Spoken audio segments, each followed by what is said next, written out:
If everybody will have a seat, we're going to get started. Thank you.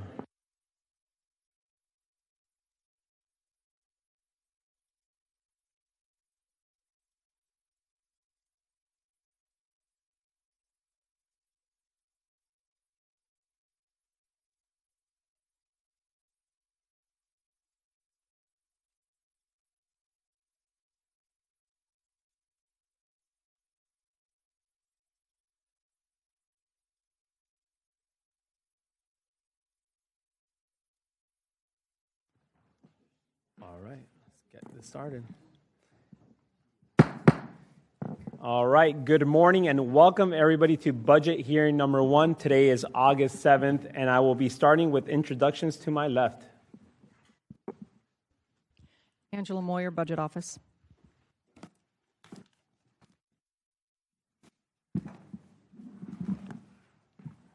Mike Weinstein, Mayor's Office. Mary Stefopoulos, Office of General Counsel. Kim Taylor, Council Auditor. Brian Parks, Council Auditor's Office. Good morning. Rory Diamond, District 13, The Beaches. Ron Salem, Group 2 at large. Good morning. Nick Howland, at large, Group 3. And good morning, Raul Arias, District 11. Joe Carlucci, District 5. Will Lane in District 3. Jacoby Pittman, District 10. Kevin Carrico, District 4. Ken Amara, District 1. Good morning, Michael Boylan, District 6. Thank you, everybody, for joining us today. Before we get started on procedural items, I do have the Council President here. I don't know if you would like to have any words, sir. Thank you, Mr. Chairman. How's everybody doing this morning? Great. Good. Long process that we're running up against, and just happy to see what this committee can come up with, and hopefully we can all work together and do what's right for the people of Jacksonville. So, carry on. Thank you, sir. Okay, so let's start off with some procedural action items. Just as every year, we're going to kind of reinstate the rules from previous years. So committee members will have 5 minutes on the first round and 3 minutes on the second round. After that, I'll recognize any non-committee members to 3 minutes as well. And if a non-committee member has any recommendations or changes to the budget, it has to be adopted by one of the Finance Committee members, which then, an example would be if Councilmember Boylan would like to make a recommendation, we would have to have either Mr. Carlucci or Mr. Lanin pass up that motion and then have a second from one of the Finance Committee members. When it comes to breaks, we will have 3 breaks every single day. We have a total of 6 meetings, Thursdays and Fridays for the next 3 weeks. Breaks will be from 11 a.m. to 11:15 a.m. The second break will be a lunch break from 12 p.m. to 12:30 p.m. And the last break will be from 2 p.m. to 2:15 p.m. All right? Any questions on those procedural items from any of you guys? Nope. All right, cool. So I do have 3 action items that I would like to address, actually 4. So similar to last year, under Mr. Salem, we had 2 buckets, and the buckets will be very simple. If we take action on any items today, whether it's going to be to reduce or change the budget, one bucket will be to automatically remove it, and we will not come back to that action item again throughout the whole process. The other budget will be to remove it by putting it under the line, and then we'll return to it at some later point, more than likely at wrap-up date. So when we're talking about taking something out of the budget and cutting it out, I will need for all you guys to be specific as to which bucket you would like to put it in. Bucket number 1, which would be removing it completely, not returning back to it, or bucket number 2, putting it below the line and returning back to it at the end of the budget hearings at wrap-up day. All right, my 3 urgent action items that I would like to discuss would be, and I will be passing the gavel over to Council Vice President Howland, would be, action item number 1 would be the special council contingency. Every year at the end of our deliberations, usually during meeting number 6, we have a council contingency account that the auditors have addressed and have tallied up. And during that account, we've been able to allocate some dollars for our council members to go to the community, whether it's operationals or whatever the case is, right? This year, my intent would be to not have those dollars available for any council members. And the reason why is because we have a long haul in front of us.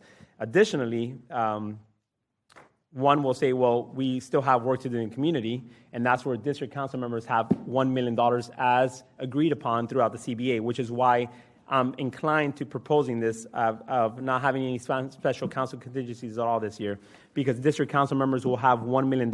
So this is where I will be passing the gavel over to Council Vice President Howland, all right? And I will be making a motion, but before I make a motion, I want to explain something. So last night, Kim Taylor sent out an email to all 14 district council members requesting a direction as to how they would like to use their $1 million. Right now, currently, those are housed under the CIP, and the question is, do everybody want to use it for CIP or operational? You guys have till close of business on August 12th to let us know how you intend to use those dollars, because we will be taking this up on day number 5, CIP day, on August 21st. We'll be addressing how those dollars will be used.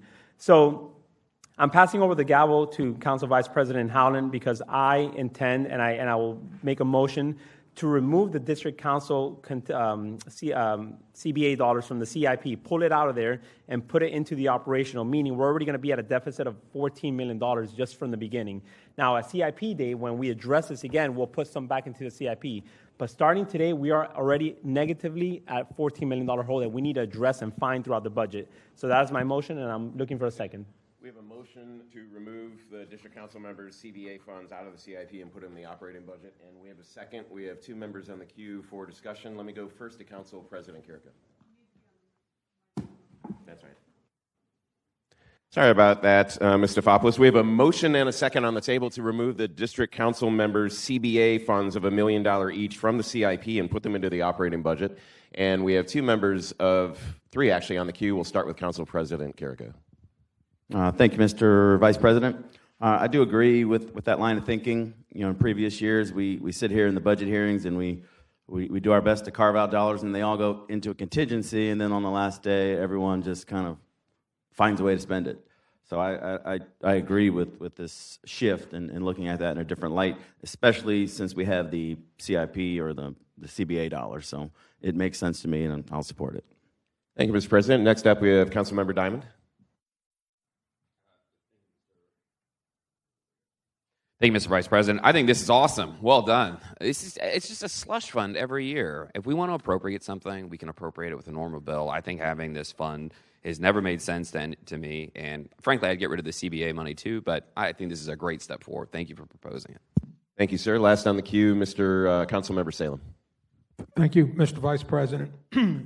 I completely agree with the decision on the $14 million. I believe the ordinance said specifically that it would be operational dollars, and the administration put it in the CIP. It was a way of keeping $14 million out of the budget. So let's put it back in. Let's find the money to cut to account for that, and I think it's a very positive move. And I do also agree with keeping away from contingency dollars, and let's put it towards other uses. Thank you. Thank you, Dr. Salem. We have Mr. Amaro on the queue. Thank you, Mr. Vice Chair. Not a voting member, but in full support of the motion for this moment. As Councilman Salem pointed out, when the legislation was introduced, there were no parameters. It was at the full discretion of the district council member and could be used for just about anything within that district. And so I don't think we need to put any reins on it by keeping it locked in one area. I think it needs to be where it's going to go to operational so that each district council member can use his own discretion as to how those dollars should be spent to benefit that district. All right. Thank you, sir. And let me ask Ms. Stefopoulos, this vote will be done verbally, correct? Yes, Mr. Vice Chair. Throughout the day, you'll be doing a number of motions that will all be verbal, because if you recall, all of the amendments and things that you carry out throughout the budget hearings culminate in a finance substitute that we put together, and then that's where you'll take your ballot votes, is once we get towards the end of that process. And we'll do it by hand we'll redo it by hand if it's ambiguous. Yes, absolutely. Thank you. Ms. Taylor, will you please explain the mechanism that will occur here if this vote passes, where we take it out of the CIP and put it in the operating budget? Yes, sir. To the Vice Chair, through the Vice Chair to the committee, this would in essence create that $14 million starting negative special counsel contingency balance, because these will be funded with pay-go rather than debt. All right. We have a motion and a second on the table. We have no one else in the queue. Let's take this vote verbally. All those in favor indicate by saying aye. Aye. All against say no. The motion passes. All right. Thank you. Yep. All right. Council Vice President still has a gavel because I have one more motion to make. So as we proceed through the budget dialogue, you will see that this year we have made brought in an additional $87 million of increased revenue. Last year, we brought in $73.3 million of additional revenues as well. That's a total of $160.3 million in additional revenue over the course of 2 years, 24 months. To top it off, this year we have a one-time payment of $40 million from JAA and an additional solid waste revenue of over $40 million as well. Safe to say we've brought in this year $167 million of additional revenue. Combined with last year's, we're looking at $245 million roughly of additional revenue. That's $250 million of additional revenue in the last 2 years, all right? Our reserves are sitting at a staggering $369 million, which is over 18.85% of the reserves, and $131 million of emergency reserves. To get to the point, we have to be honest with each other and say, when is enough enough? Our constituents, our families, our friends, our neighbors are getting hit left and right by additional fees and taxes. It's time for relief, and that time is now. Property taxes were lowered last time about 2 or 3 years ago, 3 years ago, under the administration of Lenny Curry and those city council members who supported it. It's time to let our citizens breathe a little bit, opposed to spending their hard-earned monies on social programs or programs, quite honestly, that they probably didn't ask for or even know that exist. So before we get started today on this agenda, my desire and my motion would be to pass a reduction of the ad valorem revenue of about $13.478,133 million, which is exactly 1/8 of a millage rate reduction. And with that, I seek a second. That is my motion. All right, thank you, Mr. Chair. We have a motion and a second on the table to pass a reduction of the ad valorem revenue rate of $13,478,133, which is exactly 1/8 of a mil. We have two council members on the queue. We'll start with Dr. Salem. Thank you, Mr. Vice President. I am fully supportive of this move. I think it's healthy for a government such as ours to periodically, every 3-4 years, to reduce the millage, as we are in this case. And it was done the last year of the Curry administration, is my recollection, under the leadership of President Freeman. So I think this is a positive move, and I just remind my colleagues, in the Delaney administration, the millage was reduced every year for 8 years. People forget that. And the sky didn't fall. And in terms of our millage rate, I hear this all the time, it's the lowest one in the state, and frankly, it should be the lowest one in the state. We are a consolidated government. We have one sheriff's department, one parks department, et cetera, and our millage should be lower than any other area in the state of Florida. So, very supportive. Thank you. Thank you, Dr. Salem. Over to Mr. Diamond, followed by Ms. Pittman. Thank you, Mr. Vice President. So I'll support this because I will support any tax cut, but to me, this is not nearly big enough. $13 million is great. I'm cheering it on. I like it for this year, next year, and every year that happens after, but I've called for a 1 mil reduction. That's $100 million worth of tax relief. That's literally hundreds, if not thousands of dollars into the pockets of Jacksonville homeowners. And so I'll cheer this on. I'm so happy that we're starting with a cut. But I think this budget has got so much fat in it. People say, oh, no, we're down to the bone. That is just absolutely not true. So I'm asking that the Finance Committee just be open-minded. If we happen to find $40 million or $50 million in savings, we can lower the rate again. We can revisit this as many times as we want during Finance Committee. So thank you, Mr. Chair, for introducing this. I'd like a bigger one, but I'm on board. Thank you, Mr. Diamond. Over to Ms. Pittman, followed by Mr. Lanin. Thank you, Mr. Chair. I just want us to keep in mind, and again, I just want to be your conscience. I know it's only one of me and several of you all. We can't continue to cut our way out of prosperity. I just want you to keep that in mind. And we can only invest smartly and protect our taxpayers by building a city where people want to live, work, and stay. And with all of the projects that we have coming up, you know, this budget doesn't expand government. It expands opportunity with a common sense approach and frontline fiscal leadership. And so we're starting out cutting and not thinking about the assets of the millage rate that we currently have. You know, I think about in the past few years that I've been on council, that all three rating agencies that we have is a part of why Jacksonville is highly rated. You know, any reductions threaten our future bond ratings, which rises, you know, the interest rate on larger capital outlays. So I just want you all to continue to think about, I know we're starting out in $14 million in debt, but I also want to share with you all where we need to go. We can't cut our way out of this. So I can't support this. And I might be the Lone Ranger, but usually I am most of the time. But just think about what you're doing in our city and how the road back is just fiscally just irresponsible for us. And so as we go forward today, just remember the people and the things that we need to pay for, things that take 5 years or more for us to even get it in the pipeline. That's my 2 cents for today. Thank you. Thank you, Ms. Pittman. Over to Mr. Lanin, followed by Mr. Amaro. Thank you, Mr. Howland. So just a couple things to point out. We're in this unique situation where we have a very healthy balance sheet right now as a city. Our reserves are still high, emergency reserves, and I will support this, but as we go through this process, we need to not just think about this year, we need to start thinking about next year as well, because the Schedule B3 that's on page 37, we'll get to that later today, it's actually worse than it looks. Once you take in the auditor recommendations and some of their notes, next year's deficit's not $68 million, it's quite a bit more than that. So whatever we're talking about reducing, we need to make sure it's something that is truly something that carries through, because this may be some my concern is that, yes, we do this one time, but is it sustainable for next year? Public safety is now 58%. It broke the 58% barrier of our overall budget this year. And other city departments is under 15% for the first time. So again, just something to keep in mind as we go forward.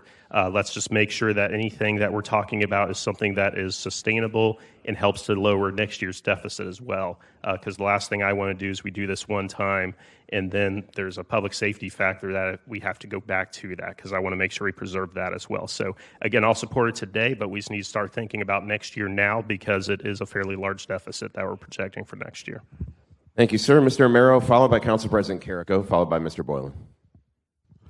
Thank you, Mr. Vice President. And just to piggyback on Council Lehman, and we're all been charged to be fiscal conservative in our decision making as we approach policy and the use of city dollars. But these dollars are also my dollars as a taxpayer. And what I expect from us as a taxpayer, not as an elected official, is common sense approach to how we spend, how we cut, how we save, how we use my dollars. My dollars. And I put it in that context. I've already heard from members in our public safety sector who are concerned about a possible cut and what it may mean for them. Have not heard from the general services sectors yet, but I'm pretty sure they too are concerned. And as Councilman Lehman pointed out, we have a very healthy balance sheet, and the timing has to be right.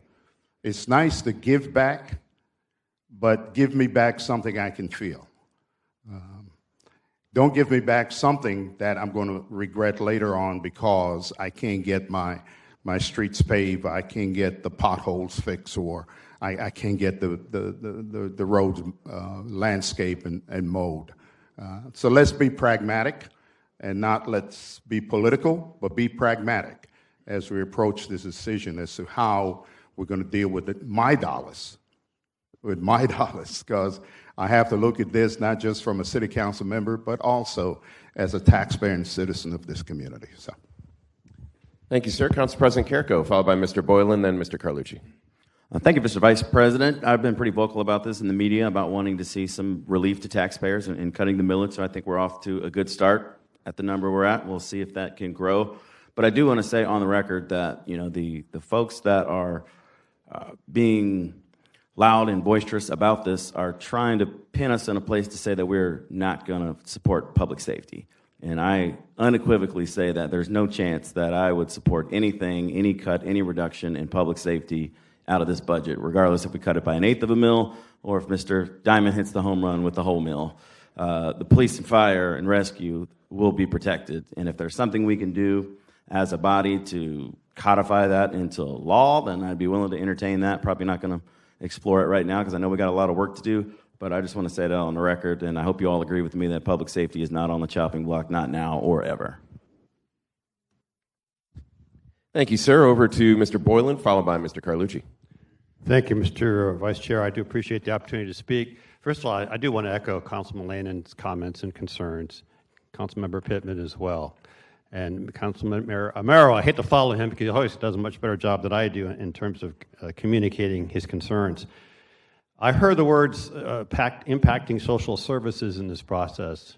I want to remind my colleagues 2 years ago, we introduced the CQLI committee work largely because of the significant amount of dollars we were putting into indigent care at Chance, looking at ways to pare back those dollars.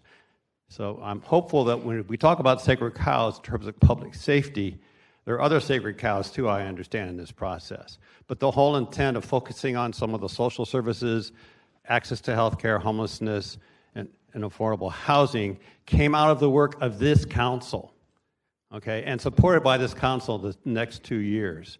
So I'm hopeful as you take a look at this, the expectations of the citizens out there is that we do support these programs. It's important for us to have people who have health care. It's important for us to have people who have affordable homes, to have a house, a shelter over their heads. And for us to say that that doesn't impact public safety is short-sighted in this process. So I, too, urge a great deal of caution. Understand the unintended consequences that will come from your actions by indiscriminately saying they didn't want social services, they didn't care about social services.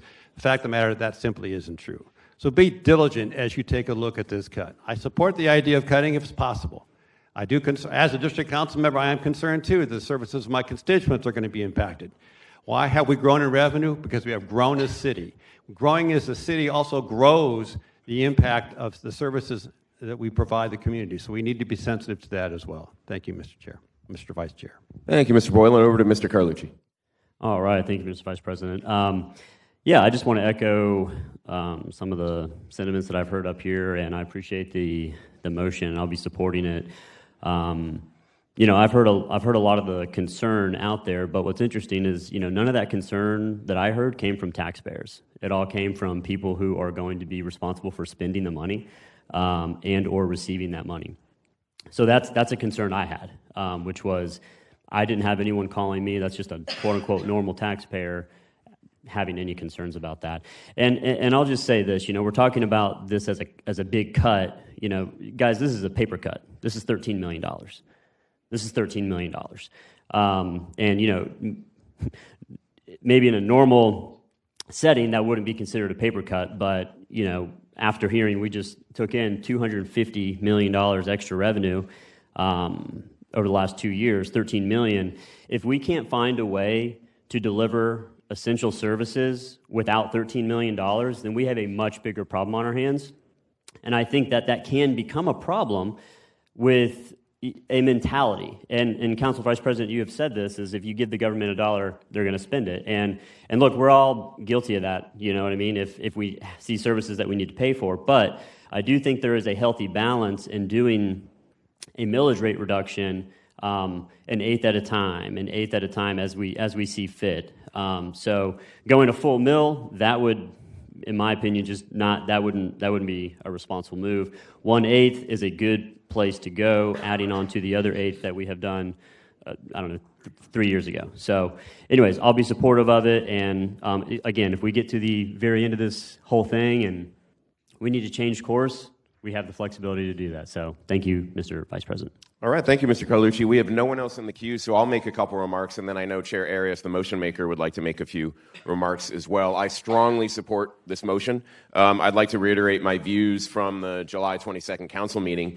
Mr. Carlucci just said it. If you give the government an extra dollar, the government will spend that extra dollar. So the objective should always be then to not give the government a single dollar more than it needs. This budget does give government more than it needs. Councilman Arias went through all the additional revenue that we didn't even expect we would collect at this point last year, and we were looking forward to this year. This budget spends it all. It increases spending 7.1% over last year.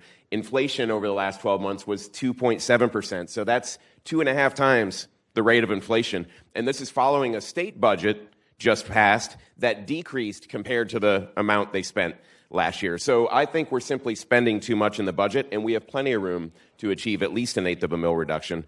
Now, granted, much of that additional spending is for public safety, and as Council President Carrico said quite clearly, we will never sacrifice a dollar and sacrifice public safety. That every dollar of that additional spending is well deserved. But if you read the fine print, and we will today, particularly in the direct contracts section, you'll see millions and millions are for new spend on things that one could easily argue are outside of the role of government and therefore extra dollars. So I know people say if we do 1/8 of a mil, that's only a few dollars per household. But I would say people are hurting. People are trying and struggling to make ends meet. And in the end of the day, a dollar in the hands of Jacksonville's families is always better spent than a dollar in the hands of Jacksonville's government. Save a few dollars in your family budget, and you can buy and afford those dental services. We don't need to be funding dental services in the government. Save an extra couple dollars, and you can afford that new roof. We don't need to be, as a government, building and spending new money on putting new roofs on people's homes. To those who say it's going to put undue pressure on future budget years, as I said on the 22nd, I'll accept that pressure. Pressure on the government to spend dollars more wisely and only when necessary is also and always welcome in my mind. So we have the opportunity this year in the budget to return excess money to taxpayers to provide property tax relief. I hope my colleagues will join me in pursuing it, and I support the motion. Thank you, Mr. Harris. Over to you.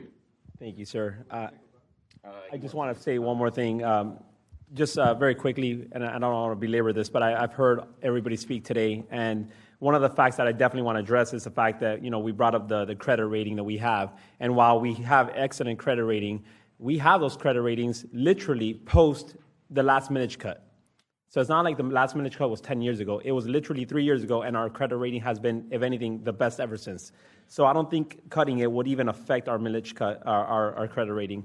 And lastly, I want to echo what Council President just stated, because I didn't say that, but it is definitely the utmost priority for us, for not just for myself, but also our body, to protect those who protect us. Public service, public safety, that would never be an issue when it comes to our budget. And I know that I'm just one person saying that now, but our priority as a council is to protect everybody here in this room and everybody out in the city as well, too, our families, right? So when we're talking about a millage cut reduction, it's not necessarily to cut across the board. It's to cut those programs that are probably useless or wasteful spending. That's all it is.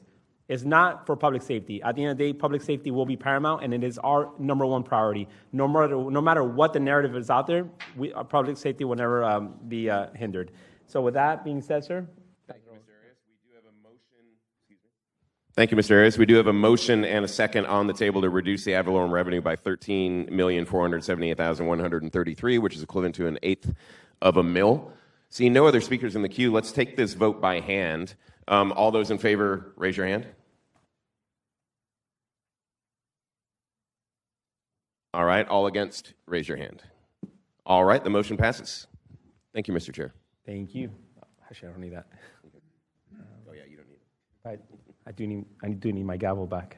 Oh, yes, you do. Sat down, or are you done with you? I'm done. All right. Yes. All right. Okay. So that puts us, Ms. Taylor, please go ahead.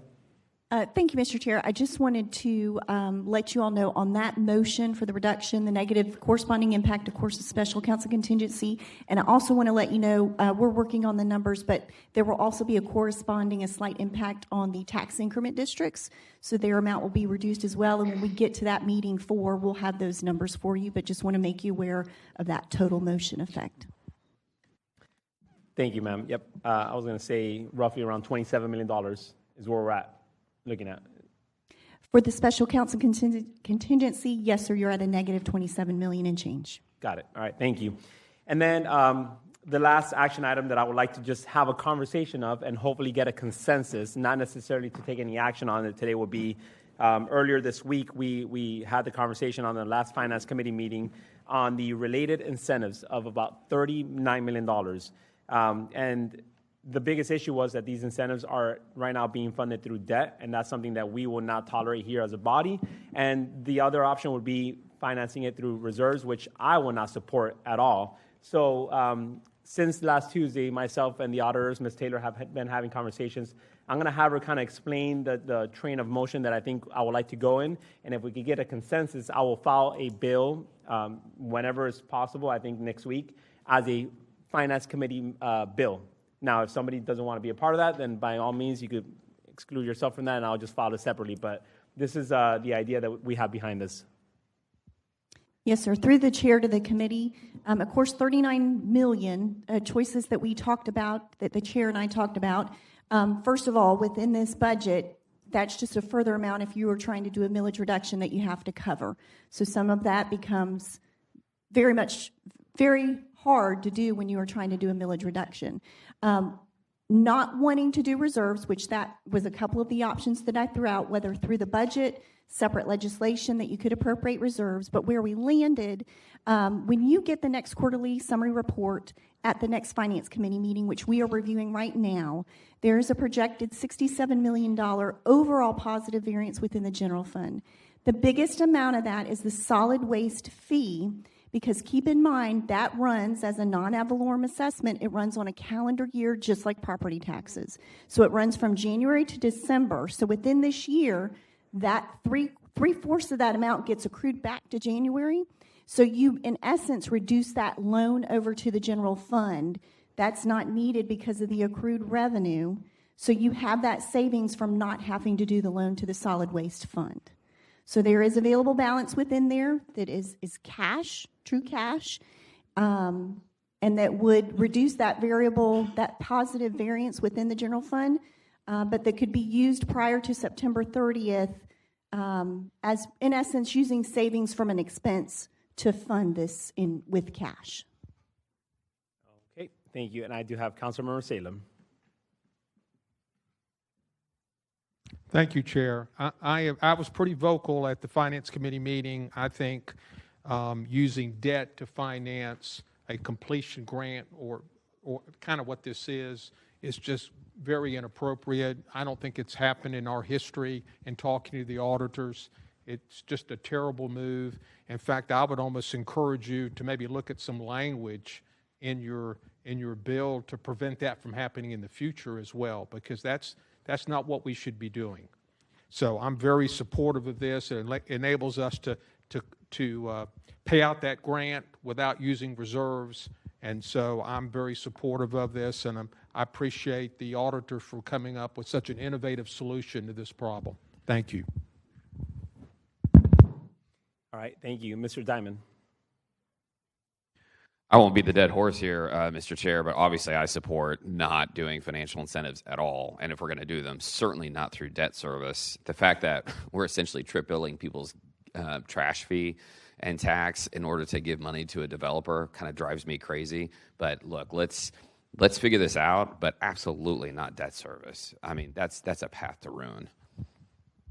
Safe to say I've nailed the trifecta with you today, all right? All three of them. All right. Mr. Lehman. Thank you, Chair. Through the chair to Ms. Taylor. So essentially, we know what's going to be excess, $67 million. We're going to use $39 million of that directly into escrow, and then we're still going to get the dividends on that escrow amount until such time as the related group uses it, correct? Through the chair, that's correct. Okay, thank you. And to the chair, and I just echo what Councilmember Diamond said. I mean, this, if not for this, we could have been talking about, I guess, half a point, 7/8 a point. That's what the math would be. But we just can never do a debt-funded, upfront paid cash incentive ever again. Thank you. Mr. Carlucci. Joe Carlucci.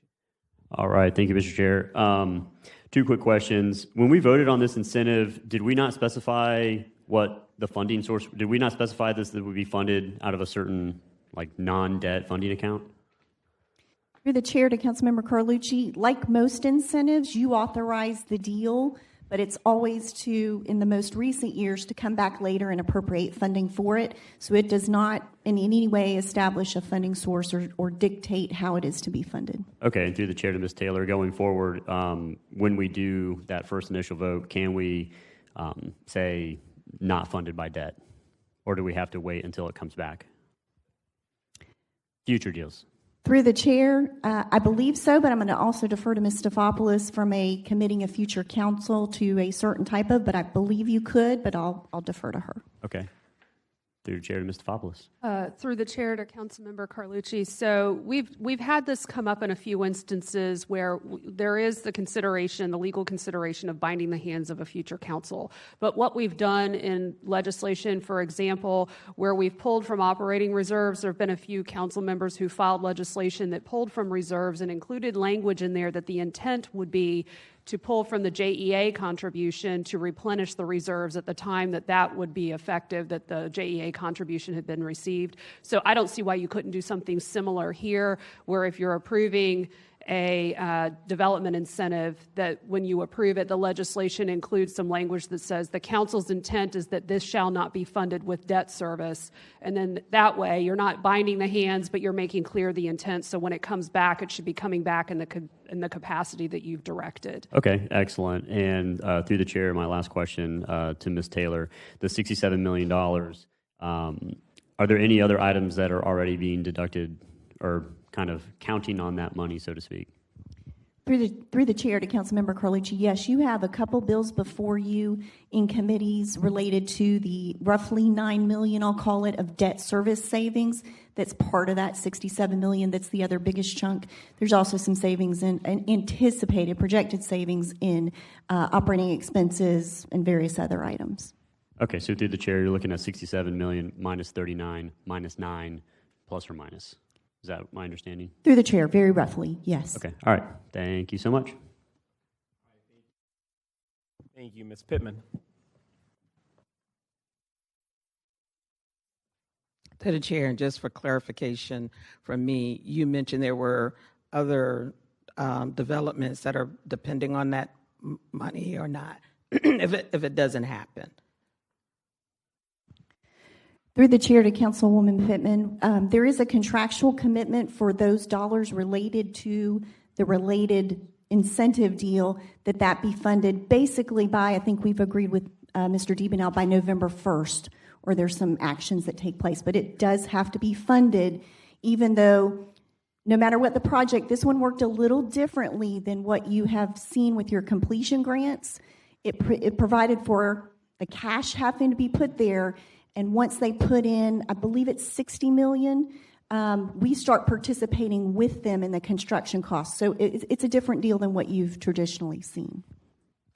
Okay, thank you. Thank you, Mr. Salem.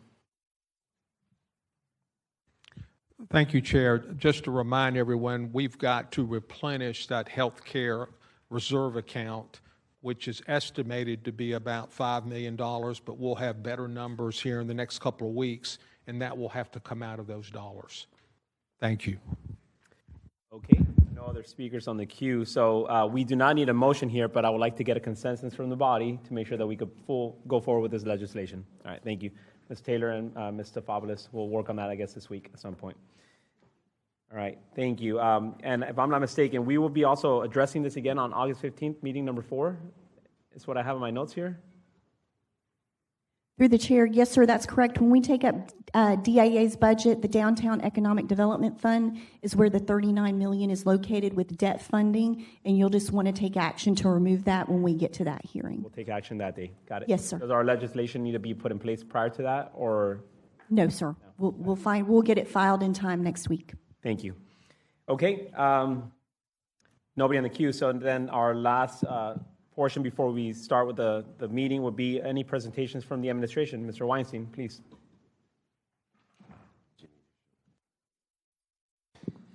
And I'd like to recognize Councilmember Peluso for showing up at 9:40 a.m. Right on time, sir. Thank you.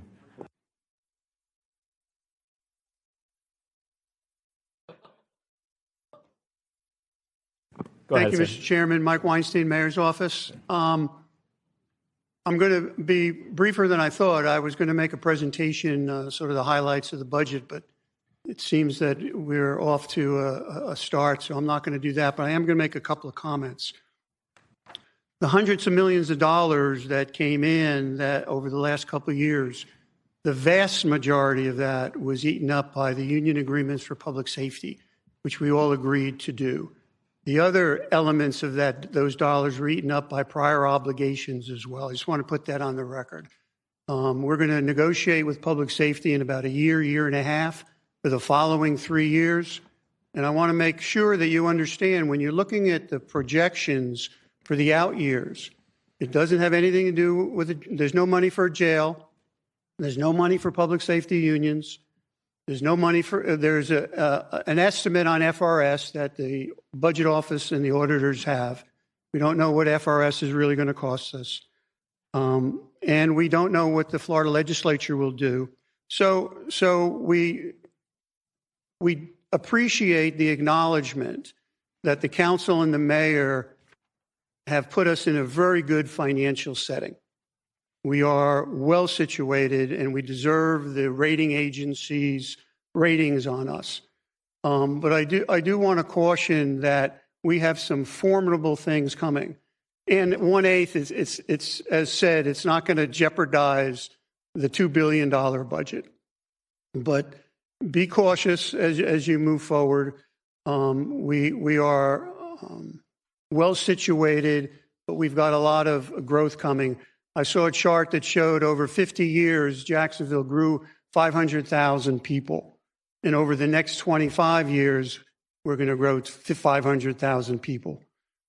So we need to prepare for it. We need fire stations. We need all the other things.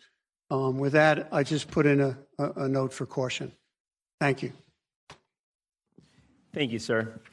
Okay, no speakers on the queue. I do have now Ms. Taylor. The show is going to start, and the show is all yours, so please proceed. Thank you, Mr. Chairman. We are starting on page 3 of your Meeting 1 budget handout, and you will not need your budget book necessarily this morning unless you'd like to refer to it. Most of the schedules we'll have in here will cover all that until we get into the afternoon, starting with the property appraiser's budget. But starting on page 3, we have all of the budget-related bills. Your first 2 have already been approved. You'll see starting with 501, 2, 3, and 4. Those are all the ones that you'll take up the first committee meeting in September. Going down the list there, 505, 6, 7, and 8. Those will not come up until your second cycle in September. You will, of course, be taking action here throughout the budget, for example, on the CIP that will impact that bill. We'll mark that accordingly, but those will come up second cycle. Turning to page 4, these are all your conflict-related bills where we've needed to pull things out, have them below the line, and they're in a separate bill that appropriates those actual dollars. So you'll see bills 509 on public service grants, 510 on the opioid monies, 511 is the KHA budget. You will still see that, of course, in a budget hearing, and you will discuss their full budget, but the program dollars are appropriated separately. Bill 512 is your James Weldon Johnson Park. 513 is your council member salaries, and you will see when we get to employee caps, the 19 council members are not reflected in those caps, but they are part of that bill when you get to that separate piece of legislation. And then your last one is for the JTA paratransit. That entire budget for JTA is pulled out separately in that legislation, but you will still hear that entire budget. You will get the viewpoint of the entire budget at meeting 4 when we take up all the independent authorities. If there are no questions, turning to page 5, this just gives you budget timeline kind of from the perspective of the state law and when things have to be done. You've, of course, already adopted the proposed millage rate, which was your high watermark, which you, of course, have already expressed the intention to reduce accordingly. You can reduce throughout the entire process. It's just, as we expressed, going higher than that proposed rate creates some difficulties from a trim notice standpoint and renoticing. August 15th is a key date for the property appraiser. That's why you'll hear the budget today. Basically, on or before August 15th, the Department of Revenue will kind of finalize their budget. So we have to get any recommended changes back to them before that date so they can finalize that. August 24th, that's when the trim notice will go out to your constituents. September 9th, that is when the first per state statute within 65 to 80 days of the property appraiser certification. September 9th is when you have your first council meeting. That's a public hearing on the tentative millage and budget. So you will have the public has a chance both on that date and then when we get to the last council meeting. But on September 20th, you will still see an advertisement of the millage and budget bills show up in the Times Union, and that's a requirement of statute as well, that you have it within that time period before that last meeting, which, turning to page 5, you'll see September 23rd is the final vote for the millage rates and the budget to be taken up so that that can be in place prior to October 1st. September 26th, within 3 days, the rest of this is really just for staff. Certain documentation has to be sent to the state on all of the millage rates and the budget ordinance that are passed. And then, of course, constituents need to, in order to properly pay their taxes by March 31st, they are due. They can, of course, take advantage of the 4% discount if those are paid in November. Turning to page 7. Before we proceed, I'd like to recognize Council Past President Randy White. Thank you. All right. Yes, sir. And please, at any point, just stop me if there's any questions that you all have. Page 7 is an overview of the millage, the change in the revenue based on the millage rate. And if looking at page 7 at the top, you'll see the 24-25 numbers, that generated a net property tax to the general fund GSD of $1.1 billion at the very top of that chart. You'll see in the middle portion, it gives you an analysis of the impact on the ad valorem revenue for 25-26 budget. About midway in the page, you'll see the growth in properties that existed last year, about 4.85%. Of the growth in the property tax revenue was attributable to that. And if you go down a couple more lines, just new construction contributed to 3.0% of the ad valorem increase.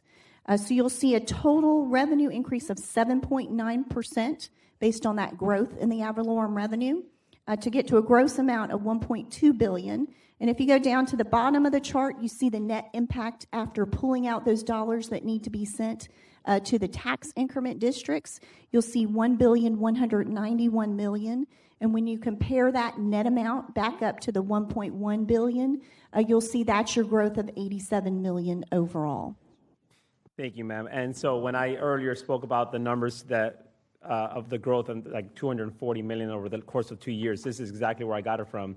If you're looking at the middle part of it, we grew on assessed old property values of 4.85. Last year, we grew by 4.18. So not only did we increase revenue this year again, but we also exceeded last year's revenue increase. When we're talking about new construction, last year we were at 2.83. Now this year we're at 3.07. So once again, not only getting more revenue, but an increased level from last year.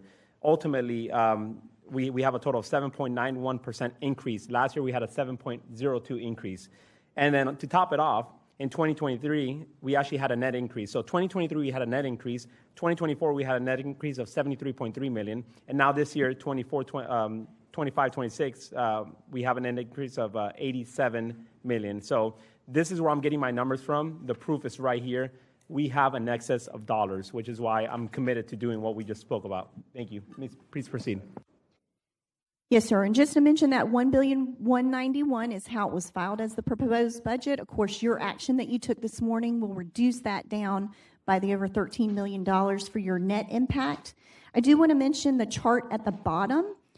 You'll note the rollback rates, which you did approve through Bill 2025-500. You'll also see the millage rates as they are proposed by the mayor, noted there. And I mention this because when your constituents, when they see that advertisement in the newspaper, anything above the rollback rate is advertised as a tax increase per state law. So you will see there the various rates. The 11.3169 is a 4.19% increase over the rollback. The beaches are 5.94% over the rollback. And then Baldwin is 8.57% as the rollback. So I always like to make sure you know so that when you get phone calls from your constituents, you can help them understand, yes, that is compared to the rollback rate, advertised as such, but the millage rate as proposed was flat, and now if council's intention is carried through, it would be reduced by 1/8 of a mil. I also want to mention lastly on that page for the GSD at this point, Any reduction throughout, you will still have a majority vote on the General Services District millage rate. You do have a 2/3 vote on the Beaches and Baldwin at this point. And those are calculations per the state. So depending on if you were to go up, it can change things, but we will keep you informed. And that's on the last night that these votes are applicable for your millage. If there are no questions, we'll go to page 8. This just has a few examples, pages 8, 9, and 10, of potential calculations for your constituents on impact from the property taxes. And this is based on the mayor's proposed rate. So the numbers that I'm giving you would be different with the millage reduction. What I do want to mention, you'll see if you go to page 8, and we started with some presumed assumptions of 150,000, 200,000, and 250,000 in the 3 pages that we have here for examples. Net impact before the discount on the GSD, you would see a $49.23 increase is what you see on your page. I do want to mention, and I apologize for this, we did not take into account the change in the state law where the homestead exemption starts being reduced by a CPI as well. So it slightly changes that. It's actually a decrease of $8. So the impact's around $41 of an increase based on the proposed millage rates. And each of these are slightly overstated by $8 because of that. And again, I apologize that I forgot to take that into account when we were putting these together. But that gives you an idea of the impact to the constituents based on the proposed millage rates. And there are 2 other examples, 200,000 and 250,000. The average rate by the property appraiser is, I believe, close to 235,000. I don't have that right in front of me. But so we tried to pull examples that were close to the median and the average that the property appraiser calculates. If there are no questions on these, I'll go to page 12. And I will caution you on these. These are the high level, and we are going to get into the weeds on all of these details, as you know from being on finance previously. So if you do have questions, it could bog us down on getting into some of these that we will definitely get to all of this in more detail. So I'll just quickly on page 12, you'll see this is by fund, and you will touch on every item here. You will see a budget for every fund located here, but you'll see again your general fund operating budget as proposed that would be reduced accordingly, of course, if these actions carry through to the substitute. But right now it's sitting at $2,017 million in the proposed budget. All of these funds, you'll see total general fund, that takes into account your property appraiser, tax collector, all of those. You'll see at $2.2 million. All the various funds total, your general fund government, there is some duplication because when you have transfers go between the funds, those are not removed, but a little over $5 billion is your total city budget that you'll see in your budget ordinance. Turning to pages 13, 14, and 15, and again, we start with the very high level on page 13, and we'll get into some more details on the employee cap. And then as you address each department, you'll see these employee caps as well. But you'll see at the bottom of page 13, the total employee cap citywide is proposed to increase 13 positions, 13 full-time positions. And if you would like to turn to page 14, it breaks down some of that detail, getting into possibly some of the questions you might have. The budget started with 8,176 positions that were approved in fiscal year 24-25 citywide. This is general fund and all other funds. During this fiscal year, there has been a net reduction of 6 positions, and I'll take you to footnote A if you'd like to see the detail on those 6 positions, the net that were eliminated. You have 13 within the general fund that were eliminated. You may recall you redlined 16 positions at the request of the sheriff during the 24-25 budget for the misdemeanor probation program. Those were outsourced, and so once those became vacant, those positions were eliminated. 3 positions were added to the Office of Administrative Services for the Animal Care Division. You'll see the bill noted there. And then outside of the general fund, you added through separate legislation the 7 positions for the JFRD homelessness program, homelessness initiative that you see coming on board. So that's your -6 there during the year that were eliminated, the net. In the proposed budget, you have 51 positions proposed to be added. The detail is listed here, and again, when we get to each department, we will cover these. But you'll see fire rescue is the big portion of the ad there of 23, 9 to the sheriff, and then you also have being added outside of the general fund 13 positions. Excuse me, before we proceed, Mr. Salem. Thank you, Chair. Through the chair to Ms. Taylor, the positions added at animal care and control, were those the positions funded through Councilmember Diamond's dollars that we appropriated, I think, through the contingency? Through the chair, I don't recall what the funding source was, but this was outside of the enhancement that he did during the budget.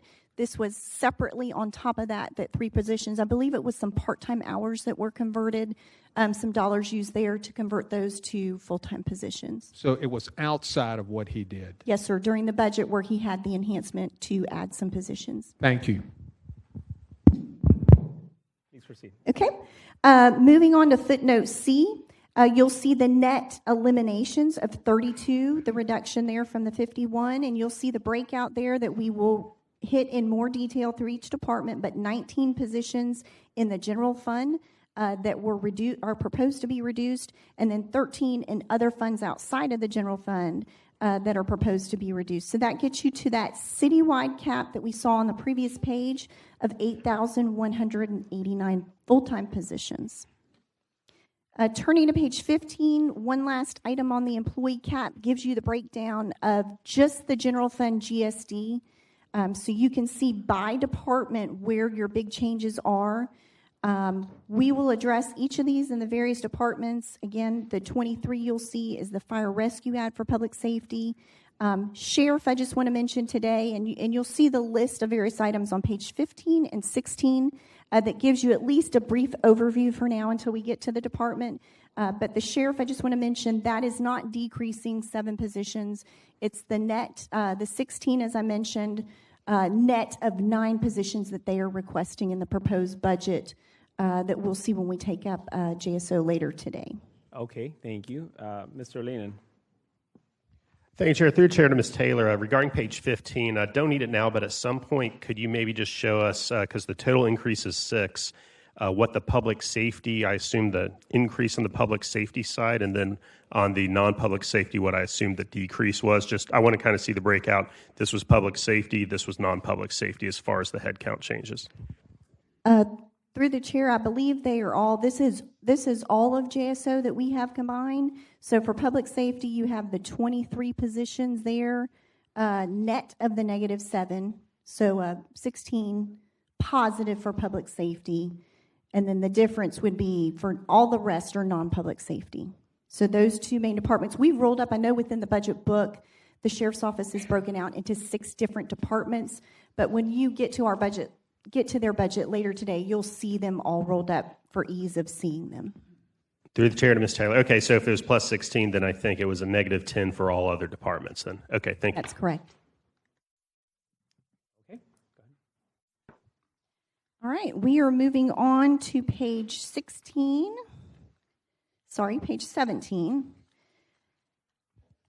This is a good chart that gives you, and I know there's a lot here as far as information, but it gives you a good overview of your personnel cost. 56% of the budget is people cost within, and this is all focused on the general fund GSD, so we're talking out of that $2 billion budget.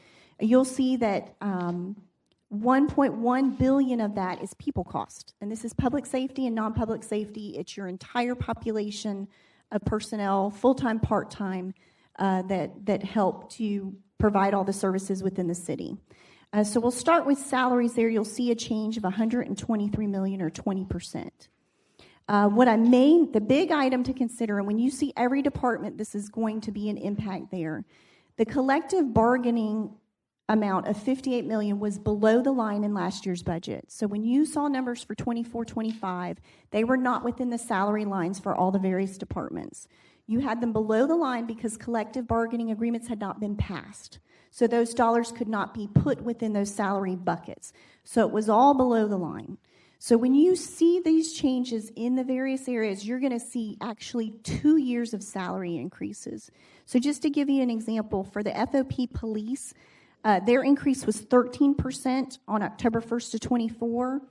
The collective bargaining agreement is 5% for 10/1/25, so you get that cumulative effect of 18.65% that you're going to see. So I just want to caution you not to panic when you see a 20% increase in salary. You have the 2-year compounding effect that kind of distorts things a little bit there on salaries. But going into some explanation, that whole first half of the page is an explanation on salary changes, and I'll just hit on some of the high points. You'll see the first one is in regular salaries, making up that $123 million change. $85 million of that is in regular salary increases. And of that, or I should say $86 million, and about $80 million of that is public safety changes. So about $6 million of that is in your non-public safety population of employees. $51 million, you'll see that breakout is the sheriff's office, $28 million fire rescue, and again, $5.8 in the non-public safety. Another portion of this is your overtime. That is going up about $23 million. Of that, about 22.8 is public safety related, and 0.6 is your so 600,000 is your non-public safety portion. You also have an increase of 4.7 in terminal leave. That is also in your public safety area. We do not budget as a city for anyone outside of the public safety. Because for the public safety individuals, you know they're in drop and you can get an idea of when people are leaving the city. For any other person within the city, you really don't know when they're going to terminate or retire or leave from the city, so that's not really budgeted. Going down there further on the page, you'll see $3 million is for standby pay. This was previously an overtime and it's been pulled out as a separate item, but this is for your sheriff's officers to be on call. You'll see going down the page an increase of $2.5 million in your part-time salaries that's mainly due to the office of the sheriff, due to the salary impacts for part-time as well for the increases. You'll see in leave sellback an increase of $1.4 million. Most of that is within the office of the sheriff. You'll see an increase of $1.2 million in supervisor differential. Most of that is within the sheriff, and then an increase of a little over $1 million in special pay pensionable that's within the fire rescue department. So you'll see most of those changes are public safety related to the collective bargaining agreements that this body approved. Going down to footnote B, you'll see employer-provided benefits. So those salary increases, of course, trickle down to your employer-provided benefits. You'll see of the increase of $19 million, you have $31 million is just within your defined benefit contribution plans, so that increase there. For your defined contribution plans, you have an increase of about $9.5 million. Workers' comp and your health costs for your public safety folks, both of those are significant decreases that help to offset some of these costs. We'll talk about when we get to the self-insurance fund, the methodology change, and you'll see that throughout the various budgets. But the methodology change to say we pay out a lot of these items. If it's a heart and hypertension claim, it could be 20 years that you're paying across, and it's changing from an undiscounted method to a discounted method. So it's a change in calculation that you'll see ultimately resulted in about a $15 million savings based on how they're budgeting in this proposed budget. So that's part of that. And then that last item there is the FOP, the healthcare, that was negotiated with collective bargaining. So that resulted in a $10.4 million decrease within the healthcare costs for your public safety individuals. There's a chart at the bottom that summarizes all these increases. You'll see the far right column, the total cost increase in your pensions as a whole, both defined benefit and defined contribution, and a couple of other items there at the bottom of $41 million for your pension cost. The last item I'll mention we'll cover on the next page is your lapse. So that gets to your total personnel increase of about $140.7 million. If there are no questions there, I'll move on to page 18. This is your summary of your lapse that's within your budget. So within the non-departmental budget, everyone has a lapse. We know that there's going to be vacancies. We know that there's going to take time to fill those vacancies. So there is a model, and our office reviews that model. It takes into account the salaries, the months to fill, the average turnover rate, to come up with a lapse factor that says while we have 100% of the salaries, we're going to take a portion away because we know you're not going to need all of those salaries. So within non-departmental for the GSD, there's a $4.9 million lapse proposed in the upcoming budget. The sheriff has a lapse of $7.7 million. Given the significance of that lapse, that is placed within his budget rather than non-departmental for his office to meet and stay within total capacity. And then you'll see all the other funds cumulatively have a lapse of $2.6 million. So you'll see overall within the city $15.3 million of a lapse factor on salaries. If there are not any questions, I will turn to page 19. And we will get into the non-departmental revenues. I do want to mention on page 19 at the bottom of your chart is the departmental revenues. We will not touch on those here because those will be taken up in the various departments when we hit them. So your non-departmental revenues really are a to-date item if you have any questions on these, because you will, for the most part, you will not see these again. Starting on page 19, and we have footnotes on these starting on page 21 if you do want to refer to any of the footnotes. And we will have 3 recommendations when we get to the last page on page 23 related to these items that we'll go through. But I'll try to hit on some of the high points. Your ad valorem revenue, the $87 million at the top of page 19, that increase. You'll see going down into your contribution from local units. That $41 million includes your $40 million from JEA for the one-time additional contribution there. You'll see the debt funding, footnote 4, that's your $15 million for your UF graduate facility, that going away because the first $50 million of your $105 million commitment has been authorized, and in essence, debt has been appropriated to cover that first $50 million. No cash has gone out the door yet, but that appropriation authority is there in order to be able to do that once those commitments start having to be paid out. If you go down to footnote 6, you'll see franchise fees. That's your pass-through, your 3% that's levied on your JEA bills, $4.4 million of a proposed increase there. Going to investment earnings, you'll see that in footnote 8, going down by about $879,000, and we will have a recommendation to actually for the committee to consider reducing that further because we do feel it may be a little bit overstated, but that will be for you all to deliberate on. Going down to footnote 11, you'll see local communication service taxes proposed to go up $3.1 million. Footnote 13 covers the, we'll get to the state share in just a moment. We'll have more detail on that on the next page. Transfers from fund balance proposed at 0 in the proposed budget. Your transfers in will cover on the next page as well. Utility service tax, you'll see going up $9 million. That's your 10%, and that is at the maximum rate that comes through your JEA bills. If you'd like to turn to page 20. Before we proceed, just want to, you mentioned a recommendation possibly at what point to lower the communication service tax. Is that the one you were referring to? Through the chair, not that one. It's interest earnings that we are proposing to be reduced to be more in line with what the Treasury is projecting it from an interest rate standpoint, but certainly for you all to deliberate when we get to that, and that's going to be on page 23 in just a moment. Sure. And then the last thing, we talked about the contribution from other local units. We have a significant increase there of $41 million this year. That's because of the JEA, a 30% increase. Next year, are we going to go back to $15 million from JEA? Is that their contribution, or are we done with them? Because I think that it's every 3 or 5 years that we negotiate that agreement as well, too. Through the chair, yes. In 24-25 budget, you had a $15 million one-time bump. That became the new base.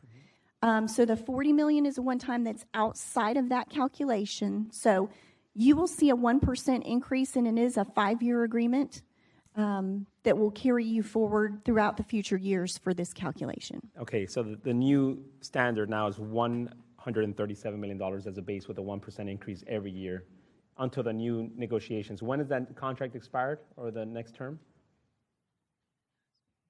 28, 29 is when it would go through. So usually we start, the city starts about a year or so before that to try to determine where they're going to go on the calculations. Okay, thank you. Mr. Holland. Thank you, Mr. Chair. I know we've now, through our two motions, started in a $28 million hole that we got to find excess spending to cut out. But one thing I will note related to the conversation of the JEA contribution is even though we recently approved an ordinance accepting that $40 million additional contribution from JEA, it doesn't mean we have to spend it all this year. We could choose to spend half this year, half next year, right? Not spend, recognize as revenue half this year, half next year, or 10, 10, 10, 10. Of course, we'd have to find, because we will all want to maintain a balanced budget without cutting out of the reserves, we're going to have to find the excess spending in the budget to take out to support that as well. So just wanted to note that. Thanks. Thank you. All right, Ms. Taylor, go ahead. All right, yes, sir. If you go to page 20, we'll go into all the transfers in. The main one I'll take you to is footnote 20. This is one that I've mentioned in the past to the council. $10 million. This was the dollars that were slated for that came from operating reserves for the Leon Haley Trauma Center. They were pulled from that capital fund, and they are used within this budget, just like any of the other revenue items you see here, to balance the budget. So that is a one-time item that is pulled in for items within this budget. Footnote 21, you'll see a transfer from Vehicle Replacement Fund of $4.5 million. You may recall in the 24-25 budget, there was a loan of $10 million from the general fund to the Vehicle Replacement Fund just to help with some of the timing of the big fire items and to provide that cash to be able to provide those vehicles versus when they are billed for them. Again, as the chair mentioned, if you move on down to the page, the $40 million in footnote 22 is your JEA contribution, that one time. And then you'll see the items there, water and electric. We don't really care how there's a little more move for it to be covered from the electric side this year than in the past. The city, just from our perspective, we're getting the contribution, and if they fund it more from electric rather than water, that's not a problem for our purposes as long as we see that revenue there. If you go down to all of your state shared revenue, which do make up a large portion of your revenues, you'll see $232 million. You'll see in footnotes 24, 25, those are your fuel tax, your constitutional. We split that with JTA, so you'll see $4.7 million.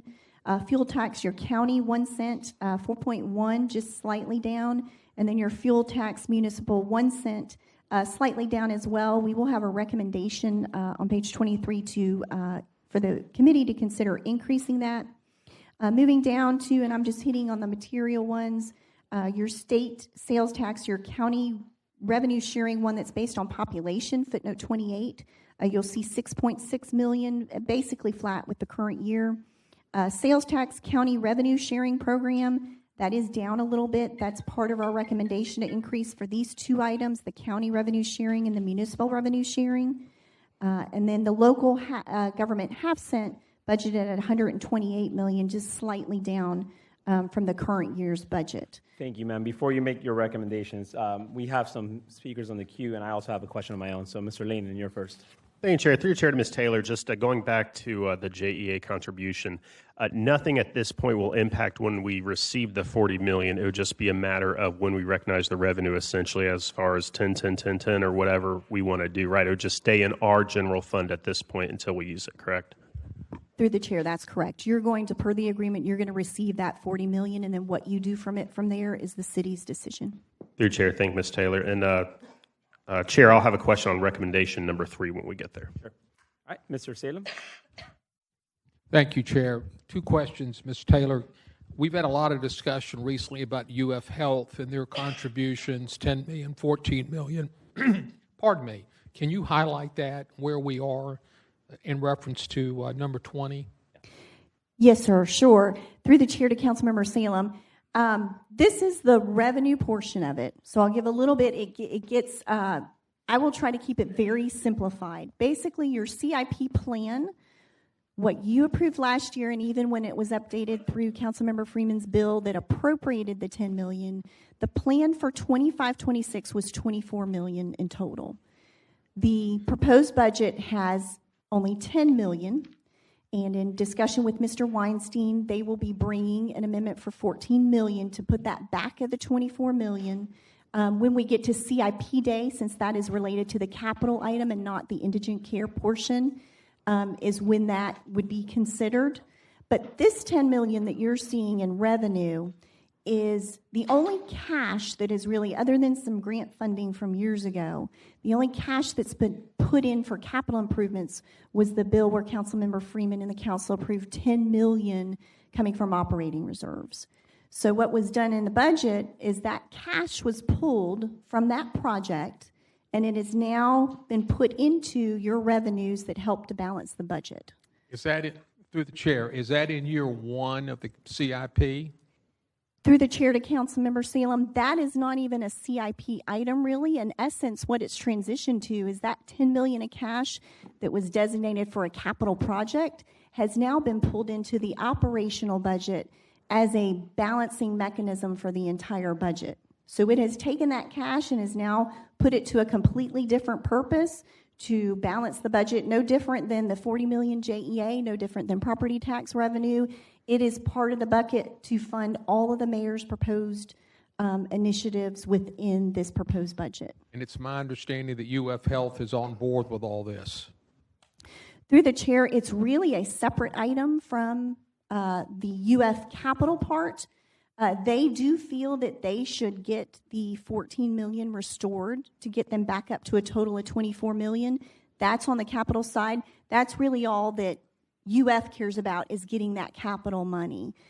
This, what I'm pointing out, is really unprecedented in the sense that dollars have been taken from a capital project and instead been used as a funding mechanism for the budget.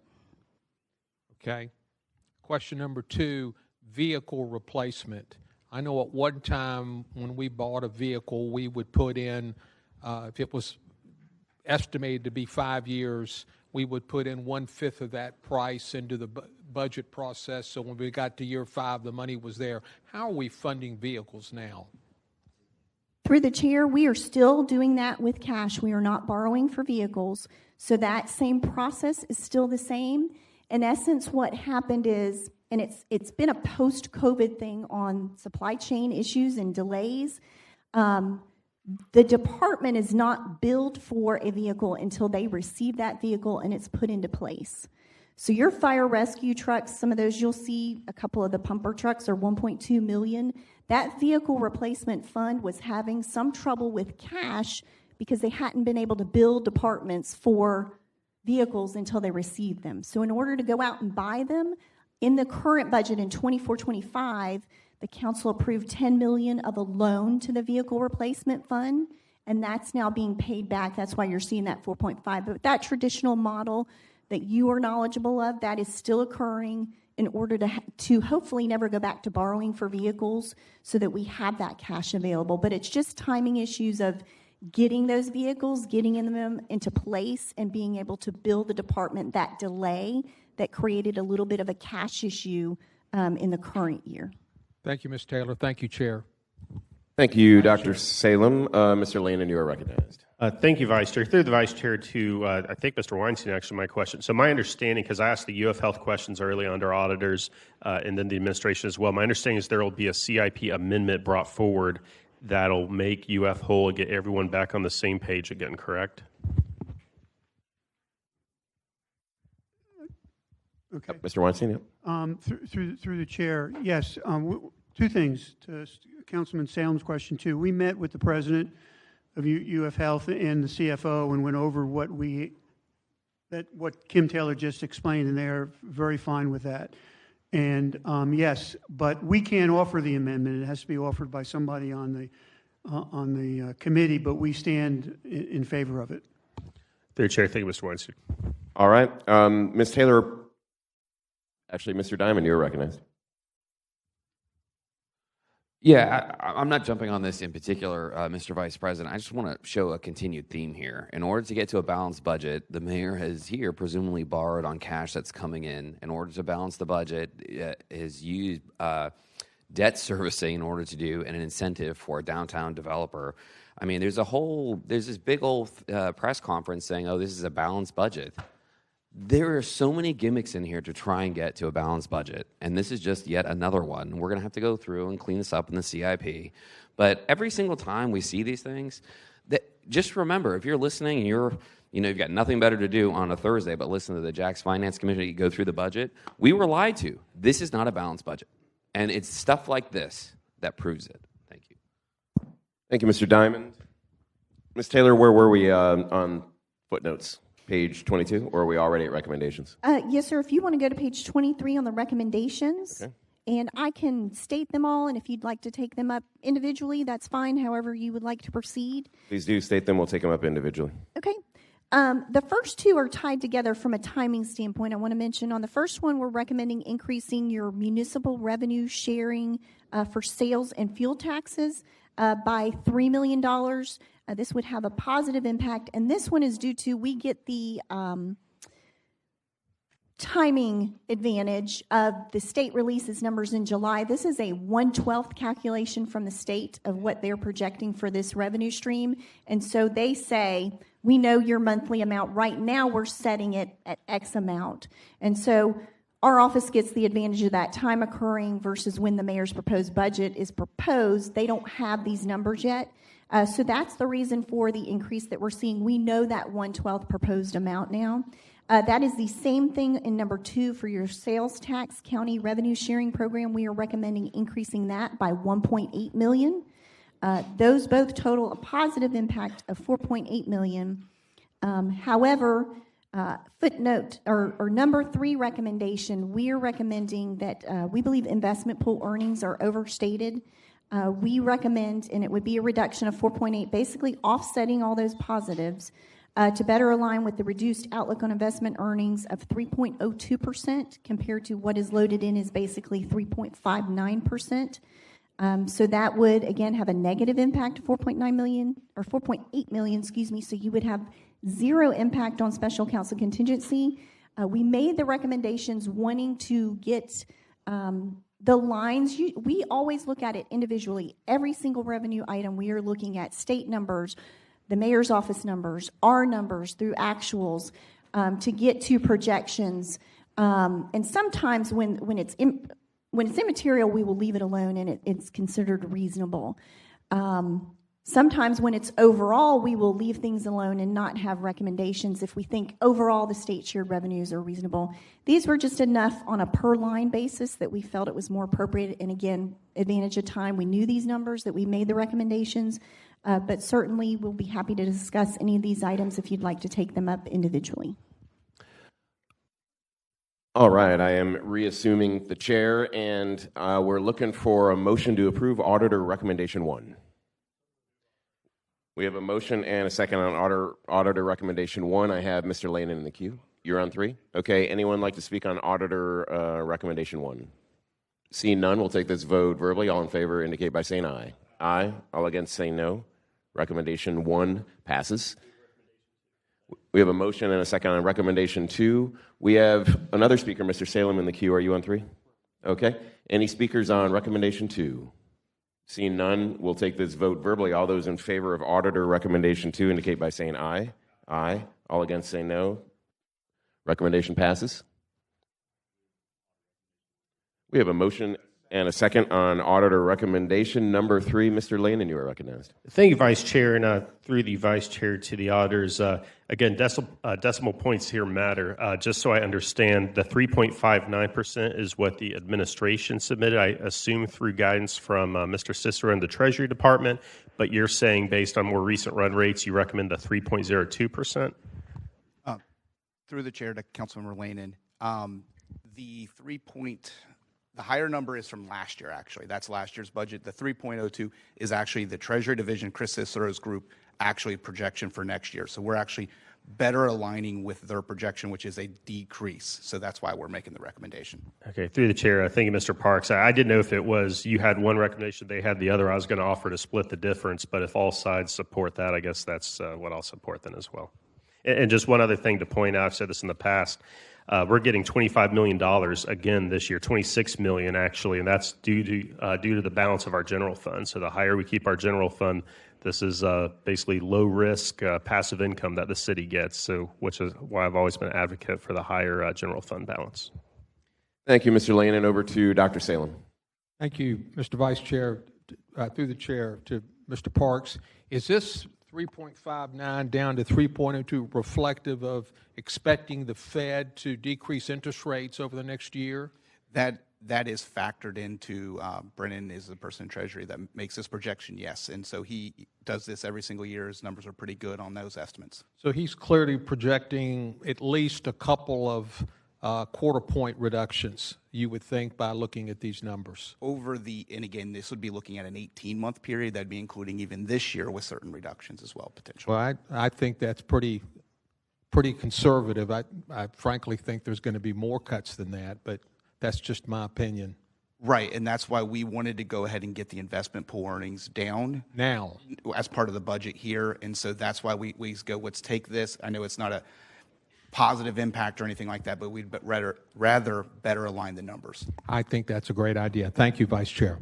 Thank you, Dr. Salem. Seeing no other speakers in the queue, we do have a motion and a second on the table for approving Auditor Recommendation 3. Let's take this vote verbally. All in favor indicate by saying aye. Aye. All against saying no. Auditor Recommendation 3 passes. Ms. Taylor, back to you.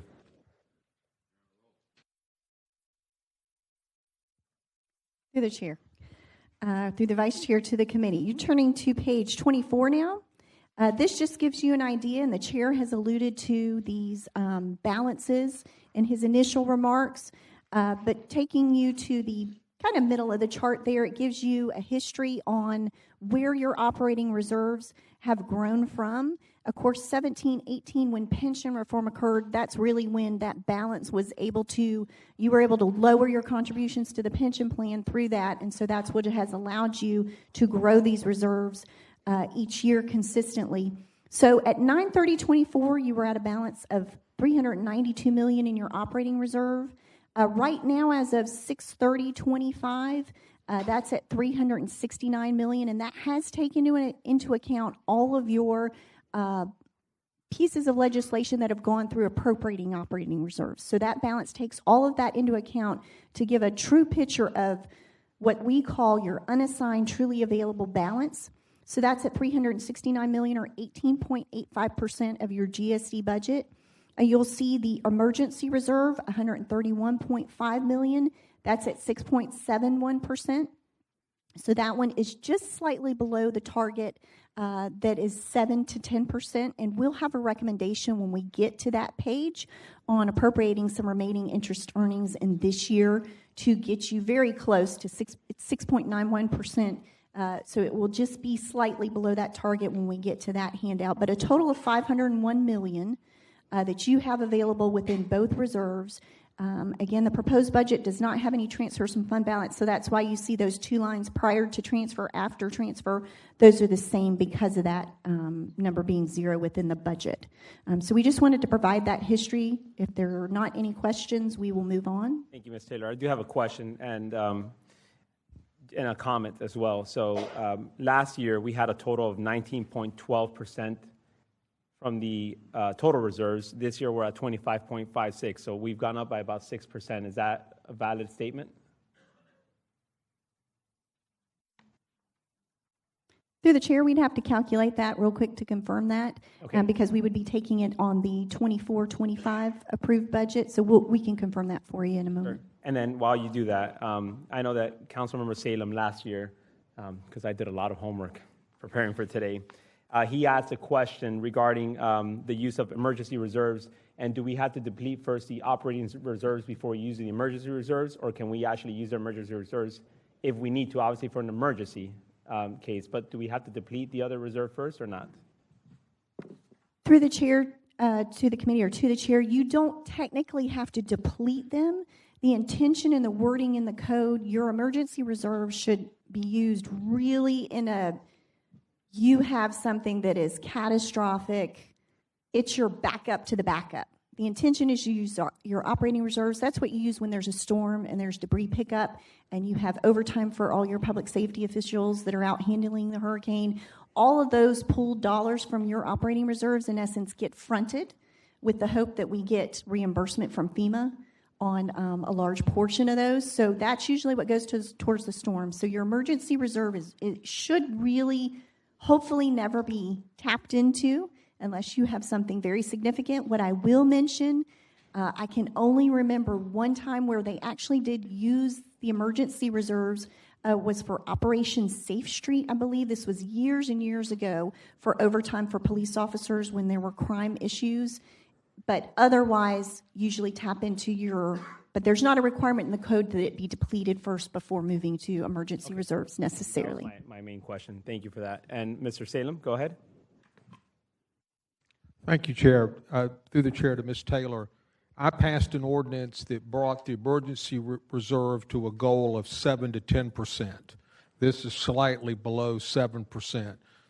Do I hear you saying that's close enough and we don't have to raise that to 7%? Through the chair to Councilmember Salem, we'll have a recommendation on the emergency reserve fund when we get to that. Okay. That appropriates some interest earnings. Ms. Moyer takes it up through April 30th for a cash balance, and there are additional earnings this year that will get you, if you approve that appropriation, get you to 6.91%. From there, if you wanted to get to the 7%, it's about $1.7 million that you would have to find either through moving it from operating reserves to emergency reserves, so you're appropriating operating reserves in essence, but it gets that target met, or through recurring revenues through your special counsel contingency. If you wanted to fund it, it does put your balance further negative on your special counsel contingency, but you can do that as well. Chair, I would ask you just to jot that down as something that we should consider. I think it's the ordinance at 7 to 10%. My personal feeling is we ought to at least get to 7% through some means. Thank you. Yes, Mr. Salem. I was actually going to ask somebody to pass a motion to see if we could get to that at some point, because right now we're at a $28 million deficit to reach. If we add this to that pot, now we're looking at about $29 million to get to that. Because I think, like Mr. Salem said, we have an ordinance that we have to adhere to, and it says 7 to 10%, and we're shortly under that. So how should we proceed with that? Through the chair, that is our last fund in the handout today for hearing one. If you don't mind waiting till that, and we can take that up when we take up the recommendation from our office. Okay, that works. Mr. Peluso. Thank you, Chair. Through the chair to Ms. Taylor. So I know we talked about this a lot last year and the different ratio that they're looking for when it comes to the reserves. The fact that we have operating reserves and emergency reserves, is that a traditional thing for municipalities or counties to have two different reserve sets? Or do most usually have one and they're trying to hit that gap target of 7 to 10%? Through the chair, it does vary, and if you'll bear with me 1 second, when we took up Councilmember Salem's bill that changed that, I'm not sure if I have it in my handout. I think I do. It's going to vary. Some cities have both. Some have just a combined one. But when we had the city-county research, and bear with me here, looking down the counties, some of them, it's a mix. Okay. Some have it, some don't, and then same for the city. Some have both, and some have a combined. Understood. Through the chair to Ms. Taylor. So the 25.56 for the total reserves that we have, under normal GAAP principles, that's well above where, that's more than comfortable. Would it not be the case? Through the chair to Councilmember Peluso, yes, sir. The Government Finance Officers Association recommends 2 months, which is a little over 16%, as their guide for having sufficient reserves. Understood. Thank you. Thank you. Nobody else on the queue? Ms. Taylor, proceed.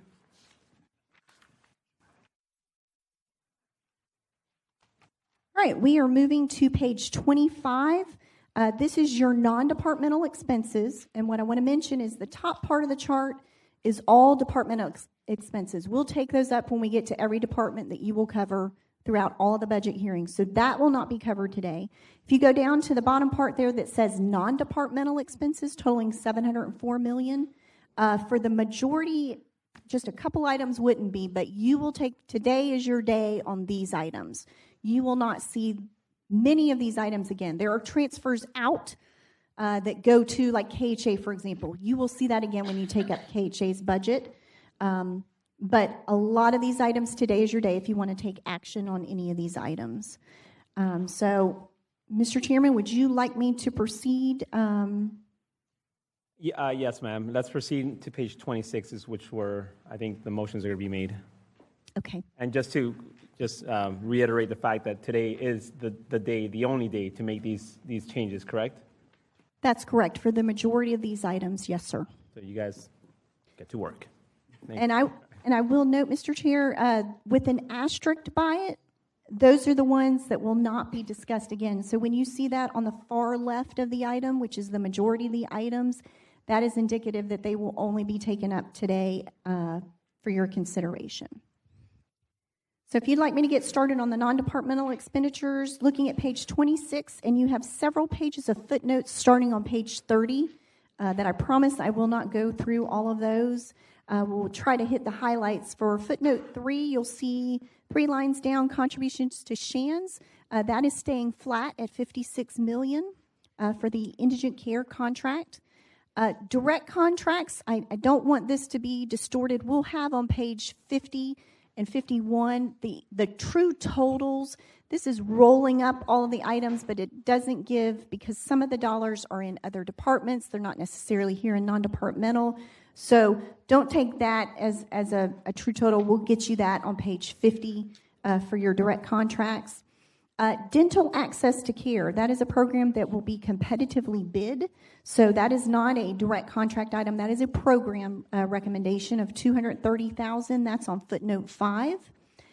Your food insecurity relief, I would, in essence, that dollar there, we will get to when we get to the Parks Department. You may recall the recent legislation on that for your meals for your homebound folks. There is funding proposed in that continues the mayor's transition task force item there. Infant mortality, $310,000. That's the continuation of a mayor's task force item. Jacksonville Classical Academy, you'll see $300,000 proposed. And we'll get to, when we get into all of these, there's a direct contract, but that will need to be amended. We already have a contract in place that if council wants to do that funding, we just need to get that contract amended. You'll see PSG- this is your cultural council grants, actually, your CSGs at $6.9 million. That is staying flat with the current year's budget. Your next one is your stormwater low-income subsidy. That is what is paid over from the general fund to cover those that apply for, and also your nonprofits that are exempt from your stormwater fee, and it makes that stormwater fund whole.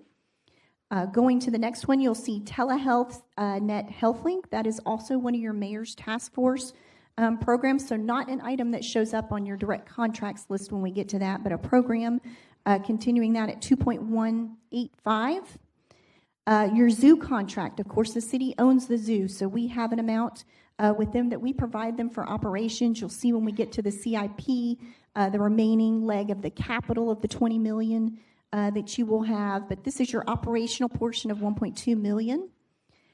Going down, starting where it says footnote 11, and it's the $534,000. All of the rest of that page is previously committed economic incentives, whether it be completion grants, job creation grants, rev grants, all of those types of things previously approved. We will have a recommendation. I won't go through all the footnotes. We have all the footnotes on what legislation authorized each of these, but I won't go through all of those right now. We will have a recommendation regarding the 2 lines, Phoenix, Jacks, and Springfield Partners, just to get that $2 million that is in Springfield Partners aligned. It should be $1 million for each of them based on some past legislation that went through. But I won't go into further detail on those unless there's questions at the end. Mr. Chairman, if you'd like me to move on to page 27. No, ma'am. Thank you. We're actually going to take a little pause right now. I do have a couple council members on the queue, but before we proceed with the council members, I'd like to hear from the administration. Dr. Joshi, I think this is a part where you present on your initiatives as well, because while some of them are direct contracts, I see some of them here as well too. So I think it's only fair to have you speak on everything now before we proceed with both pages. And we will have 10 minutes for the doctor. Thank you. Thank you, Committee Chair, and thank you for the committee for all the work you're doing and all the work you will be doing as we go forward here. I got to go quickly because I only have 10 minutes here and I have a bunch of programs to go through, so we'll go through them. $7.1 million in these health programs here in this fiscal year 26 budget. These programs are here to help us reduce infant mortality in Northeast Florida, improve awareness and access to mental health resources, reduce elderly food insecurity, and increase access to primary preventative care. I'll go through the 6 existing programs first, one in reducing infant mortality. This graph right here shows you how we have compared to the rest of the state in terms of infant mortality over the last 20 years, and we've been way ahead of the state average when it comes to infant deaths in the first year. And here in 2023, we're at 7.9, the last time we have records for this, at 7.9 infant deaths out of every 1,000 live births versus the state average of 6, so well above the state average. But you will see when you look at that graph that there has been a decrease of 34% over the last 18 years, and there are some things that are working. And one of the key things that's working for us are community health workers for some of the organizations that work in the infant mortality space, in particular for home visitation services, education, and connection to resources. So if you recall from the mayor's transition budget, we had put out an RFP for an organization to look into hiring 2 to 3 community health workers so that they can canvass more homes, educate more moms and families on safe sleep habits, and educate them on toxic stress. And that RFP was won by Northeast Florida Healthy Start Coalition. And they have some pretty impressive data here, which we did review in neighborhoods. I'll go through really quickly with you all as well. They engaged with over 630 women and families, 300 of whom were pregnant, 72 had just had a baby, and identified multiple risk factors, including lack of health insurance, no preventative health, and late entry into prenatal care. Almost 80 of these women and families were referred to home visitation programs. So those are women who were at risk of losing their baby in their first year of life or having some maternal health issues as well. And so if those services are able to be provided, we may be reducing the infant mortality in those groups. 100% of these people received education regarding preconception health, safe sleep, and infant mortality education. Mental health and well-being is another important area for us here in Duval County. You guys know as well as I do that we do tend to suffer in this regard. So data from 2022, which is right around the time we started thinking about this program, suggests that Duval County has 13% more hospitalizations for mental health-related illnesses than the rest of the state.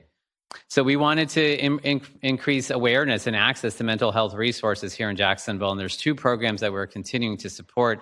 The United Way's 988 Crisis Center with their crisis counselors and program manager, and Angel Kids Pediatrics for the work they do for children with mental and behavioral health issues, in particular those with Medicaid. So we'll go through the data real quickly for the 988 Crisis Call Center here. And you can see that in the last year, they went ahead and hired those 2 crisis operators and a program coordinator as well. They've received over 17,000 calls, which is 1,400 per month. 1,200 per month were picked up locally, which is 14,000 calls, a 20% increase from Q2 of 24 to Q2 of 25, but they're still picking up the phone at a rate of 83.3%, which means only 16% of the calls are going to a national call center. That is important because when they pick up the phone here locally, they have a 98.7% de-escalation rate. Their time to answer the phone is down to 17 seconds. And in August of last year, they picked up the phone here locally 100% of the time, which is truly remarkable. Pediatric health services, you guys know as well as I do that 20% of our children experience mental, emotional, developmental, or behavioral health disorders each year.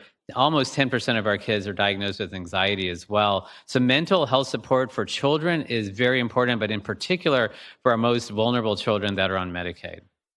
And so Angel Kids Pediatrics sees over 42,000 pediatric patients a year. 59% of these are on Medicaid, and 20% of those suffer with mental or behavioral health-related issues. You could go through the data here yourself, but I want to draw your attention to the hours of care coordination. Over 6,000 hours have been devoted towards these children and 8,200 direct hours of true patient care.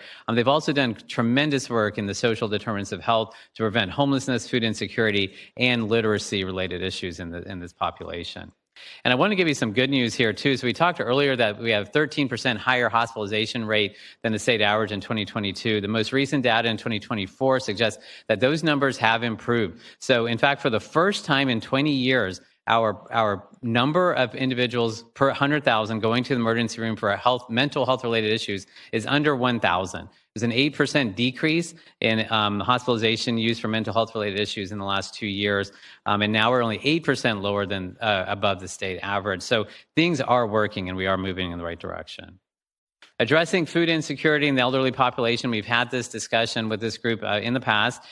So we know that there's over 160,000 residents over the age of 65 in Duval County, and 4,000 were food insecure back in 2023. 2,800 of these folks were on a waiting list. Our goal is to get at least one hot meal a day, 5 days a week for these individuals who are food insecure. We've competitively bid that contract out to Aging True and Urban Jacks. The data is pretty impressive. So 2,800 people started on this waiting list. 1,900 additional people were fed. 945 are left on the waiting list, a 67% reduction in food insecurity in this group. Increasing access to primary and preventative care, and this does become important for us as we try to decrease our uncompensated care in the emergency room. We talked about that just a few minutes earlier. And so by developing a program in which we can keep uninsured individuals out of the emergency room and then direct them into a primary preventative healthcare system can help keep these same folks out of the emergency room, which will then hopefully decrease taxpayer funding for that. So 2 programs we'll talk about here. Telescope Health has helped us with our HealthLink Jacks program, and Jacks Care Connect, the Duval Safety Net Collaborative. So you guys know HealthLink Jacks very well. This program started really kicked off in October of 2024 with a press conference. And during this time, they've answered the phone 5,000 times, have over 3,100 provider visits, and have kept 1,300 people out of the emergency room. 21% of those ER diversions were from UF Health Shands here in Jacksonville. The estimated emergency department savings are up around $6 million, probably higher than $6 million at this point. A lot of other good data there, but I only have a few minutes left here. Jacks Care Connect, which is that collaborative, remember that umbrella organization that kind of funnels folks into the Duval Safety Net Collaborative, 6 free and charitable clinics, so that people who would have otherwise gone to the emergency room now have a primary care home. The program here is meant to ensure that Duval County residents, regardless of ability to pay, have access to comprehensive and coordinated primary care. And it was a recommendation of this body in 2022 through its Critical Quality Life Issues Task Force to support this program annually at $1.5 million. Here's some of the data through Jacks Care Connect. They have well exceeded their targets over the last year or so. They're 217% of their 2024 pace in terms of patients seen. 76% of their patients utilize the emergency room 3 times in the previous year before joining that program. After 1 year, only 24% of them use the ER even 1 time. 62% reduction in emergency room reliance. Their top health zones are health zones 1, 4, and 5, which are our health zones that are most challenged with health-related issues. And their growth will continue. You can see here patient visits in purple and their overall patients in purple, their overall visits in green here. I'll go through each of these programs real quickly here. So the 6 programs, Community Health Outreach, which is located in zip code 10 on the west side, $183,000 worth of dental health services in the last year. They have 1,500 people on a waiting list for dental services. Mission House at the Beach, zip code 60, 50% growth in the last year, 56 patients in a new integrated behavioral health program. Mass Clinic is expecting to see a 20% increase in their volume. They're located in Arlington in zip code 32246. The Schultzbacher Center, located throughout town, but in particular in our Health Zone 1 here in the urban core, over 7,000 patients in the last year, and 25% of them have accessed mental health resources. Volunteers in Medicine with over 7,500 visits, and Agape with interpretive services, language interpretation services of 210,000 minutes in the last year. Couple of new programs which we'll hit really quickly. You've heard a little bit about the dental access to care. I bring this up because there's 912 emergency room visits for every 100,000 residents in Duval County just for dental-related issues, 71% higher than the state average. You can see the graph here. Jacks Care Connect, our partners there, are telling us that 41% of all of their referrals are due to dental health-related issues, and an ER visit for non-traumatic dental health concerns in Florida is $2,600. So this program would support an organization through an RFP to hire a general dentist, registered dental hygienist, and dental assistants so that we can decrease that waiting list. And finally, a congenital syphilis reduction, which is really tied to infant mortality. I bet many of you may not have known. Look at this curve down here. Duval County is in blue. The rest of the state is in orange. We have 290 per every 100,000 live births of children suffering with congenital syphilis. That's a 19-fold increase in the last 8 years. 60 to 80% of untreated moms will pass syphilis on to their baby. And if the baby has syphilis, there's a 40% chance that they will die in the first year of their life. That impacts infant mortality. My last slide here, I'm sorry. So this program is to support an organization through an RFP to screen pregnant women in their first and third trimester, deliver timely medication, which is a shot of penicillin, and follow up through that time. Thank you guys so much, and I'm happy to answer questions. So, thank you. Thank you, sir, and thank you for making it through the 10 minutes. We do have about 9 minutes before we go on break, roughly, so I would like to take care of this page before we do that. So with that, let me switch over to this. All right, I have Councilmember Salem on the queue first.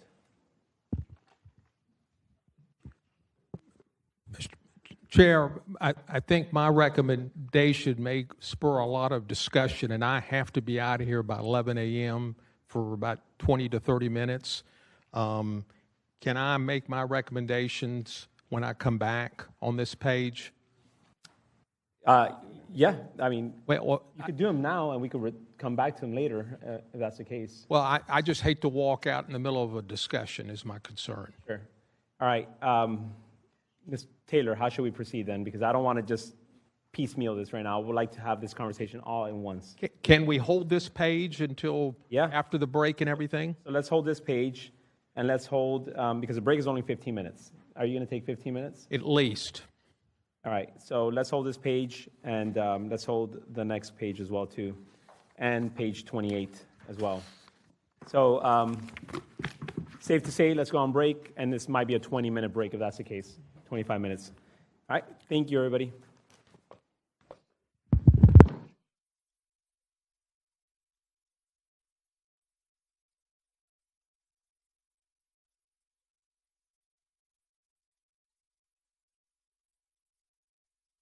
In 30 seconds, 29 seconds now, and 28 seconds. Please have a seat. All right. 28 seconds, and the countdown.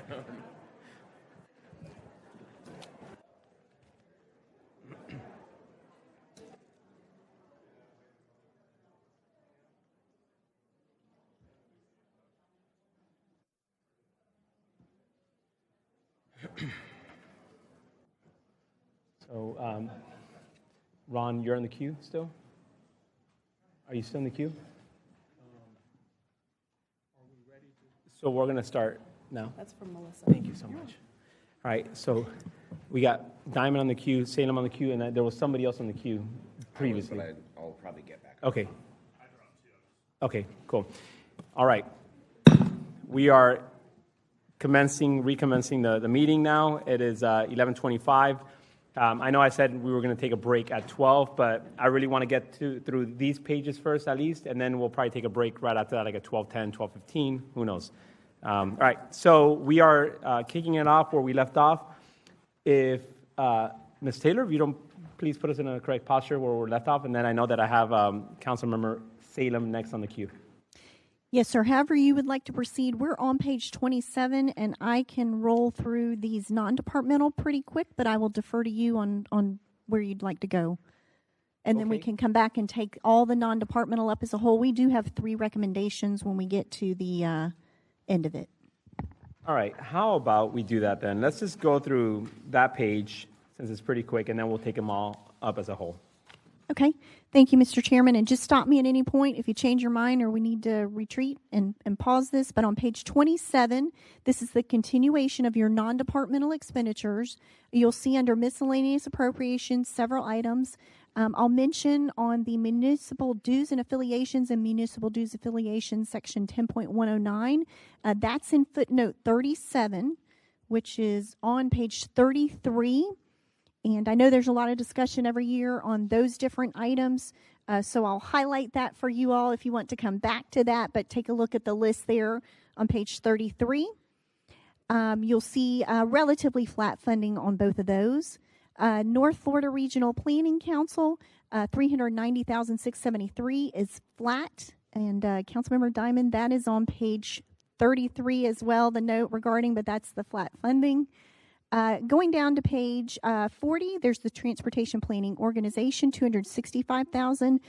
That's per an agreement as well. That is on page 33, the note regarding that.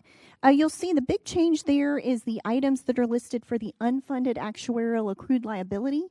This has been an ongoing discussion with the sheriff and fire departments, and this year it was brought up of moving, going ahead and taking the action that's been discussed for several years of moving that unfunded actuarial accrued liability to non-departmental expenses.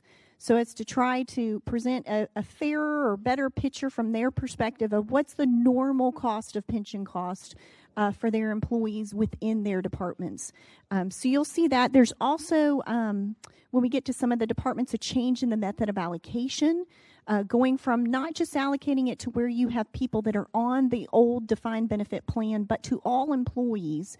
So you'll see some ups and downs in different areas, and we'll go through the various budgets when we get to that.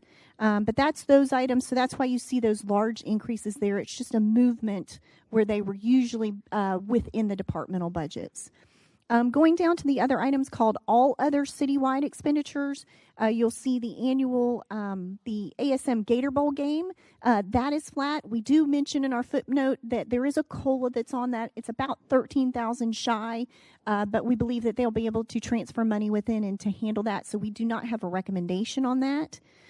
Going down, you'll see the BJP, the 20%. This is your constitutional gas tax. We split that with JTA, 4.7 million. We're on page 27 in the middle part there under your all other citywide expenditures.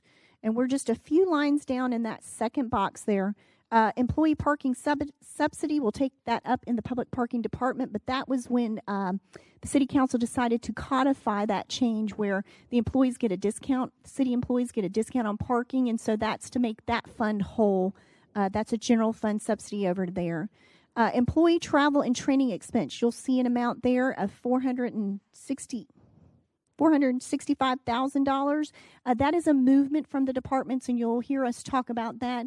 That is a change in policy from the administration to add another level of review. So they're placing it here before any department can proceed with travel and training, and that's in your mayor departments. It is not a change to city council or constitutional officers. Their travel and training remains within their budget. So you'll see that when we get to the various departments. Going down to JPA contributions, $13.5 million. Page 34, footnote 50, has the detail on that. That's based on several things where we have an interlocal agreement with JPA. There's telecommunications tax money. There's an annual $800,000 that dates back for capital many, many years ago from an interlocal agreement. There's also the Fulton Cut money, the last payment of the cash portion that we will be giving, budgeted for this year. There will still be the authorized debt portion, but that detail is on that page 34. Juvenile justice, page 7.1 million, page 34. There's a footnote there, and we'll have a recommendation on that based on timing and knowing the number from the state for the requirement. Going down to the Medicaid program, you'll see 22.7 million, 3.3 million increase. And again, this is a state-driven calculation, so not really much input from the city other than this is the amount that has to be paid. So you'll see that going up. So a total of citywide expenditures there of $46 million for your total citywide of $313 million. I'll take you very quickly to page 28. You'll see various reserves and contingencies. At the top of the page, you'll see the $9.4 million for your council strategic priorities. It is below the line. So all of these items in this box are below the line in a designated contingency. You'll see the community benefits, the two for countywide, 2.5, and east side for 4. Going down to the contingency, the find match of $3,060,000. These are for projects that you previously approved, and this is providing the funding for that.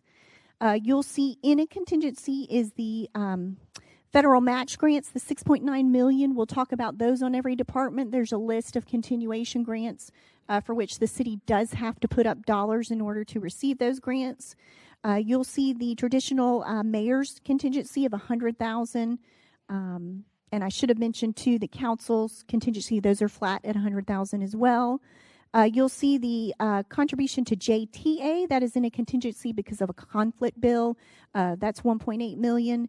Public service grants are flat at $7.2 million, and that's in a contingency because of the conflict bill that will be taken up. You'll see in the interlocal agreements for things like lifeguard services, for the tipping fees that we still pay for Jack's Beach and Baldwin, all of those items total $2.9 million per the interlocal agreements. You'll see debt of $124 million going up 6.3.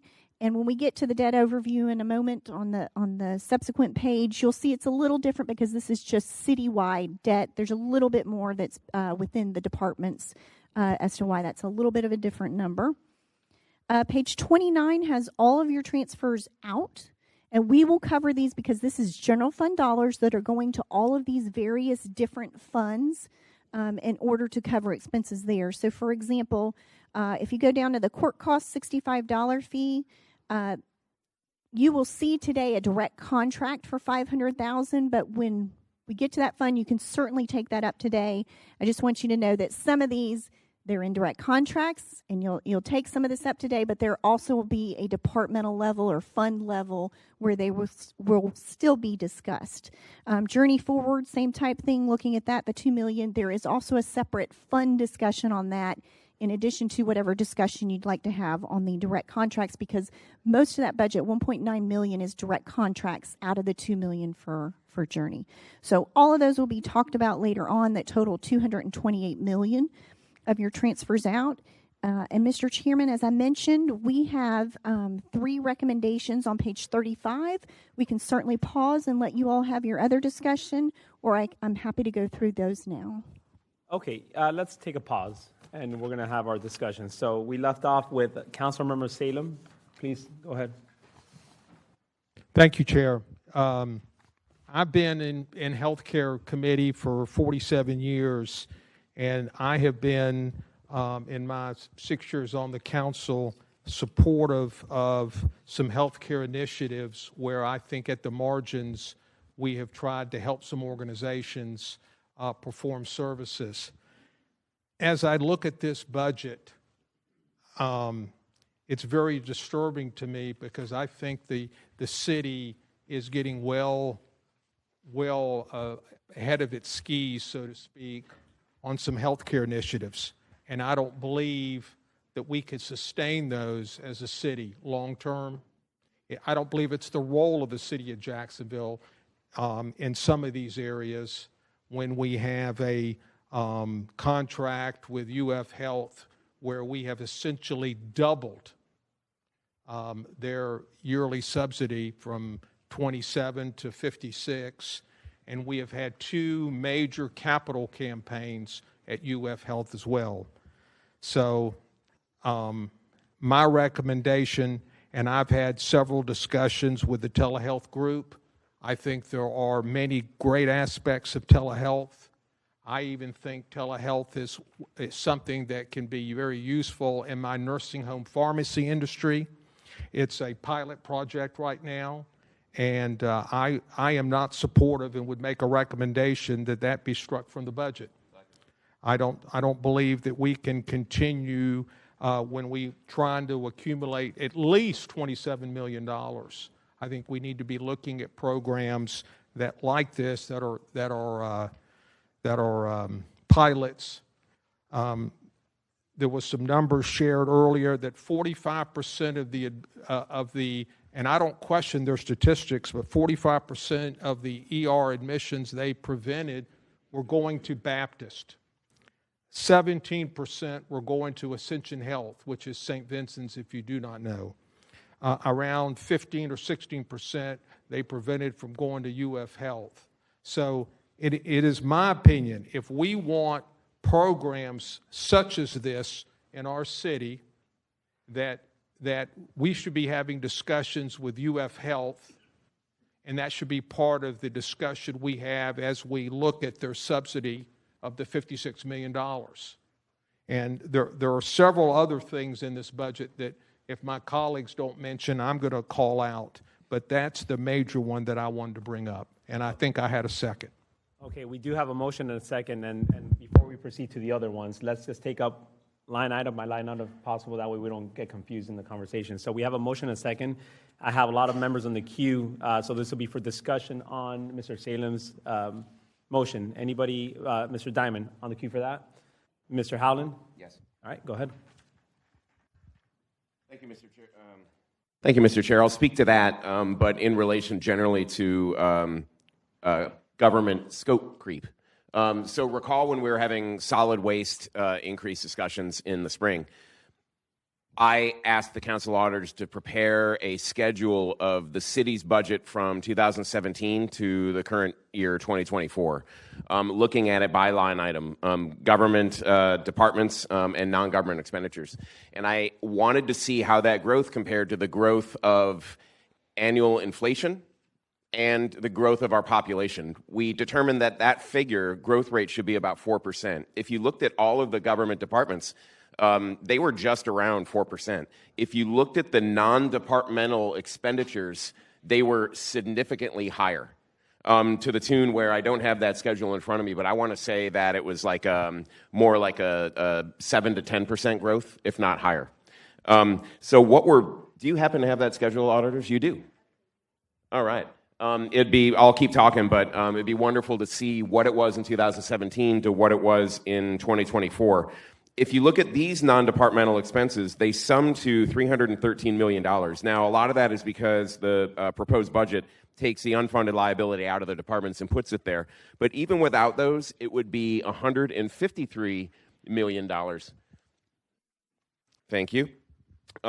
Which, if you kind of look at the let's see where it was. You might have to tell me, Brian or Kim, what the non-departmental revenues were in 2017. Well, regardless, what we've had is significant growth that exceeds by far the rate of inflation and the population growth rate. And these are all things, you can see them all listed here, such as nonprofit donations, direct contributions, incentives for businesses and development. Many of those things are great, but to me, they've become excessive. And I think we can see it in several of the line items here. And people might say, hey, there's a lot of angst between city council and the mayor's office. You might see that in the press from time to time, but I don't think that's really all that true. We work together on the stadium. We work together on collective bargaining. We work together on the UF graduate campus. We also worked together on one of the mayor's priorities when she ran for office, which was indigent health care, because we increased the UF Shands healthcare from 28 million to 56 million, and we're probably going to do so again today. But when we start having extra money, extra dollars, and they start going to a number of these other direct contracts, grants and aids, I think it's time to say enough is enough. We got to control it, because what this is money coming out of taxpayers' pockets. And as I always say, a dollar back in the hands of the taxpayer is better spent than a dollar in the hands of the government. So I'm going to support Mr. Salem's motion and several other motions on line items in the schedules on page 26 and 27. Thank you. Thank you, sir. All right, Mr. Lehman, did I already call you? No, sorry, you're on this one as well? Yes. Go ahead. Okay, thank you, Chair. And Councilman Howland, I was looking at a little different on the dollar side. 19 and 20, our non-departmental was $200 million, and this year it's $420 million when you parse out all the debt and a few other items. So it's more than doubled in 6 years. That being said, when I've met and researched with the different folks talking about these, HealthLink Jax was the one that stuck out that I think there may be a business case here. Again, $56 million to Shands, and then $2 million to HealthLink Jax. If you look at what they accomplished in the first year, 5,100 people were touched.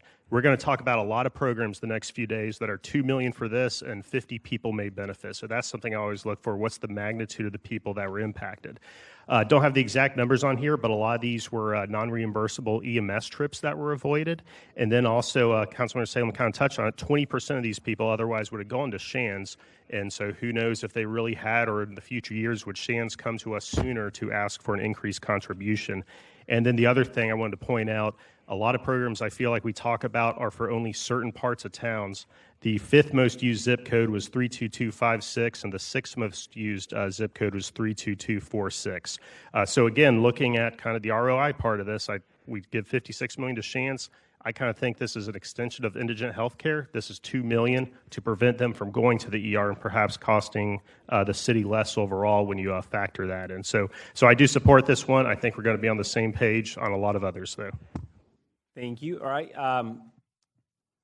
Mr. White, are you on this one, sir? Go ahead, sir. Yes, sir. Through the chair, thanks you for recognizing me. I'm with Mr. Lane, and I looked at this pretty hard, and I don't disagree with some of the things Dr. Salem and Mr. Howland said, but the numbers that Dr. Sochi had put out before, would you give him 60 seconds to go over those numbers again to confirm what Mr. Lane has just said? My apologies. Are you asking me to? Yes. Would that be okay for him just to go over those numbers one more time? Take 60 seconds. For Dr. Joshi? Yes, sir. Do so? Yes, sir, to confirm what Mr. Lane has said. Sure. Go right ahead, sir. Yeah. Just the numbers on the telehealth. You are the past president, so well, you want. Thank you for indulging me. Thank you. Through the committee chair to Councilman White, are you asking me to go through the emergency room deferrals? Those numbers? Yes, sir. 60 or 90 seconds. Yes, so we can absolutely. Move on just to absolutely. That, so please. 1,300 folks were diverted from the emergency room after having HealthLink Jack services. 44% of those would have gone to Baptist, as Councilman Salem said. 21% would have gone to UF Health.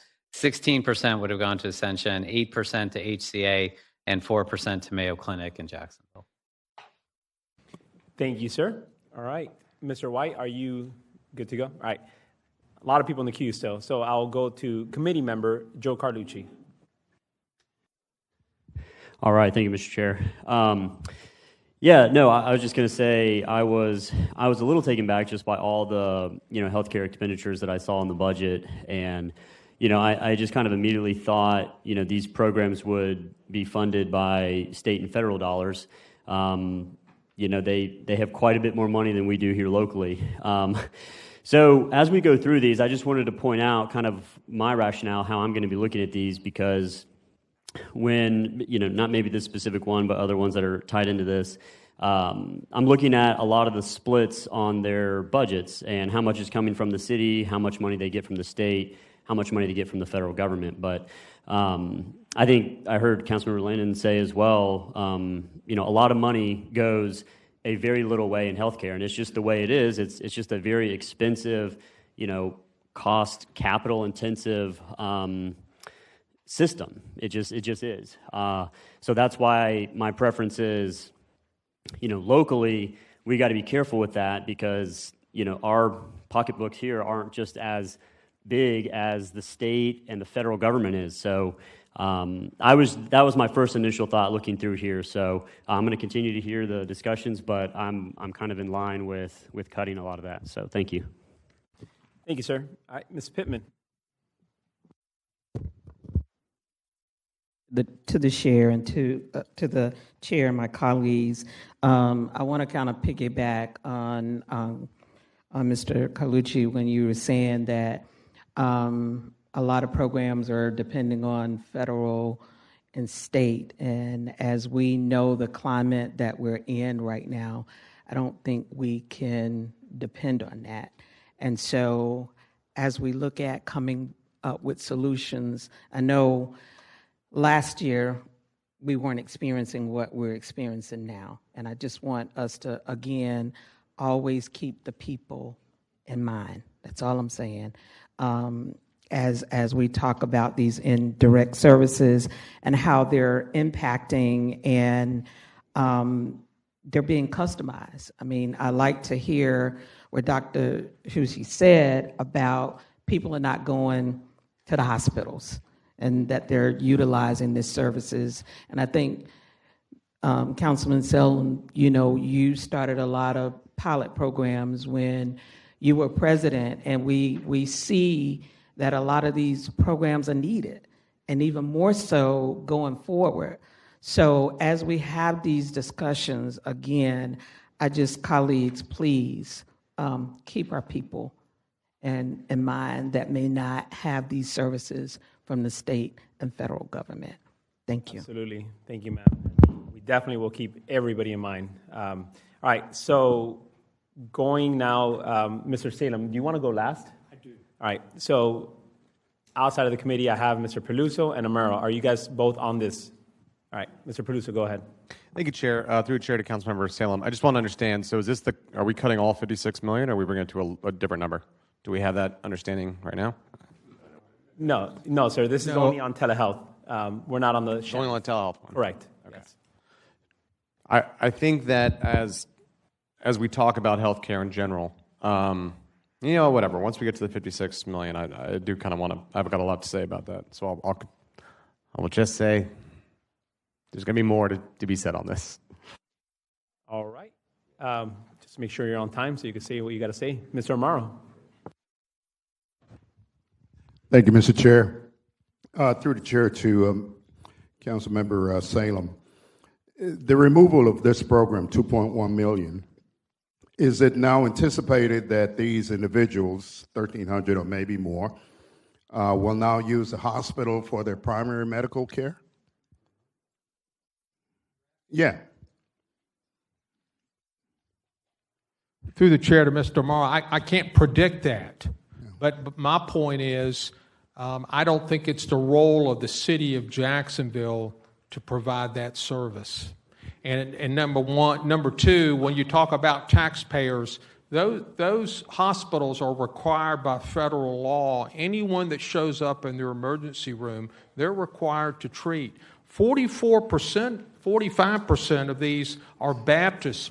And it's not clear to me whether Baptists would want that ER visit or not. But it's disturbing to me that Baptist, St. Vincent's, and these hospitals are not stepping up to the plate to pay for this service. If we're saving them so much money, and I ask this question, why aren't the hospitals stepping up? And they haven't. It's not, I don't believe it's our role to do this. And I think we can be challenging UF Health to do more, and I think that's where we need to be. They're our indigent provider. And I respect that. There's the Hill-Burton Act and some other laws that require emergency rooms to provide care once a triage the patient. Unfortunately, one of the reasons, just a statement, one of the reasons our contribution to UF Health has gone up significantly over the years is because UF Health, as a county program, a county hospital that provides indigent care, had now become the primary care services at the cost of emergency room prices. And so my position on the program, it seems to be working. I hear you clearly as to whether or not this is our role as a city government. I was just curious as to where do they go now if this gets removed, and that was the purpose of my question. All right, thank you. And not just, I'm not trying to pick on anybody, but I did set this rule from the beginning. Any visiting council members will have 3 minutes on the clock, not 5. Sorry, no problem. Yeah. All right. We just have a lot to go through. Okay, Mr. Salem, are you done or are you still? No, I was responding to Okay, all right, so then you still do. Okay, so last speaker before you go up is Mr. Joe Carlucci. Go ahead, 5 minutes, 3 minutes now on your second time. Okay, yeah, no, it won't take 3 minutes. Just a quick Google search again, just so everyone's clear. Last year, fiscal year 24-25, UF Health received $818 million from the federal government, $102 million from the state of Florida. Like, that's the kind of numbers that they're able to pull in from the federal government, the state of Florida. So my point is, these are good services. We want to take care of people, but we have to be mindful of what our budget, like what our pocketbook is capable of doing, because it's a hard line to draw once you start going down that road. That's just a observation for the committee. Thank you. Thank you. All right, Mr. Salem, bring it home. Thank you, Chair. Part of my statement was back to Councilmember Amaro. When I met with telehealth. As a business person, why aren't these other hospitals, if this is saving them a lot of money because you're diverting ER visits, and that can be proven by their statistics, I'm assuming, why aren't they stepping up to the plate? If these visits are truly saving them money, why wouldn't they participate? None of them are. That's disturbing to me. And the other comment, it's a pilot project today. If we don't take action today, then it becomes more of a permanent project. And we've got challenges. And this is not easy for me. I like the people involved in this. But I'm trying to be cognizant of our taxpayers. And to answer what were they doing before telemedicine? Now, keep in mind, I've had extensive discussions with UF Health on this issue. They have a primary care network. Somebody comes into the ER, they're referred and get into their primary care system. There are systems in place with them, and we have provided them a great deal of support. That's where the discussions need to be. And all we've done thus far, from what I can tell as a government, we've given them $56 million and let them operate. Now, when I was president, we looked at their financials. The auditors did a terrific job of looking at their financials and reported back to us on how they were doing.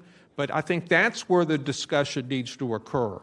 And as I said, I'm seeing healthcare creep in this budget that we need to roll back, because if we don't now, we're going to have big problems going forward. Thank you, Chair. All right, thank you. I do have Councilmember Peluso on the queue. Please, very quick, sir. Thank you, Chair. I just want to know, whether it be Dr. Joshi or whomever else, how many individuals have been using this service? And beyond that, do we know the zip codes that most people are? I understand. I just like to hear it again for the record. So next time, sir, I'll be bringing people up, even though we've already had this information. But you're already up, sir. Might as well just come quick, please. Thank you, Committee Chair. Councilman Peluso, yes, over 3,100 people utilized the service where they actually did speak to a provider. 5,100 people called the number. And again, over 1,300 people were diverted from the emergency. And do we know which zip codes are primarily used? So I was looking at it through health zones, honestly, when I did the data. But per population, the health zone that utilized the services the most was Health Zone 1, followed by Health Zone 5. So Health Zone 1 is our urban core. Health Zone 5 is that outer rim, north side. North side. Understood. Just keep that in mind for those of us in those council districts. That's a lot of our residents, especially for myself, urban core, and then it sounds like Councilmember Mike Gay's district as well. Okay. Mr. Howland, you will be the last one. Let's go. Okay, thank you, Mr. Chair, and I know my time is running short. I like to speak in numbers. I didn't have the numbers in front of me when I spoke last time. My point was that the government, outside of its core functions, which are public safety, infrastructure, and vital city services, has increased incredibly, and that we could see it here in the Jack City-wide activities. I wanted to compare 2017 to 2025. Mr. Parks just handed out a schedule. Would you mind briefly going through it, what it was then, what it is now? This is all of those nonprofits, incentives, and everything like that, which represents scope creep in government. Yes, through the chair to Councilmember Howland. The citywide activities has went from in 17-18, 337 million up to 545 million in the 25-26 proposed budget. That does include the non-departmental items, which include the direct contracts and stuff. It also includes transfers out to other funds for operations and also our debt cost increase as well. So that's I can't remember if I said $207 million increase. Yep, and that's about a 6.2% average annual increase, which compared to the combined annual inflation growth rate over that same time plus population growth of 5%. So it's grown significantly higher than the core city budget. And there's a lot of good that has occurred in that growth, including the $56 million that we're giving to U.S. Chans and will give again. I just think there's also a lot of things that are susceptible to cuts because government scope creep, and things that are outside of the core role of government. Thank you. This is one of them. Okay. Nobody else on the queue. So I have a motion and a second on removing telehealth from the budget. All in favor, please say aye. Aye. All opposed, say nay. Motion passes. All right. So telehealth is removed. That And Ms.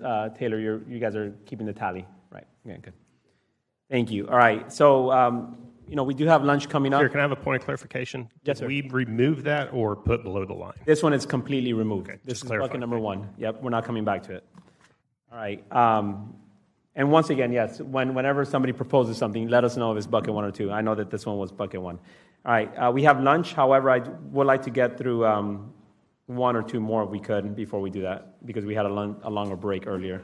So is that okay with you guys? Yep. All right. I would like to go in order moving forward from top to bottom, and if any council members want to chime in, finance committee members, please chime in, and then we'll make some motions if we need to. So I'm just going to go from the top. Art and public places, cultural services, footnote 1. All right. Art and public places, footnote 2, contribution to Shands. Number 4 will be direct contracts, footnote 4. Now, direct contracts, keep in mind that while it is a line item here, you're going to have to go to page 50 or 51, I believe it is, on your handout. So I know that the queue's lighting up now with this one. So, Mr. Chair, you may want to address that line item after you kind of read through the rest of these, and then that way we can take up all the direct contract related later matters all at once. Okay, Just a so we recommendation. will come back to direct contracts then. Let's go to footnote number 5, dental access to care. All right, so who is on, is this, Will, are you on number 5?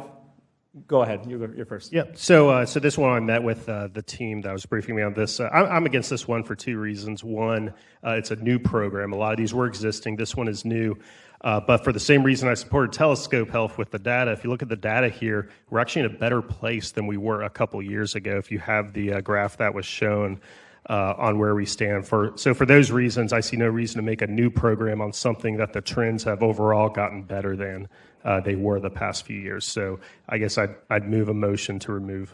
Second. We got a motion and a second on that one. So for conversations, Mr. Diamond? Third. Yeah, this is just well out of our lane. I mean, it's just like fixing people's roofs. Now we're suddenly going to be funding a private contract for dentists. It makes no sense. There's a bunch of this in here, and I commend my colleague for making the motion. Thank you. Thank you, Mr. Howland. No need to comment any further. All right, got it. So we have a motion and a second. All in favor, please say aye. Aye. All opposed, say nay.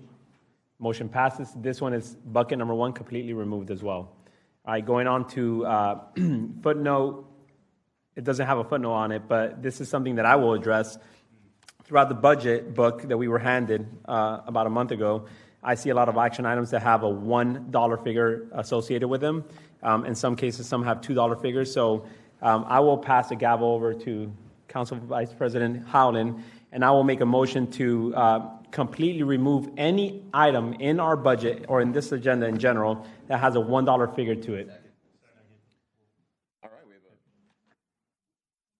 We have a motion and a second on the table to reduce anything in the budget that has $1 in the line item. I have 2 folks on the queue, Mr. Carlucci, followed by Mr. Diamond. All right. Thank you, Mr. Vice Chair, Vice President.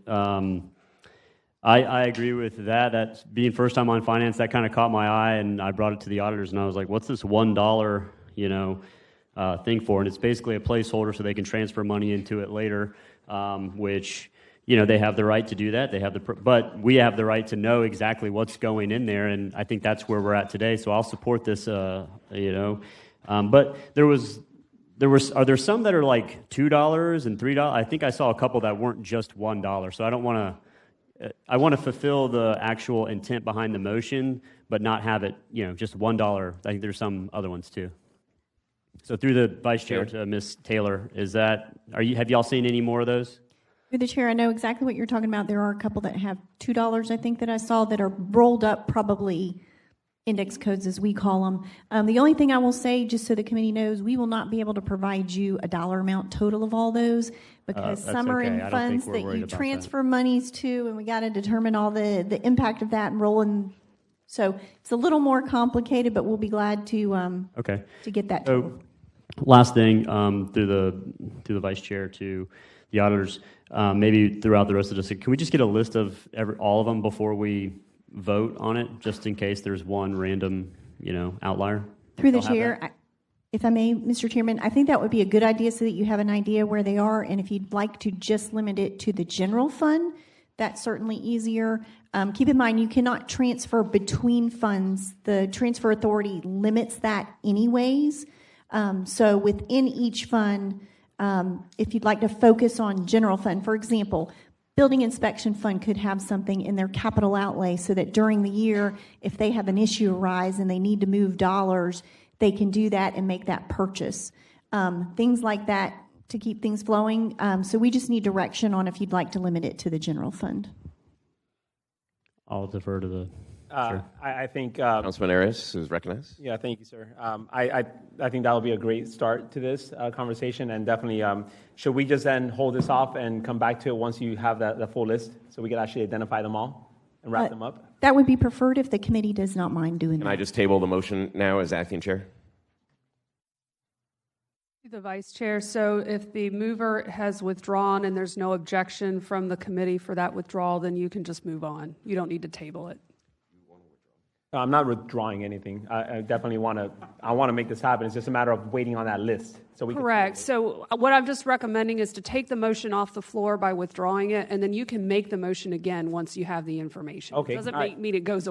It doesn't mean you can't come back and do it again. Okay.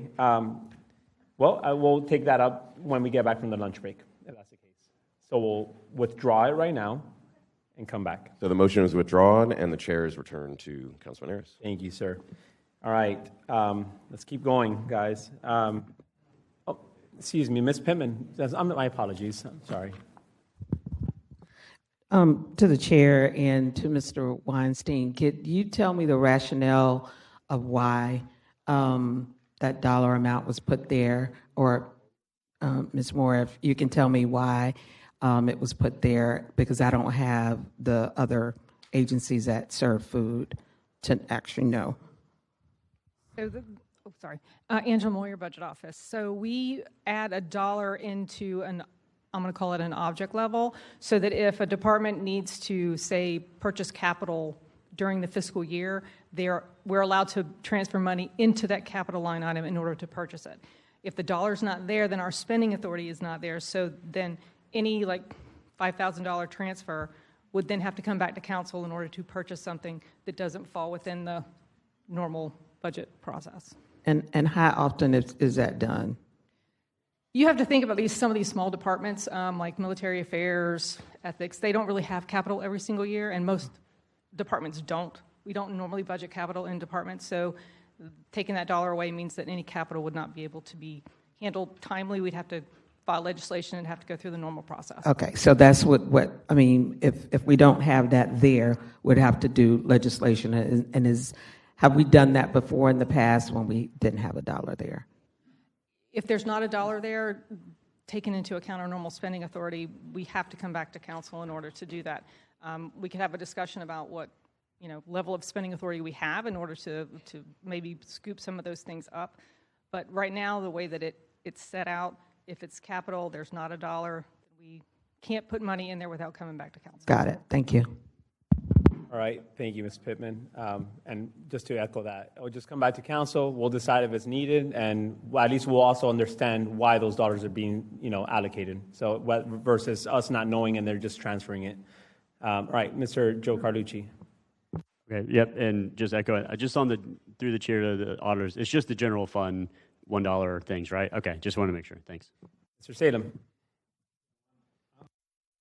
Oh, okay. All right, so we have tabled that till we get back from lunch. All right, footnote 6, infant mortality. Mr. Salem, go ahead.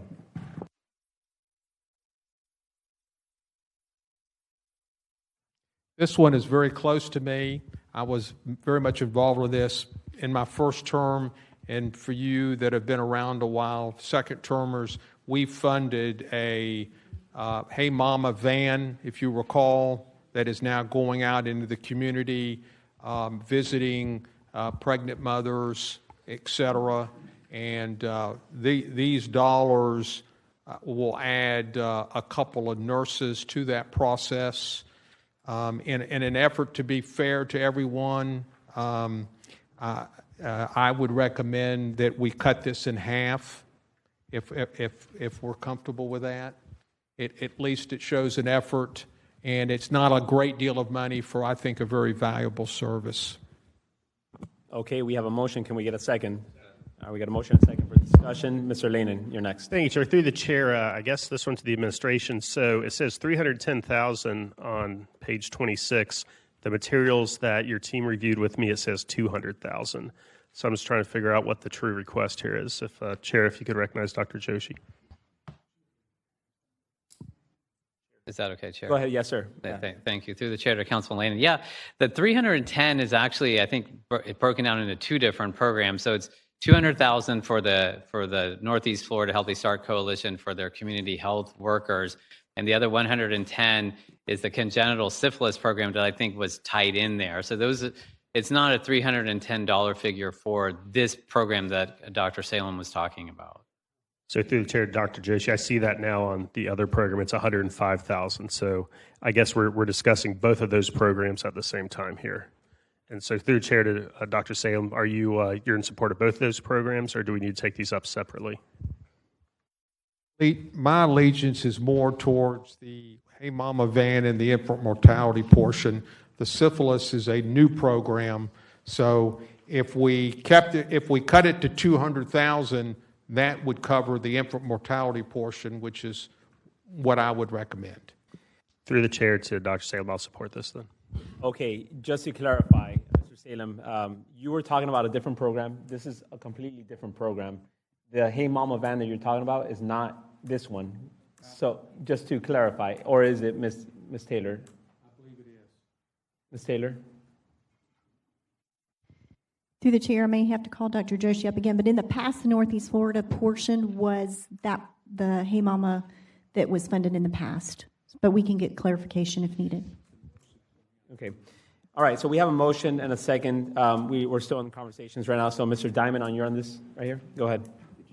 Mr. Chair, if I could just clarify, because I think the initial motion and second was to to cut the $310,000 in half to $155,000.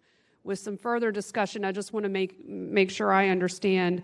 Are we now considering the reduction not from 310 to 155, but to 200,000, and the intent to be that we would only be supporting the infant mortality Hey Mama van and not the syphilis program? Okay, thank you. I just want to make sure we all had it clear. Thank you. So we are essentially removing 110,000 from this line item. All right. Mr. Diamond, you're still in the queue. Thank you, Mr. Chair. I was going to make that amendment to the motion. So if we need to formalize it, I make it to amend the amendment. We have a motion and a second to amend and the if amendment. I could just speak on this too. Go ahead. Yes, sir. So just speaking on this, a little later on, there's going to be a motion to remove like $390,000 for Northeast Florida Regional Planning Council. Okay. And right now, we're saying we don't have $100,000 for a syphilis program, which will help little kids. Right. So I believe in this program. I think it's somebody else's responsibility, and we don't have the money.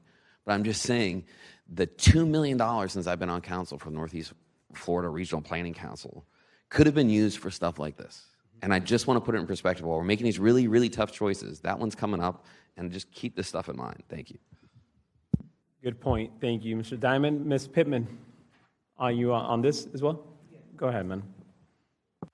To the chair, same thing. I'm really concerned there's an uptick in syphilis, and it needs to be addressed. I don't know if we get partner even with the health department or someone, but this is a serious situation, and I really don't want to cut that. It's new because it's almost like AIDS. You know, when you see something coming down the pipeline, it's better to address it now than later. Thank you. I was actually looking for my notes. I know that tomorrow's meeting, we have the health department on the queue as well, and we will be addressing that. And we do fund 4 other programs. If I'm not mistaken, we also fund one of the syphilis programs as well, or HIV as well. So it goes back to our initial point is some of the work that we're funding is also redundant funding. All right, because we are funding this through the health department, and you will hear that tomorrow. So just wanted to kind of, put that in the minds of all you all. But all right, so we have a motion and a second on the amendment to reduce it by 200,000, by 110,000 to keep 200,000 in there. All in favor, say aye. Aye. All opposed, say nay. Motion passes. All right. You got that? So you would want to move the original amendment as amended and get a second and then vote on that. All right. All right, we have a motion for the amended, and second. All in favor, say aye. Aye. Aye. All opposed, say nay. Motion passes. All right. Ms. Taylor, you got that 110 on the thing. And that's we're not coming back to this one. It's done. All right, we have we have lunch now. I think it's that time. So thank you all. We will be back at 12:45 p.m. All right.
Okay, we are starting back up again. If everybody please have your seats, and council members come back.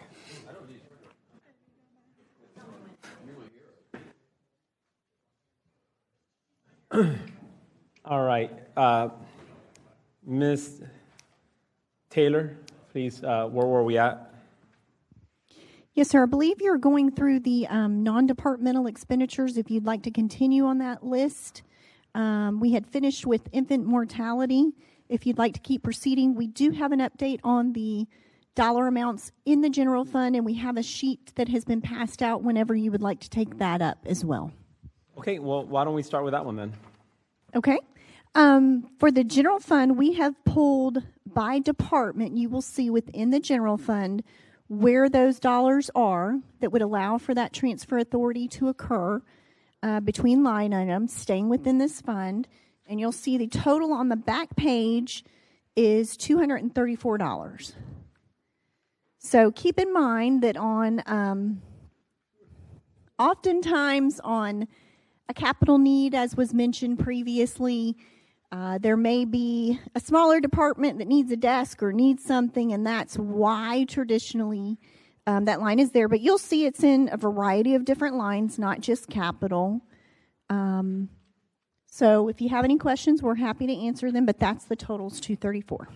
Thank you, ma'am. I don't see it as $234. I see it as 234 possible transfers. So I think we should proceed with my initial motion, and I don't know if I had a second or not, or if I should pass this up or not, but Ms. Stefopoulos, what is the procedure I should do right now for that? So, Mr. Chair, if you want to pass the gavel to your vice chair so you can offer that motion again, you would just move to remove all of the $1 placeholders from the budget that were within the general fund, and then you can get Mr. Vice Chair, you can look for a second on that and have discussion. All right, we have a motion from Councilman Arias. Do we have a second? All right, we have a second to the motion. We have on the queue, first is Mr. Lannon. Thank you, Vice Chair. To Ms. Taylor, again, just make sure I understand what we're doing here. We're not closing these accounts down. We're just simply not allowing a transfer from one account to another on these listed accounts. Is that correct?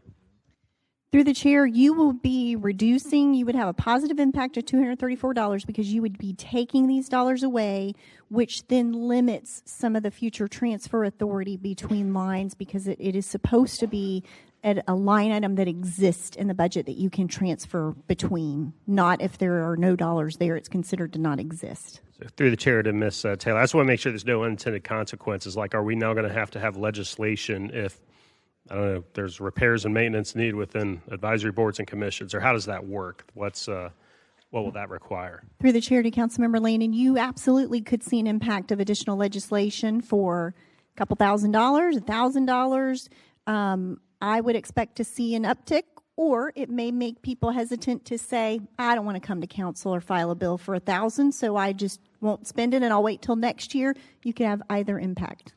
Through the chair, Ms. Taylor, I think you just convinced me with the last thing you said about how it may discourage some people from coming, so I'll support this. Thank you. I recognized Mr. Arias. Thank you, Mr. Vice President. So I would like to make an amendment to my motion, and that's while there are 243 action items here, there are several of them which are fire and rescue and also Office of the Sheriff. So I would like to remove those from this motion. That's an amendment to the amendment. And for completion, that's all of Jacksonville Sheriff's Office budget.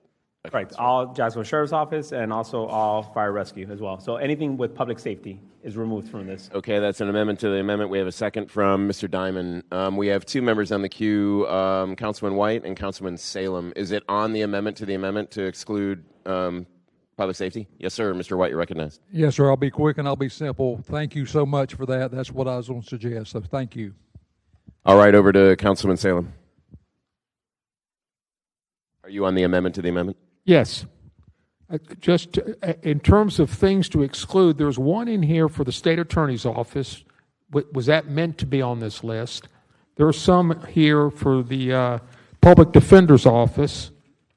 Were those meant to be on this? I thought you were looking at the core government, just so we're all on the same page. Through the chair to Councilmember Salem, they're all part of the general fund GSD, so they're included in there. Yes, sir. Okay. And that would include. You're okay with that? Yes, sir. If anything, like I said, we could come back and file legislation separately for that. Okay. To address those needs if there are any needs in the future. I'm fine. Thank you. Okay, we have an amendment to the amendment on the table. No other speakers in the queue. Let's first vote verbally on the amendment to the amendment, which excludes all public safety from this list here. We'll take this vote verbally. All in favor indicate by saying aye. Aye. All against say no. The amendment to the amendment passes. We'll now entertain a motion on the of the amendment as amended. We have a motion and a second on the amendment as amended. We do have Ms. Taylor on the queue. Thank you, Mr. Vice Chair. I do want to point out to the committee it also has some for the supervisor of elections because he is part of the general fund GSD. So just mentioning that because you mentioned the state attorney and public defender. I didn't know if any of those constitutional officers, just wanted to make sure you knew. Yep, loud and clear. Thank you so much for that. Okay, where are we? Are we done with this part? We're ready unless anyone wants to offer an amendment to the amendment as amended. We're ready to vote. All right, we'll go ahead and take a vote on the amendment as amended. We'll do it verbally. All those in favor indicate by saying aye. Aye. Aye. All against say no. The amendment as amended passes. Gavel back to the chair. Thank you, sir.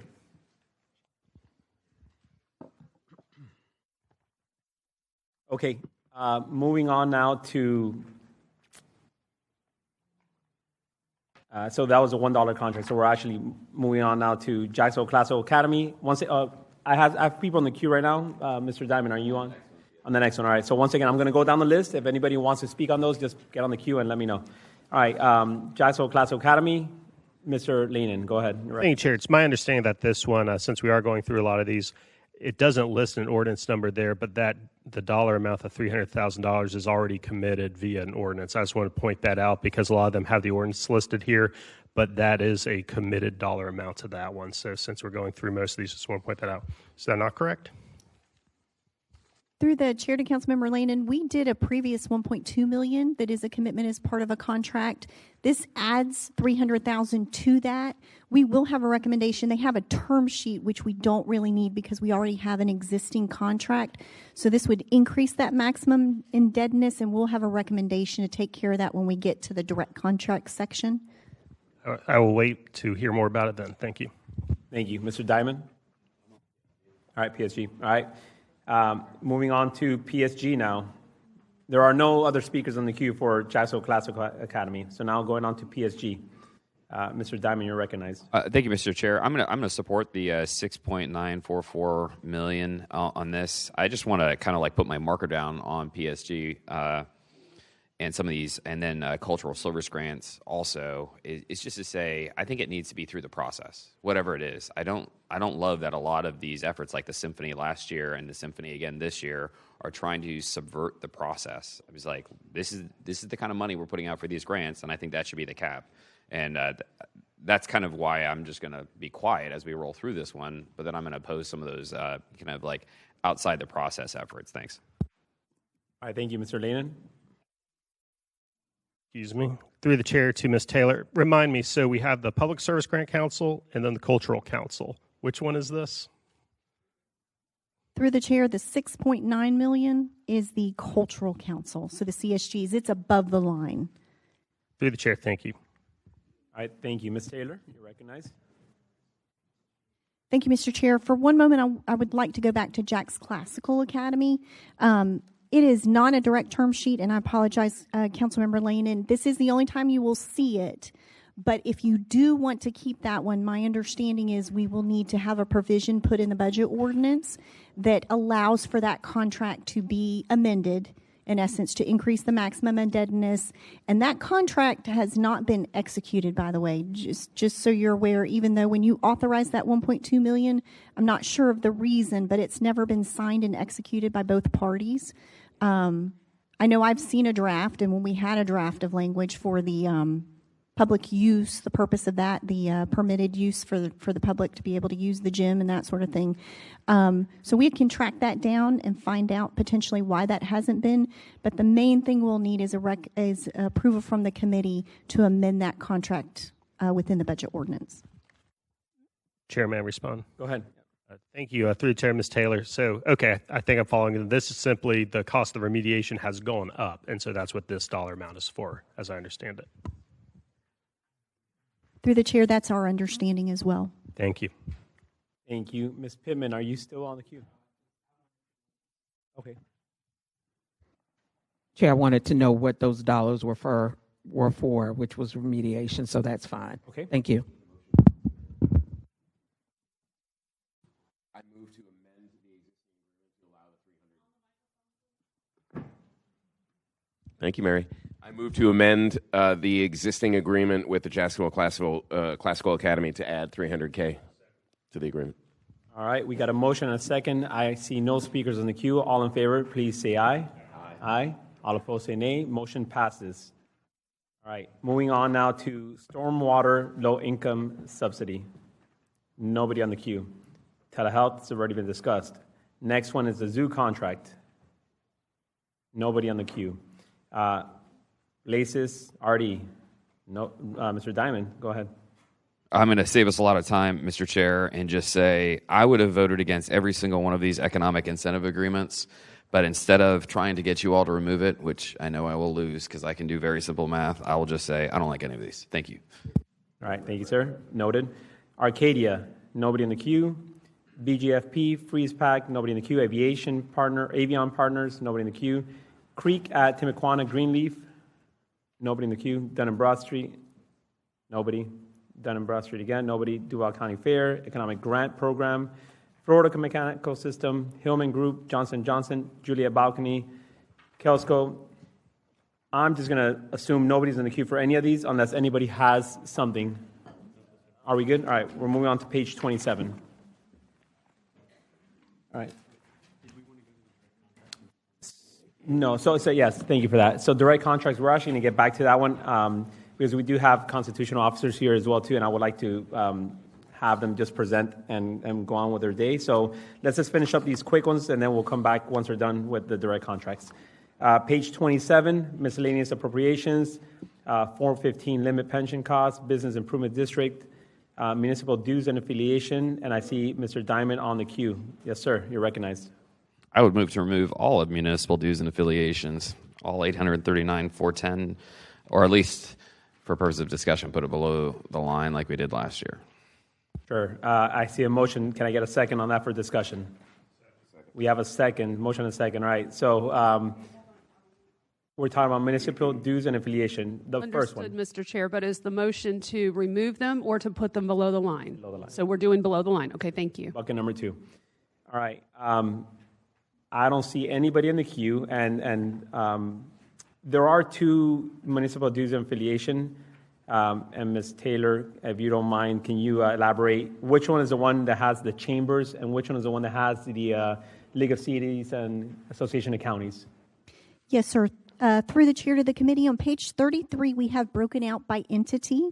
So you'll see Government Finance Officers Association, Jacksonville Black Chamber of Commerce, Jacksonville Hispanic Chamber of Commerce, Jacksonville Regional Chamber of Commerce, and then Sister Cities International, total $839,410. That is the motion that Councilmember Diamond would like to put those all below the line temporarily.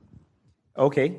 So we're putting, Mr. Diamond, just to clarify, you're wanting to put both chambers and also all the dues. Okay, cool. So we're taking 2 action items at once, then, if that's the case. All right. We're not going to discuss this now. Yeah, we're going to discuss it now. Yeah. So So now we have who wants to be in the queue to discuss it? Because I only see Diamond, unless you want to speak again on this. Go ahead. Yeah. Thank you, Mr. Chair. So I'll start with the second bucket first. So every year I oppose us being in the League of Cities and the League of Counties and all this stuff because I don't think it's worth the money. So that's my argument there. On the second one, look, I don't want to be paying for all these chambers. I just don't think that right now for Rory Diamond, what I'm trying to get done on this council, that makes sense. That being said, I haven't had a chance to talk with Daniel Davis or some of these other folks, so it makes sense to me to put it below the line so that we can have some conversations so we're not doing this in a rude way. And look, I don't know if I have the votes, but I just don't want to pay for that stuff. And while we're trying to cut money left and right out of this budget, this would be a good place to go. So that's why I think the more respectful way to do this is below the line. And then if I can get the votes today, great. If I can't, then so on, we'll move on. Thanks. Thank you. Ms. Pittman?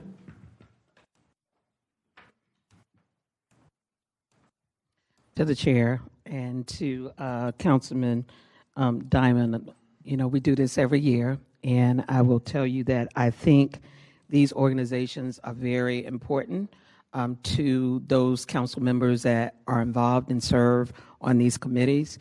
To give you an example, because Councilman Harris and I have been involved with the League of Counties, they're looking to come here next year to do their conference here. We get a lot.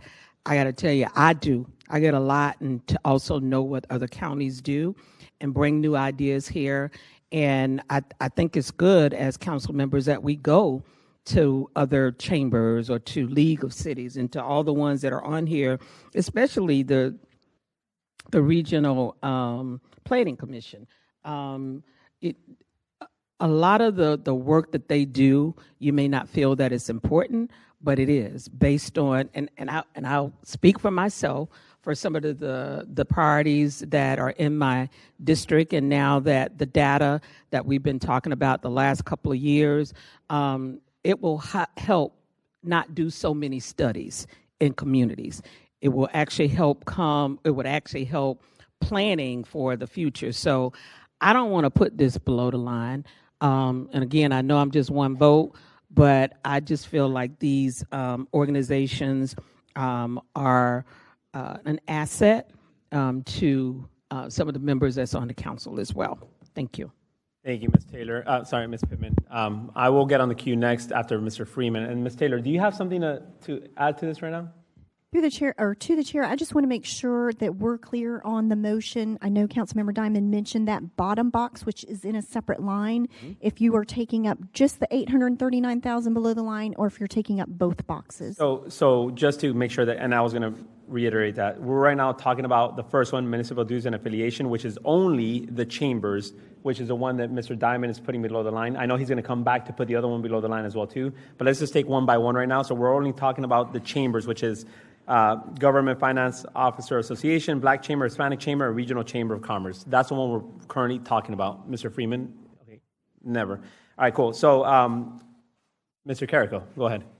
Thank you, Mr. Chair. I support putting them below the line for further discussion. If they're not all here to really talk about it, I think this body deserves to know exactly what those funds are being used for and how they impact the city and why it's a priority for our taxpayers to fund. So because those groups, I don't know if they're all here and organized and have time to present maybe, but if we can maybe save that for a wrap-up day, I think that would be helpful for all of us just to really understand what those dollars go toward. I agree, sir. I don't see anybody here from those groups, and honestly, it's not their fault. We didn't tell them to come. So I'll coordinate with them to make sure that a date works for them so that all could be here at the same time to talk about what they're using the dollars for. So as it is right now, it is going on bucket number 2 below the line, and it will be discussed at a later date, more than likely session number 6. But we are voting on putting it below the line. All in favor, please indicate by saying aye. Aye. All opposed, say nay. Motion passes. All right. Going on to the second one, municipal dues and affiliation, section 10.109, which is the Association of Counties, League of Cities, National League of Cities, and Florida Association of Counties. I already said that. All right. Mr. Diamond, you're recognized. Thank you, Mr. Chair. Same motion. I'd like to put those below the line to discuss again, what the bang for the buck is. I understand a couple members really like it. I get it. I just, personally, I'd like to put it below the line like we did last year to really think through which of these we're willing to pay for. All right. I have a motion. Do I hear a second? Second. I don't hear a second. So I don't hear a second, actually. So, all right, we're moving on. All right, we have a second for discussion. Go ahead. All right, Mr. Freeman. Thank you, Mr. Chair. My apologies for my tardiness. I just wanted to share a little bit about these. I am a member of the Florida League of Cities. Have been attending them since 2015. But the one thing I want to share with this body is we oftentimes hear about precedents set. We hear about how things are done. The way we traditionally did it on this council is that the junior council member would be the board position, and the first termer would then be in that submissive position. Served my time, was ready to go into that board and represent Jacksonville from my years of experience, and was told that I was not because it was the discretion of the administration. You did not hear me go yell and scream to the media. I didn't go on social media. I just stayed quiet. So now I am going down next week, and I'll be one of many numerous members, but I won't have a seat at that table able to share my experience as being a council member for many, many years. So that being said, I would not be opposed to seeing it go below the line because this can happen again as we move forward, that one of you all who have sat here and worked hard to be able to be a voice there will then have your voice kind of removed. Okay, Mr. Joe Carlucci. All right. Thank you, Mr. Chair. I'm not going to support putting it below the line because I think, like everyone has said, we discuss it every year and the same outcome is arrived at. So I would rather not come back and visit it and save us all the time. So I'm not going to be supporting it. Thank you. Thank you. Mr. President. Thank you, Mr. Chair. I do just want to echo what Councilwoman Pittman said. When we do show up, we do get involved, we do plug in at a higher level, then they start to pay attention and realize that, Jacksonville is a major player in the state of Florida. And them coming to have their conference next year and having those discussions and talking to Visit Jackson, looking at that kind of economic impact to bring these other groups in to see what Jacksonville's doing, I think is valuable to our city. So I won't support putting it below the line just because I know where we're going to end up. Thank you, sir. Nobody on the queue, but I also going to echo the same thing. Last year I know that the Association of Counties as well as the League of Cities did come here to present. I didn't ask them to come again because there's no point. We already had the presentations. We know what value they bring to our city. And Association of Counties, as you heard from Ms. Pittman, we are currently in conversations to have them present and do a conference here next year. So more of a reason why we should support this cause, and I would not support putting it below the line. So we are going to take a vote now, verbal vote. All in favor of putting it below the line, indicate by saying aye. Aye. All opposed, say nay. Nay. Now we need a hand vote so we can actually designate. So hand vote, all in favor say, just raise your hand if you're in favor. All right, so we got only 2 people in favor. All right, all opposed, raise your hand. All right, so motion doesn't pass. It failed. It was a disaster for them. Don't worry about that. All right, so, okay. All right, moving on then to North Florida Regional Council, and I do have Mr. Diamond on the queue. Please go ahead. Thank you, Mr. Chair. I move to remove this from the budget entirely, the $390,673. Every year, I think I give the same talk, and I'm hopeful this year, given our budget constraints, that we can be more successful. But here's the issue. 10 years ago, we had these things called DRIs. And DRIs were when counties needed to get together in order to have a big, sort of development. And what was the regional impact of that? Bless you. What was the development? What was the impact of that big development? Then when Governor Scott, that's how far back we're going, was governor, he got rid of the power of regional councils to have any impact on DRIs. So like an organ in your body, its whole purpose was now like gone. And now it's just sitting there. And they have, and these are really nice people, so I always feel bad every year that I have to speak ill of their organization, but I don't speak ill of them as people. But then they've like come up with all these different ways to like reinvent themselves and try to find a purpose. And the only thing I ever hear that ever has any legitimacy is that they help us plan. I'm like, okay, all right, I believe you. It's not $2 million worth of planning since I got on council, guaranteed. No way, 0% chance. So I'm willing, if this council has an interest, if this committee does, to put $100,000 aside to pay for any planners you all want for this year, if we can finally cut this out of the budget. Because I guarantee you, year after year after year, we're losing this money and we could have helped people with it or given it back to the people who earned it. That's my motion. We have a motion and can I get a second for conversation purposes? All right, we got a second. I do have Mr. Joe Carlucci on the queue. Okay, thank you, Mr. Chair. Just to clarify, the motion is just to completely remove it. The $100,000, you're just saying, you're just throwing that out there. That is not included in your motion. Okay, I would not support the $100,000, by the way. But, okay, thank you. I just want to clarify that. I'll stand by for discussion. Thank you. All right, I do have Ms. Pittman on the queue. And before we even, I wanted to bring this up when we got back from the break, but if anybody's going to call anybody to speak up here, you have to ask me first, and I'll decide if whether they are allowed to speak or not. All right, so Ms. Pittman, you are on the queue. Mr. Chair, I'd like to, I don't know if she's here or not, the Executive Director of the Regional Council can I call her up if she's here? Can you please come up? Thank you. Is that okay? Let me ask her. You know, I forgot. Okay, come on. Will you ask her to come up, please? Yes. Thank you. She's good to come up. All right. Protocol here. She's prepared. We do have 2 minutes for any speakers, please. Thank you.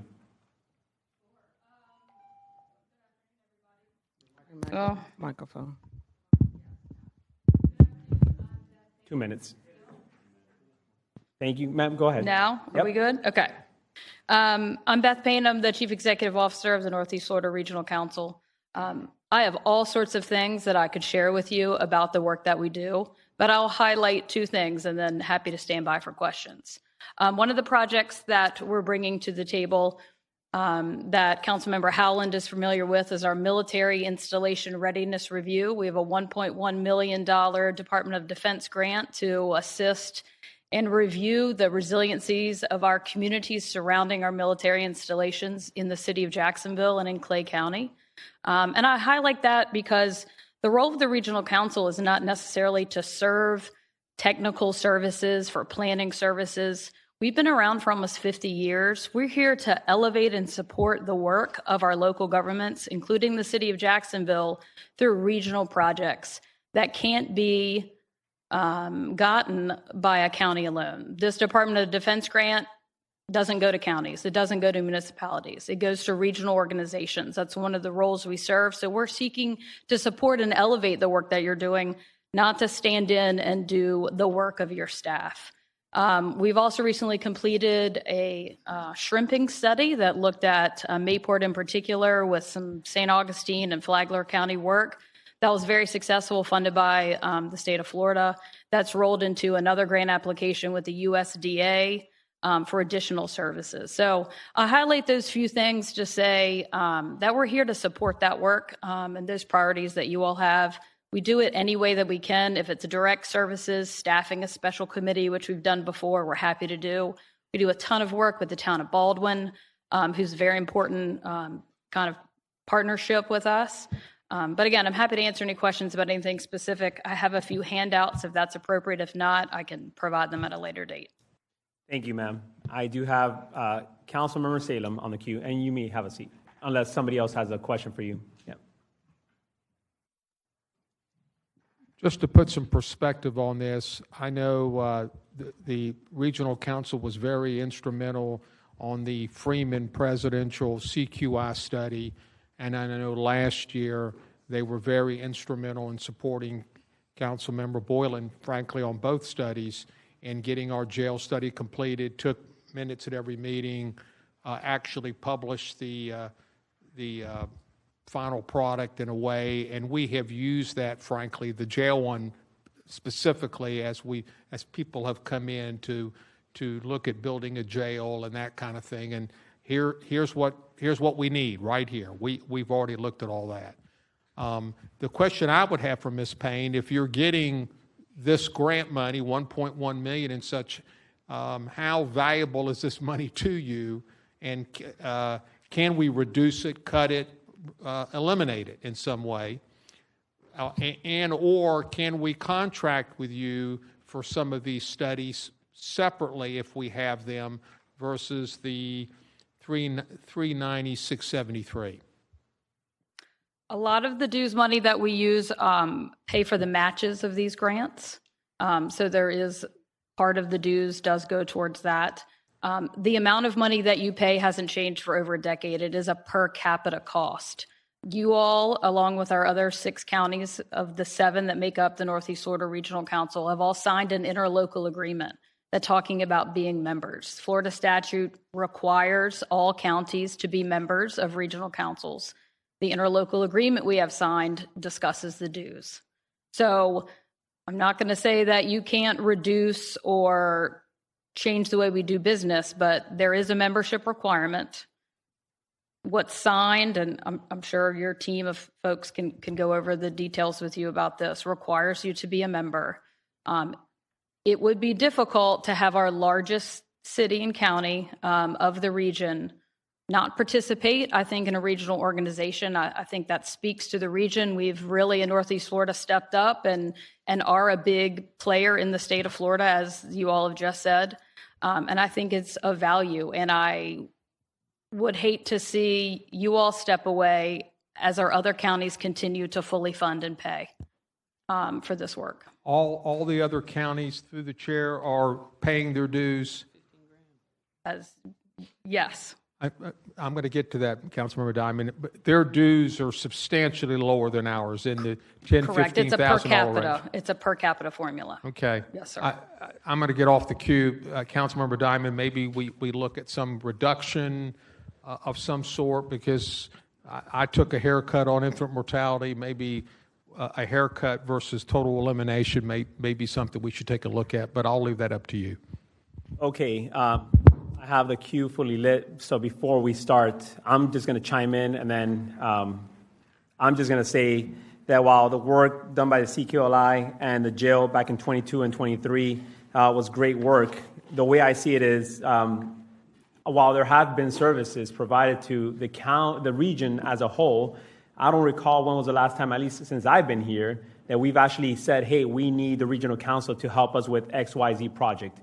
So my I guess motion would be to support Mr. Diamond's motion, which is completely cut it off, and to see if we could use a case-by-case basis where if we need the regional council for something, we will contract with them for that specific project. Otherwise, we're paying $400,000 to something that we haven't even used in the last couple of years since I've been on council. So I'm not saying that we can't use them again. It's just on a case-by-case basis. So I will definitely support Mr. Diamond's motion to completely remove them out of the budget, which is saving of $400,000 roughly, $390,673. So I am going to open up the floor now to Mr. Diamond. You are next on the queue for your second time, 3 minutes, and then the rest will go.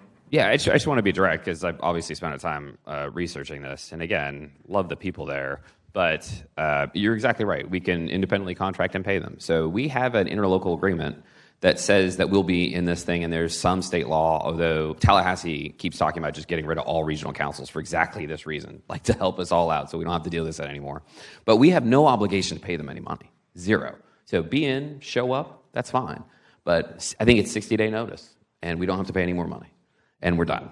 And so that's what it was like 4 years ago when I first started doing this. The interlocal agreement has not changed. And so we can exit this. We can pay as we go. Clay County stopped paying several years ago, and Clay County is still there, and they had all the benefit of the Northeast, the regional council. They came back later on, but they're paying like $15,000, so they don't care. So, but they're still there, right? Nobody sued them; they're all right. I'm telling you, we should use this money for something else, and exactly as the chair has said, find our opportunities to pay go our needs from them. Thank you, sir. Mr. Howland? Thank you, Mr. Chair. I was wondering if the auditors know how the line item here for North Florida Regional Council has grown over the last several years.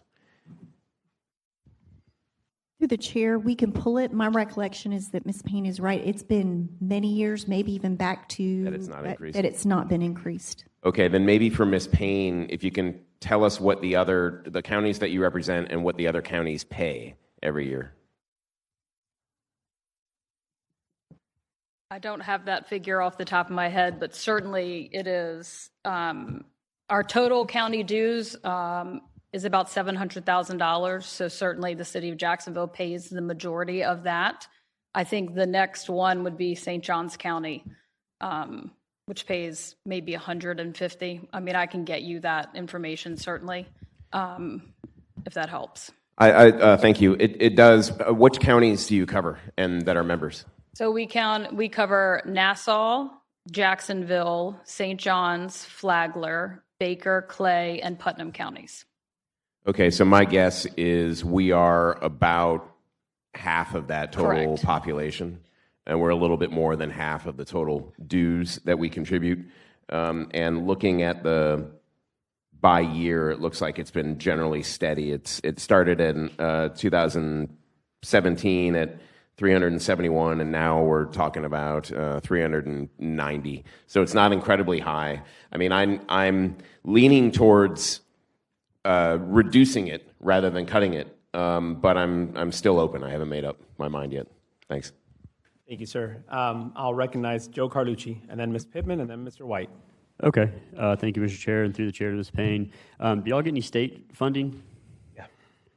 We receive no direct legislative funding from the state of Florida. We do have various grants and contracts with the state of Florida. Okay. What was the total amount of those grants? You're going to have to get, we get about 50% of our funding from state contracts. So that's everything from the Division of Emergency Management to fund local hazmat trading, which we work with your emergency management folks on. We have a healthcare coalition, which we serve the healthcare sector. That's from the Florida Department of Health. So we have a variety of those kinds of reoccurring contracts to serve the region. Okay. And any, through the chair to Ms. Payne, last federal funding, any? We do have a little bit of federal funding. The majority of that is our Department of Defense grant that we have for the military work we're doing. Okay. All right. And just that's all for you, Ms. Payne. Thank you. And then through the chair to Ms. Stefopoulos or the auditors, legally we can just kind of contract through them on a case-by-case basis, like for studies or whatever.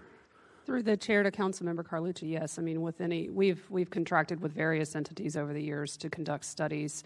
One of the things that I will do, because I think some of the conversation has wrapped around this interlocal agreement that we have engaged with them in, so I'm going to just double check and take a look at that and make sure that there's nothing in there that limits or otherwise implicates the actions that the committee wants to take today. Not that I'm suggesting you don't take the action, but we can come back with additional information if there's something in there that affects what you all want to do. Okay.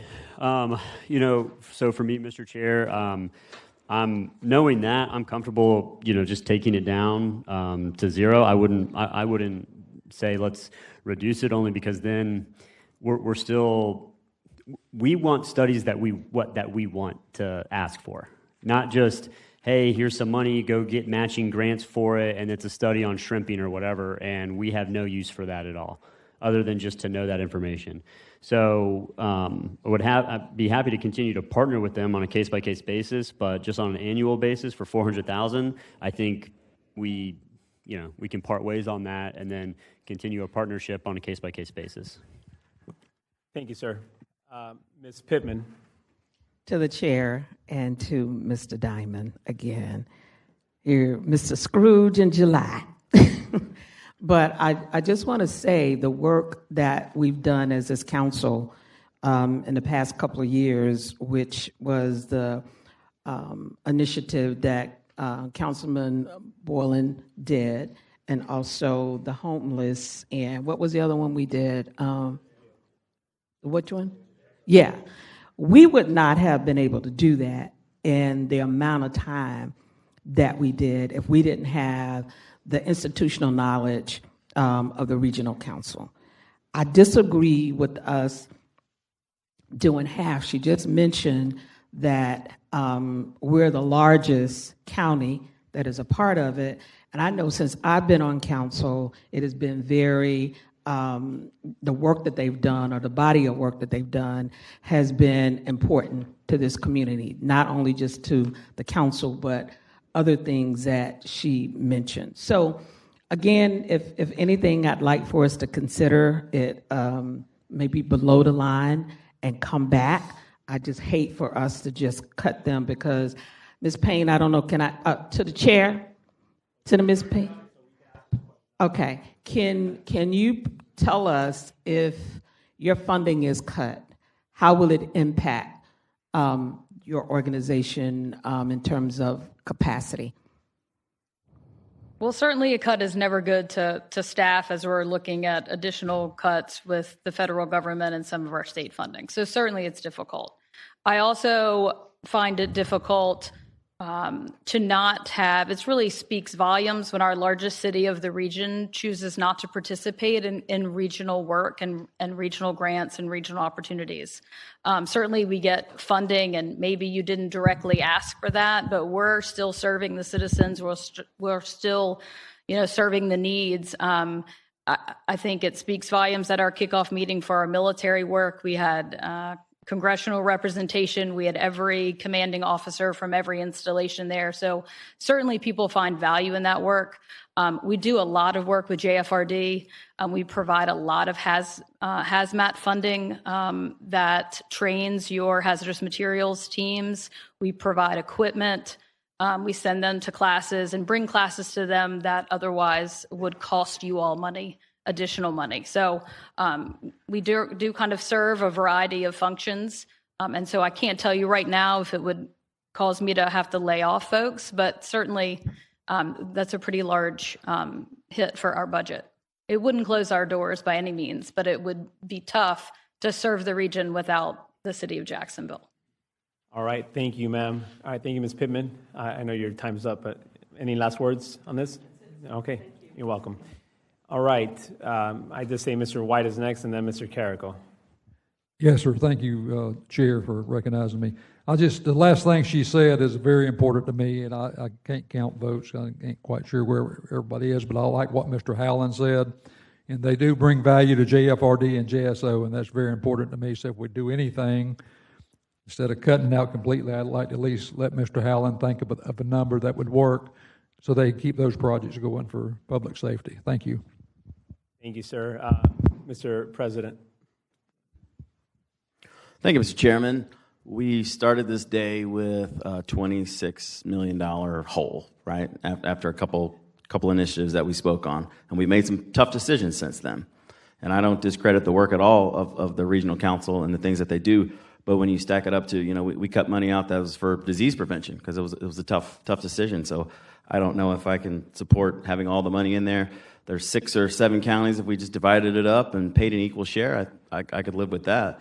But at the end of the day, we're paying the lion's share of the services, and we have a big government. We have a big budget. We can take care of ourselves. The other counties that aren't paying anything are more than likely using the services more than us, and it just doesn't seem right to me. So I will support a reduction or an elimination, depending upon what the committee comes up with. Thank you, sir. Mr. Layden. Thank you, Chair. I haven't said anything so far just because going into my 3rd year, I've never really dealt at all with this organization other than I've read the jail report. But kind of where my mind's at is would support a reduction or even put it below the line for now, because I want to learn more about this military study they're doing, as well as I've heard some concerns from other council members who it may impact. So maybe we just consider the reduction or putting it below the line to give myself and others to learn more about what these studies are actually working on. Because like I've said, year 3, I've never really dealt with this organization. But like I said, I'll support below the line or a reduction for now. Thank you. Mr. Boylan. Thank you, Mr. Chair. I just want to affirm, you heard a couple of council members speak to the work the Regional Council did in support of the CQLI, as well as last year on the JSO facilities report. I can't tell how invaluable, how much time, how much energy, how much expertise they put into in the contribution of those reports, which did ultimately, certainly in the case of CQLI and likely so with the JSO piece as well, led to a lot of the work we've done ever since in terms of policy and deployment of funds. So I think a reduction may be appropriate. And Ms. Payne, perhaps if I may, Mr. Chair, ask Ms. Payne this question. We're seeing a lot of growth, Ms. Payne, if you wouldn't mind. In terms, you said that the funding or the membership dues is based upon per capita. We're seeing significant growth in the other counties. So if we do look at this as a possible reduction in our membership dues, so as Councilman Carrico, I believe Council President Carrico mentioned that we would share that more equally with our colleagues. Is that something you all are taking a look at in terms of the redistribution of the requirements of funding or membership dues? We looked at over the last several years, and really there's such a huge discrepancy between the population of the city of Jacksonville and the next highest county being St. John's that it doesn't necessarily level the playing field as far as dues. I can't speak for my board of directors and talking about whether they'd be willing to kind of split it equally across the 7 counties. I can't imagine that's going to be financially feasible for a lot of them. I will say, as far as a preference, of course, I serve the region. The regional council serves our 7 counties. I would much rather see you all reduce the amount that you pay us than leave altogether so we can leave the region intact. We certainly speak with less of a voice when we don't have the city of Jacksonville to participate with people like St. Johns County and Nassau County and those Clay County, these growing counties that value the regional work that's done. So I would certainly prefer to see a reduction than for you all to withdraw altogether. There is a legal component to withdrawing out of, and so our attorneys, the Douglas Law Firm, would be happy to reach out and talk to you all so we make sure we're doing it the right way as well. Okay, thank you, ma'am. Mr. Freeman, you may have a seat. Thank you, Mr. Freeman. Thank you, Mr. Chair, and Ms. Payne, I may need you as well. And one, I will say thank you for the work that you did during my year with the committee. And if I recall correctly, back then, someone made the comment that when you all are doing your studies, the majority of the population, just based off of numbers, was done through Duval County, leveraging our residents and kind of gathering your data coupled with the surrounding counties. Am I correct in that thought process? And what study are you referring to? When you're doing research in the region, I think the conversation was as well, we are a city that is so large, you're gathering a lot of your data from our county. Is that correct? Well, certainly, depending on the instance, the city of Jacksonville certainly has the most influence on a lot of the issues that we look at. All right, and that's what I thought. And so I'm hearing my colleagues talk, and I'm hearing those with some concerns. One of the questions that I wanted to ask you was when they mentioned going more on a contracting basis, is that something that you all would be open to if there were maybe a subscription per se that does lock a relationship in with the city and the organization? So we're subscribing to it, but then paying on a per case basis as opposed to being out altogether or reducing. Is that something that I know you can't speak for your board, but is that something that sounds more palatable than just completely withdrawing? Well, certainly, however we can go without the complete withdrawal is the preference. However, I just don't know legally because of statutory requirements, because of the interlocal agreement we have signed. I just don't know how that works. That would be something we'd have to create Right. what a relationship would look like. To be honest, it's very difficult when Clay County was not participating. It's very difficult not to serve when we're doing regional work. You know, it's more difficult for us to figure out a way to cut you out. I mean, that's really never our intention. Yes, So, ma'am. And I only have 55 Yeah. seconds. And I guess where I was just going with the subscription is when I subscribe to said organization to get books, I am now per se a member of that organization. I'm just leveraging when I want to utilize the services that they offer. So that is kind of a joining of, and in some cases it may be more than what we're paying, or it could be less, and I would imagine it might be less. So I just wanted to put that out there, maybe as some type of a form of a compromise as the discussion goes forward. You all have a tough job on the committee. I hear what you're saying with your attorneys, but I also, through the chair, heard Councilmember Diamond say something about a number of 60, and I can't recall what that 60 was. But when I heard that might seem like that's a way that if legal got involved with a 60-day notice, that would absolve any type of legal issues that we would face. Thank you. Okay, thank you. All right, so we are done with non-committee members right now speaking on this action item. I'm going to leave it up to committee members now. So we have Diamond, Howland, and Salem next, and then we're going to close up on this. All right, Diamond. Do my best to try to land the plane, and then I have to do a legal disclosure. So I'd be fine if we took it down to $50,000. And let me explain.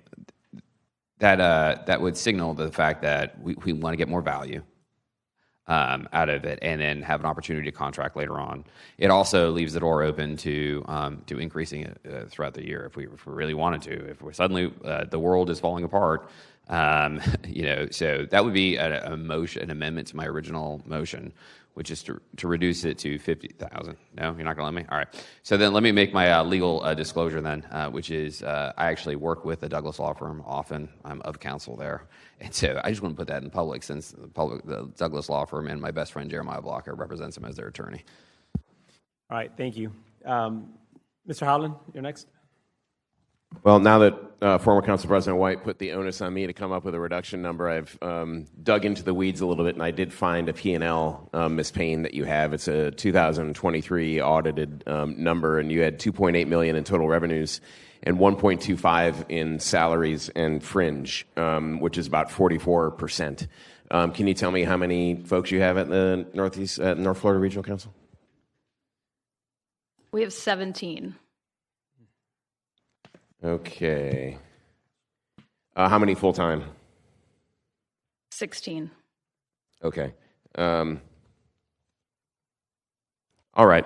Average salary plus fringe total comp of someone about $78K, which seems reasonable. There's also, but I understand basically if you're 44% of revenue, you're like a consulting firm. You're like a statutory 7-county based consulting firm, which means you probably flex up, flex down. If you don't have projects, you're paying people and they're sitting on the bench, which means that I probably would support some kind of reduction with the ability for us to support projects on an ad hoc basis, or maybe that model changes. But I did have another thought. I saw, again in the weeds, that you spend about $270K on a lease for offices, unless I'm reading that wrong. Do you lease office space separately? So we just actually moved in this last year from the WJCT building to the Jesse Ball DuPont building.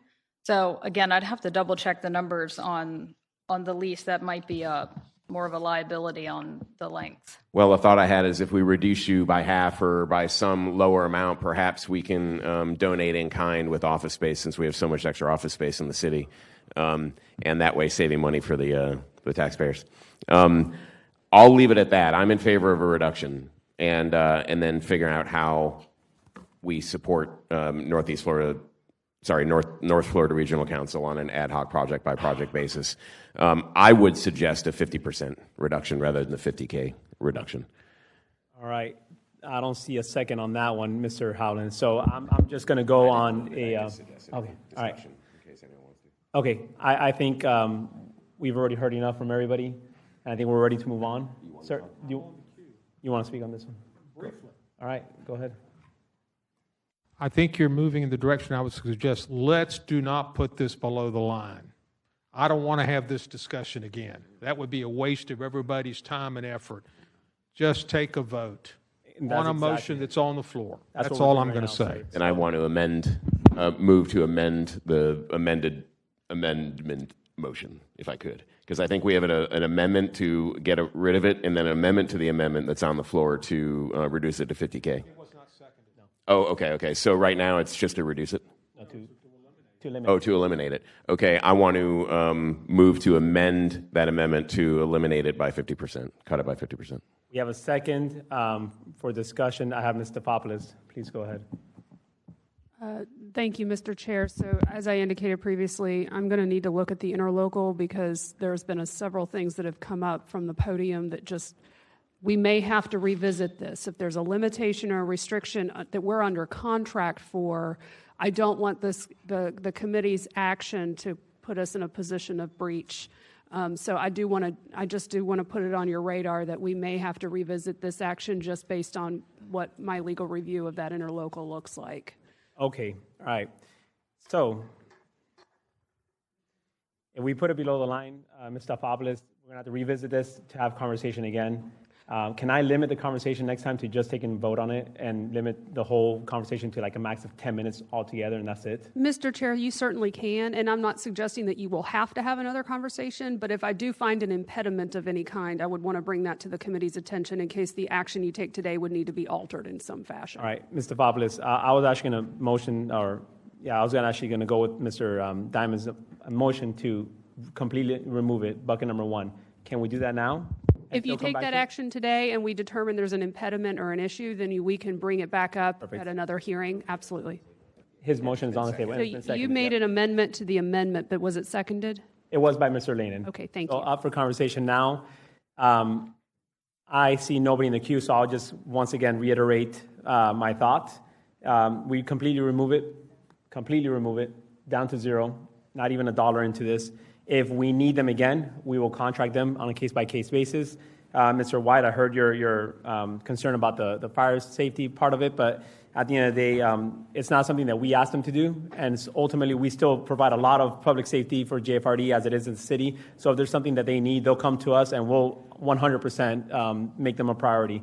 So I have Mr. Howland's amendment to the amendment. Mr. Lanin already seconded it. So all in favor of reducing it by what amount? 50%. By 50%. We're going to do a hand vote. Say aye, or raise your hand for yes. All right. All opposed, raise your hand. Motion fails, and now we have Mr. Diamond's motion, which is to completely remove it and put it on bucket number 1. Hand vote for this. All in favor, raise your hand. All right. All opposed, raise your hand. All right, motion passes, Mr. Diamond, so Northeast Florida Regional is completely removed. And if we need to come back to it, Mr. Stefopoulos will bring this back up at another meeting. Thank you. All right, moving on. There are so many more. I'm not going to list them out, so I'm just going to go straight down to the next one, which is going to be juvenile justice, unless somebody else has anything else in between these. Put yourself on the queue. If not, then no. Juvenile justice, anybody want to speak about this? Yes. Go ahead, Ms. Taylor. Mr. Chairman, we have 3 recommendations, one of which includes that item to increase when we get to page 35 on our recommendations. Okay, so, all right, I don't see anybody in the queue for this one, so we'll just come back to it whenever you have your recommendation. All right. I'm just reading through all of these because I don't see anybody on the queue, so I want to make sure that we don't have any concerns. Yes, sir, go ahead. Thank you, Mr. Chair. Since we're going through the list here, I'd like to remove the $120,000 lobbyist fee. That's my motion, and I'll speak on it if I can get a second. I have a motion. Can I get a second for the conversation? Second. All right, we have a second. Thank you, Mr. Chair. Yeah, we pay for our city lobbyists, and I'm not saying I like the lobbyists and the firm, just to be clear, and a lot of these people are really nice. I just don't see any value for what we got for this. Whether we like it or not, and a lot of people like it, a lot of people don't, we have a Democratic mayor who's not at all popular in Tallahassee and not at all popular with this administration, so I don't think we need a lobbyist to go and try to shine this up. I think we should get rid of it entirely. My second problem with it is it was a direct contract. And my third problem with it was used to subvert our hiring practices here in the city of Jacksonville, where they used the lobbyists and lobbying firms to hire people who otherwise wouldn't be working here. So to me, it's $120,000. Let's save it. I don't think we're getting the value. Again, Really do like some of the people involved, though. All right, I do have a motion and a second. Ms. Pittman, you're on the queue. Go ahead. Ms. Taylor, can you tell me what all is included in that total budget, please? Through the chair, I'd prefer to defer to the administration. We were told that it was for Langton and Fiorentino, but I'd like to make sure you get a good answer. Yes, thank you. Okay, Mr. Howland, go ahead. Are they going to be able to Mic answer drop the still question? works. Oh, Ms. Pittman, you're still on the... Yeah, I was wanting to know what was waiting for them on an answer. Oh, go ahead, Mr. Weinstein. Okay, thank you, Mr. Chair. This is basically, everybody knows exactly what this is. This is for us to have lobbyists to basically push our issues in Tallahassee. We merge with JEA and JTA and the Port Authority. We're part of that group. We work together, we meet with that group, and we push city issues. Sometimes we're in favor, and sometimes we're not in favor, as Councilman Diamond said. But we as a group go over there, and this, like the North Florida, we're part of that, collaboration. I think this would be short-sighted. Thank you. Sir. Thank you, ma'am. Any other input? No, I just want you all to realize how important that is. We do need to have. I know some of you feel that we don't need lobbyists, but I feel that we do, and I don't know if it has not been a time we not had a lobbyist to go to Tallahassee. And you mentioned other municipalities that represent as well. So I don't remember not a time on council we not had a lobbyist to support us in our efforts. So again, Councilman Diamond, I don't know why you feel that we don't need that. I mean, because I know you don't vote on a lot of things, but I just want to make sure we're doing it for the right reason. Thank you. All right, Mr. Howland. Thank you, Mr. Chair. Question for Mr. Weinstein also. I believe there's a couple lobbyists. You don't have to name them, but tell me what the two lobbyists in this contract do. I believe there's more than one in this contract, or in this amount. I believe it's the Ferentino Group. If there's another piece to that, I'm not sure. Is it just the Ferentino Group? Yeah, it's just the Ferentino Group. Okay. I thought there was an additional one. I support. Well, let me ask another question. This lobbying firm is lobbying for the city of Jacksonville, not for the administration in Tallahassee, correct? This firm under this contract lobbies for us in Tallahassee, but they have other clients, I'm sure, locally that would lobby us as well as other JTA, JEA, and others, but not under this contract. When you say us, city council initiative, if we put forth the J bill, they would lobby in support of the J bill, correct? If that represented the city's wishes, yes. Yeah, okay. Not just the administrations, but city councils and our city government, city of Jacksonville government. As we go outside the city, we're all one. So yes. There is no separation. I know, but what you're saying is one of the independent authorities may have their own lobbyist group, but as far as Fiorentino, they're the choice to represent the city government. Yes, they went through a competitive process, evaluated, and went through procurement, yes, and represents the city. Yeah, okay. Well, I've been aligned with Mr. Diamond on everything until the last vote, and I won't be aligned with him, unfortunately. Sorry, my friend. On this vote, because I reached out on several initiatives last year for a focus on trying to get some legislation through in Tallahassee, and I will again in the upcoming year. So they represent council as well as they represent the city, so I'm going to vote against cutting it. Thank you, Mr. Howland. I agree with you wholeheartedly as well. They represent us as a whole, so I will be not supporting Mr. Diamond's motion. Mr. Salem, you're next. Through the chair to Mr. Weinstein, this agreement has got nothing to do with Langton and Associates or the previous lobbyists before Fiorentino. Can you tell me that? They're totally different. One's really federal, and this is basically state. Langton is federal? That's my understanding, yes. Can someone confirm that? Yes, it's confirmed. It's confirmed. Thank you. Thank you. So there was a motion and a second for conversations, but we are going to take a verbal vote. All in favor of the Diamond motion indicate by saying aye. Only one person. All opposed say nay. Nay. All right. Motion fails. Moving on to the next one, which will be, I think we're done with this page unless anybody else has any other action items. Going once, going twice. Next page, page 28. City Council Strategic Plan. We have 9.4 allocated in this budget, and I know this is part of the resolution we passed this current year. So, Mr. Carrico, go ahead. Thank you, Mr. Chair. I appreciate the administration putting these dollars into the budget. I will say that as a council president, I've made some declarations on some priorities that I have for this year. One in particular being the special committee on youth empowerment, youth programs, park programs, and safety. I don't know if that's a working title, but that's really the gist of the committee. So I don't know if the dollars have to be earmarked in the budget process, but I am seeking $5 million for that committee's work and really solving some problems and some gaps in our service to help young people and make our parks and programs more impactful and safe. So I guess I'll lean to the auditors and or OGC to see if that's appropriate for an amendment or if just to keep the strategic plan in place, and as the committee works through, they can file legislation to pull from this fund, if that's appropriate. Through the chair to Council President Carrico. So yeah, if you want to reduce that dollar amount, recognizing that you would be bringing back a separate piece of legislation to fund that initiative, you can put it below the line now and then just appropriate it through that bill.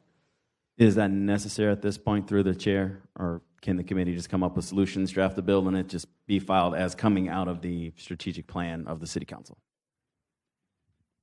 Through the chair to the council president, you can leave those dollars in. They are below the line and all require legislation to be moved above the line. So if you wanted, knowing you want to earmark, there is a possibility. Any council member can, of course, come at any point file legislation, but knowing your intentions, sir, I don't think that would be the case. Okay. All right, Finance Committee, you heard it here first. Special Committee, Youth Empowerment, seeking $5 million. Thank you. Yes, sir, thank you. As it is, well, I guess, Ms. Stefopoulos, as it is, we're going to leave it where it's at right now, and we'll address this at the end of wrap-up day, if anything, as well, too. So, okay. Mr. Salem, go ahead. If something, through the chair, if something is below the line, does that change the vote threshold in the committee or at the council level? I believe it then takes 13, does it not? Through the chair, it normally requires 2/3. Yes, sir. So you're 13 if you're moving from that. During the budget process, I believe so it would, because when we have had operating reserves, it would trigger potentially a 2/3, but I'm going to defer to Ms. Stefopoulos to see if she agrees. I just want to make sure we know what we're doing here, because if it stays above the line, it's 10 votes. Yes, I just want to verify that, please. So through the chair to Councilmember Salem, so what Ms. Taylor's recommendation was to leave it where it is below the line because the specific initiatives that you would be appropriating for haven't been identified. So once the committee has identified those specific initiatives, you would then be bringing it above the line. It is above the line right now, is it not? No, it is not. Through the budget, it is being placed into a contingency until the council identifies the strategic initiatives to be funded. So that then would require 13 votes? It would, yes. But for the most part, the budget requires 13 votes as well, because of the actions taken throughout the budget. Last question, through the chair to President Carrico. Do you know how much of that $5 million is reoccurring versus one-time spending, or do you have a feel for that? I don't have a feel for any way that the committee would want to spend those dollars. I'm going to leave that up to the chairman and the committee members and interviewing everyone in the community and really filling out what the needs are. So I can't really speak to the intent of it. Thank you. Okay. So once again, we're leaving it there as a placeholder. We'll come back to that wrap-up day, and then we'll have to have separate legislation filed, if that's the case, for that. But as you all already heard, this is a priority of the president, so stay away from the money. All right? All right. Moving on now to the page. What page? Okay, 28. Community Benefits Agreement, CBA. We're looking at two of them, countywide and Eastside. Countywide, we have 2.5. And east side, we have $4 million. I don't see anybody in the queue, but I will pass the gavel over. That's the case of Mr. Vice Chair, Mr. Vice President Howland. All right. All right, Mr. Chair, you're recognized. Thank you, sir. I will be making a motion to completely remove the countywide initiatives from the CBA, which is a total of $2.5 million. And I'm looking for a second, and primarily it's because we're already doing the work. As outlined by the auditors, they gave us yesterday a fully detailed sheet as to how much money we already have in this year's budget, and I think it was right around $16 or $19 million. So far exceeding the $2.5 million request. Thank you. We have a motion and a second on the table to reduce the countywide amount. Do we have any discussion? To remove the countywide amount. My apologies. Do we have any discussion? Seeing none, we'll take this vote verbally. All in favor indicate by saying aye. Aye. Oh. She just popped in. Can we suspend that vote for a second and go to Ms. Pittman, please? So, Mr. Chair, can you just tell me again, you want to just eliminate it? Through Ms. Pittman, the chair, you are recognized, sir. Yes, I'm looking for answer. Yes, ma'am. So we are removing it, but not eliminating the essence of what it is. We have that already baked into this full budget. We have roughly around $19 million, so there's no need to add an additional 2.5. We've already met the threshold as indicated previously by Mr. Howland and Lanen, and I'll let them explain more on that. But once again, we're not eliminating it. We are removing it from this line item, but the CBA countywide efforts are the heart and the bloodline of this budget, and we have $19 million worth of dollars associated for countywide efforts as well, too. Okay, so I just want to make sure. To add more to it right now. Okay, that. I just want to make sure it is. And this is actually captured what we received and covered yesterday. So right. This is actually was indicated as to this year's budget for countywide efforts. Okay, I wasn't privy. Yep. Okay, I just want to make sure that those dollars are still in the queue somewhere, because I know most of the funding is for the east side, and we had talked about in the beginning the countywide. So if we have it somewhere else, I'm okay with it. Is that what you're telling me, right? Counselor Sorter? Excuse me. That sorry. Those dollars you said is captured somewhere else. Oh, absolutely. Okay, that's like all I want to know. Okay, we got you on recording that. All right, just want to make sure. Thank you. Thank you. Thank you, Ms. Pittman. Mr. Lane is recognized. Yeah, thank you, Vice Chair. And again, just to clarify, we are not taking community benefit agreement dollars away. In fact, we have 17 million. We're not doing 2.5 million. We're doing 17 million, of course, subject to our review of everything. So I just want to make sure that is very clear that we're essentially removing a duplicative accounting line from the budget of $2.5 million. Thanks for clarifying. Over to Mr. Weinstein, briefly. Thank you, Mr. Chair. I want to caution you, if you do recall, when we did the stadium agreement with the Jaguars and the council, that agreement spelled out how the CBA would be worked. And there would be a countywide as well as an east side advisory group that would make recommendations to the mayor as to how CBA money was spent. And the mayor would then give to council the recommendation that the mayor feels. And then council would then decide. You're basically, to me, violating the process that was spelled out that you agreed to and the city signed not too many months ago. So I feel that you need to move cautiously, because this definitely wasn't the way the CBA was sold to the community, and it wasn't the way it was presented to you, and it wasn't the way that you approved it. Okay, thank you, Mr. Weinstein. Over to Chair Arias. Thank you, Mr. Vice President and Mr. Weinstein. Just to kind of respond to you on that part, you're absolutely right, but that's only for the east side component of it, which is why we're actually in the process of a committee, special committee on CBA, because we are currently forming that board that will definitely make recommendations to the office, to administration, and to the city council as to how to use those dollars in the east side. But when it comes to countywide dollars, that was never the case. It was only for the east side component, which will be the next budget item to discuss. But right now we're talking about countywide, and there was no limitation as to how we can spend those dollars. As a matter of fact, those dollars are within this year's budget. They were within last year's budget, and we proceeded the same way last year. So there's no difference this year than last year as it is. East side wise, you're absolutely right, and we are addressing that with Mr. Peluso and as well as some of the other committee members for that special committee. Thank you. Thank you, Mr. Chair. Dr. Salem, followed by Ms. Pittman.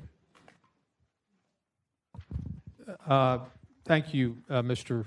Vice President. I support what Councilmember Arias is saying. I remember having multiple discussions with Mr. Lamping about countywide stuff, and he was very emphatic that if you're spending those dollars, they can count towards the countywide effort. So I'm very supportive of the motion that's made, and will be voting that way. Thank you.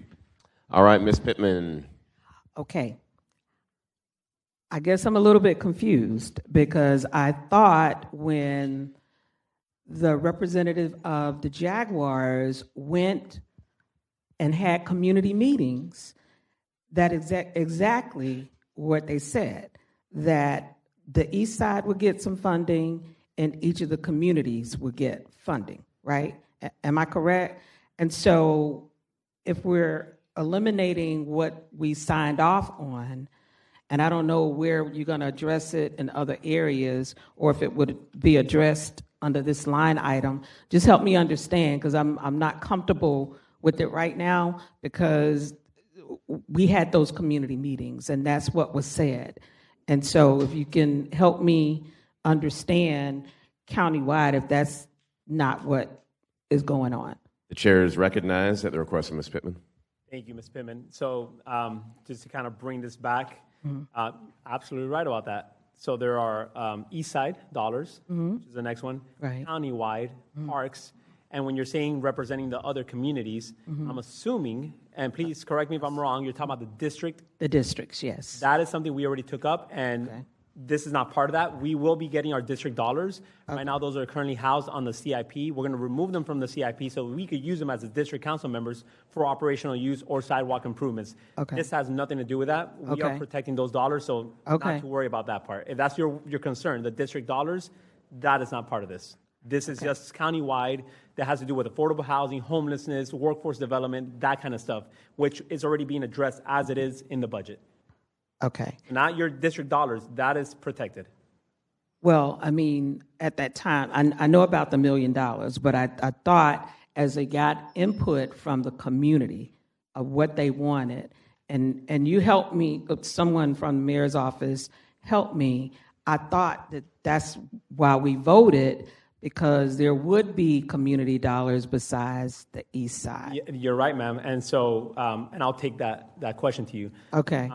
The input from the community was, we want more affordable housing programs, more homelessness, more workforce development. That was the input that they gave us. Right. And that is what we're actually doing in the budget. So there is no other input from the community. Okay. There is no more conversations with the community. It's been done, and it's already baked into the budget. The only extra community input will be only from the east side part of it. So there is no more community input for countywide dollars. All right. So, and I just want to go back to Mr. Weinstein. Is that correct? Mr. Weinstein is recognized. Oh, to the chair. I'm sorry. Through the chair, Mr. Weinstein is recognized. It's not my understanding. My understanding was the CBA money was to be over and above everything else. It was $300 million to be spent on things that we weren't already doing. It was supposed to be over and above. Yeah. And my understanding was there was 2 advisory groups. One was for the east side and one was for countywide. Right. And they had a role to play. And the reason why there wasn't any money last year is that the CBA became available first time this year. There was no CBA money last year. Okay. All righty. Thank you. The people on the queue are adding up. Let me go to Mr. Carlucci, then Mr. Lanin, and then Mr. Peluso. I'll just hopefully just clear the deck here. I mean, look, we're obligated to do the community benefits agreement, which is homelessness, affordable housing, workforce development. We are doing that to the tune of $19 million So therefore, we have met the $2.5 million obligation. That's it. So I'm ready to vote. I don't know. Mr. Lehman? Thank you, Vice Chair. I mean, pretty much what Councilman Carlucci said. We're making a lot of conversation out of what was essentially a duplicative accounting entry into the countywide portion of this. We have to do $2.5 million. We have, when you take out the $2.5 million, $17 million that qualify for the CBA. A lot of us up here were on the special committee for the community benefits agreement, and everything I've heard here is consistent with what we discussed in that. And there's another 2.0 committee going on right now that I believe you're the chair of, sir. And so I think we're the subject matter experts on this in a lot of ways too. So I'm comfortable with voting on this and moving on to the next thing. All right, Mr. Peluso. Thank you, Chair. Yeah, through the Chair, I mean, a lot of the conversation is what I was going to bring up, especially what Mr. Weinstein said a moment ago. I just wonder if this was the natural intent of the CBA. I understand taking out the 2.5 because we're doing the 14 million in this one. So, like, I would understand if we said, hey, that's 2.5 for this year, wouldn't make sense. But with the number of items that are on here that equal up to 19, I just want to make sure that the Jaguars would concur that that's matchable on their behalf. So that's something I think we definitely need to hammer out before we kind of vote on all these. Otherwise, yeah, I mean, I think the natural intention of what CBA was supposed to be is a little bit different than this. I get what you're doing. I understand. But I know I personally have concerns, but I understand this. Thank you. Over to Ms. Taylor, and then we can vote on it. Thank you, Mr. Chairman. And I wanted to reiterate, if there are any cuts that are done to this list, we will make sure that you're in compliance with the CBA. So we will point that out to you to keep you in compliance there. We do have the language if anybody needs any clarification. Mr. Peterson's pulled it. Happy to share it if we need it. All right, thank you, Ms. Taylor. No other speakers on the queue. I'll just say before we take a vote, far from cutting $2.5 million from countywide workforce development, we are instead contributing and should be proud of $17 million across affordable housing, workforce development, and homelessness. That was the spirit of the community benefits agreement, and that's what we're doing over and above the minimums that we required. So, seeing no other speakers in the queue, we have a motion and a second on the table. We'll take this vote verbally. All in favor indicate by saying aye. Aye. All against say no. Motion passes. Gavel back to the chair. Thank you, sir. Okay, moving on now to CBA, East Side component, $4 million on the line. I don't see any speakers on the queue, although Mr. Lehman, you're going to be next, but I just want to make sure that we understand that the East Side dollars are different than countywide dollars. So even though we are attributing to affordable housing, homelessness, and workforce development, the East Side has its own set of dollars that could only be used for the East Side. And right now, as it is, myself and Councilmember Peluso, as well as other Mr. Salem and Mr. Carlucci and other members are part of that CBA 2.0 right now. And the commitment for the East Side has been and always will be, and as the chair of that committee, is that those dollars will be protected. We are not removing those dollars. We are in the process of creating that board as we speak, so that way they can make the recommendations to actually use those dollars. So I say all that to say, please, guys, leave those dollars there because these belong to the East Side. All right, Mr. Lehman, you're recognized. Thank you, Chair. I won't make a motion. I just want to point out something that we'll get to later today. There's also a $300,000 line item for In the World International Out East Community Center. I know it's a different process, but I hope we can get to a point to where that would be counted as part of the $4 million to Out East. Thank you. Okay, so. Mr. Chair, we'll get there, but it appears to be outside the boundaries. If I could just answer, I apologize, Mr. Chair. But we'll get to that. All right, Mr. Lehman, you're done? All right, cool. All right, so finishing up with this page, the only action item that I have, at least on my end, unless anybody else has any other action items, would be the federal matching grant. That one went up significantly by 111% from $3.2 to $6.9 million. I don't see anybody on the queue, and if not, then I will pass the gavel over to make a motion. All right, I'm passing the gavel. Thank you. All right, guys. Mr. Chair, you are recognized. Thank you. So I will make a motion to bring back the federal matching grants from 6.9 to last year's 3.2, essentially removing about $3.666.360 from it. That is my motion, to just keep it from last year's. All right, we have a motion and a second on the table. Well, before we vote, I'll definitely have Ms. Taylor address. Ms. Taylor. Through the chair, I just want to make sure you all know most of this is public safety. A large portion of this is related to a COPS grant. So all of these are continuations that'll be received, and this is the city's portion of that. So that could put into jeopardy the COPS. Okay. Well, so footnote 63, right? If we go to the pages, let's go to page. Can you help us out, Kim? Page 35. The account is to provide local match for state federal continuation grant listed as Schedule B1B on the budget ordinance. How do we know that the additional 3.6 is actually going towards public safety and all that? Right now, I don't see that. And so if there's no explanation on it, how are we supposed to know that part? To the chair, we are hitting those on each of the handouts. You'll see a portion where we have all of the different grants listed throughout the departments. Like on Sheriff's Office today, we will get to their table, their list of grants, where we are matching those dollars and receiving those dollars. And again, these are not new grants. These are grants that we have received in the past. And to save on legislation, they're all in one schedule. And I can show you from the budget ordinance, we've broken them out throughout the departments. But in the budget ordinance, they are all wrapped in one schedule. For instance, your seniors, community, your meals and your community activities for them, the city does overmatch on that, but there's a grant for that portion. There are many listed that are continuation grants. All right, I recognize Chair Arias. Thank you. All right, well, that piece of information, that is breaking news, I'm going to withdraw my motion, and then once we get to that conversation piece, we'll address it, if that's the case. Yeah, that shows up later in the agenda. All right, gavel back to the chair. Thank you. Okay. Anything else, guys, on page 28? Because once we're done with this page, there is direct contracts, but we're not going to take that up right now. We're going to go to the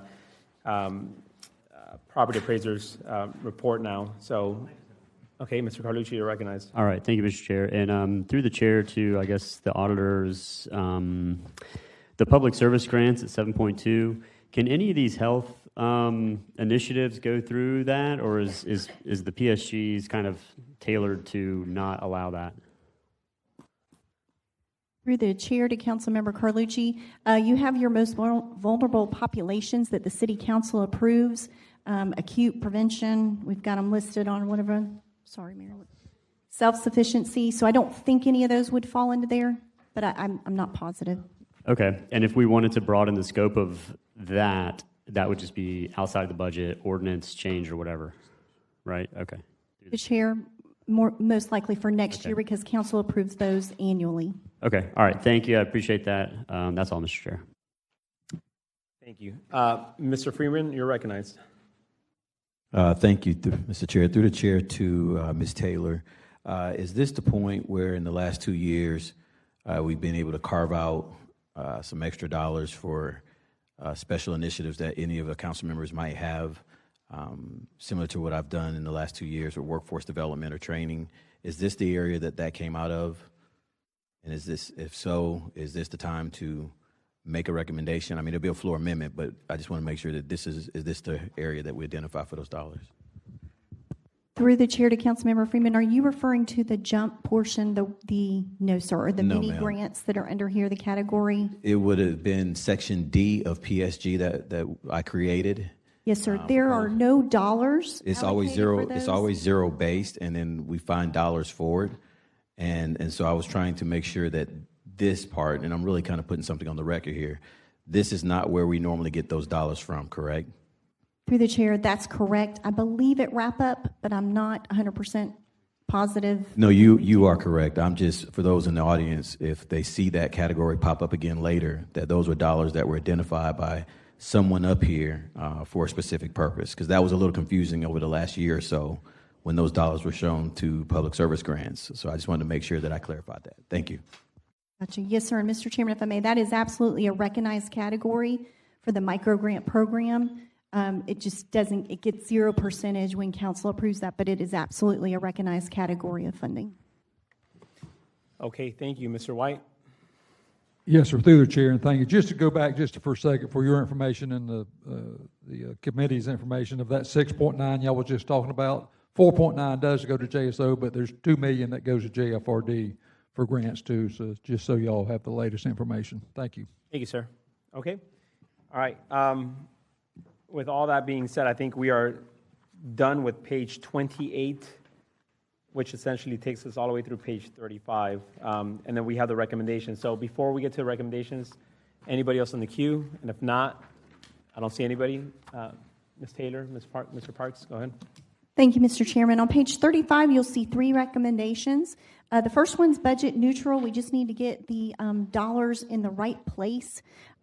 Basically, it's moving. There's $2 million parked for Springfield Partners, and this is related to previously approved economic development agreements. We need to get $1 million for Phoenix and $1 million in Springfield Partners. So it's just moving those dollars around. No impact to special counsel contingency. Item 2 there is debt service that we believe could be cut related to Fulton Cut. There is no debt that will be issued related to that as of the end of this year, so therefore there will be no debt service payments. So that's a savings of $613,750 that would have a positive impact on special counsel contingency. And then the last one is juvenile justice. It's a timing issue of when the mayor proposes the budget. They do not have final numbers. We've received those related to juvenile justice, and the amount that the city will have to pay for that is less by $1,023,953. So this would have a positive impact. Overall, the 3 recommendations together are a positive impact of $1.6 million. Okay, thank you.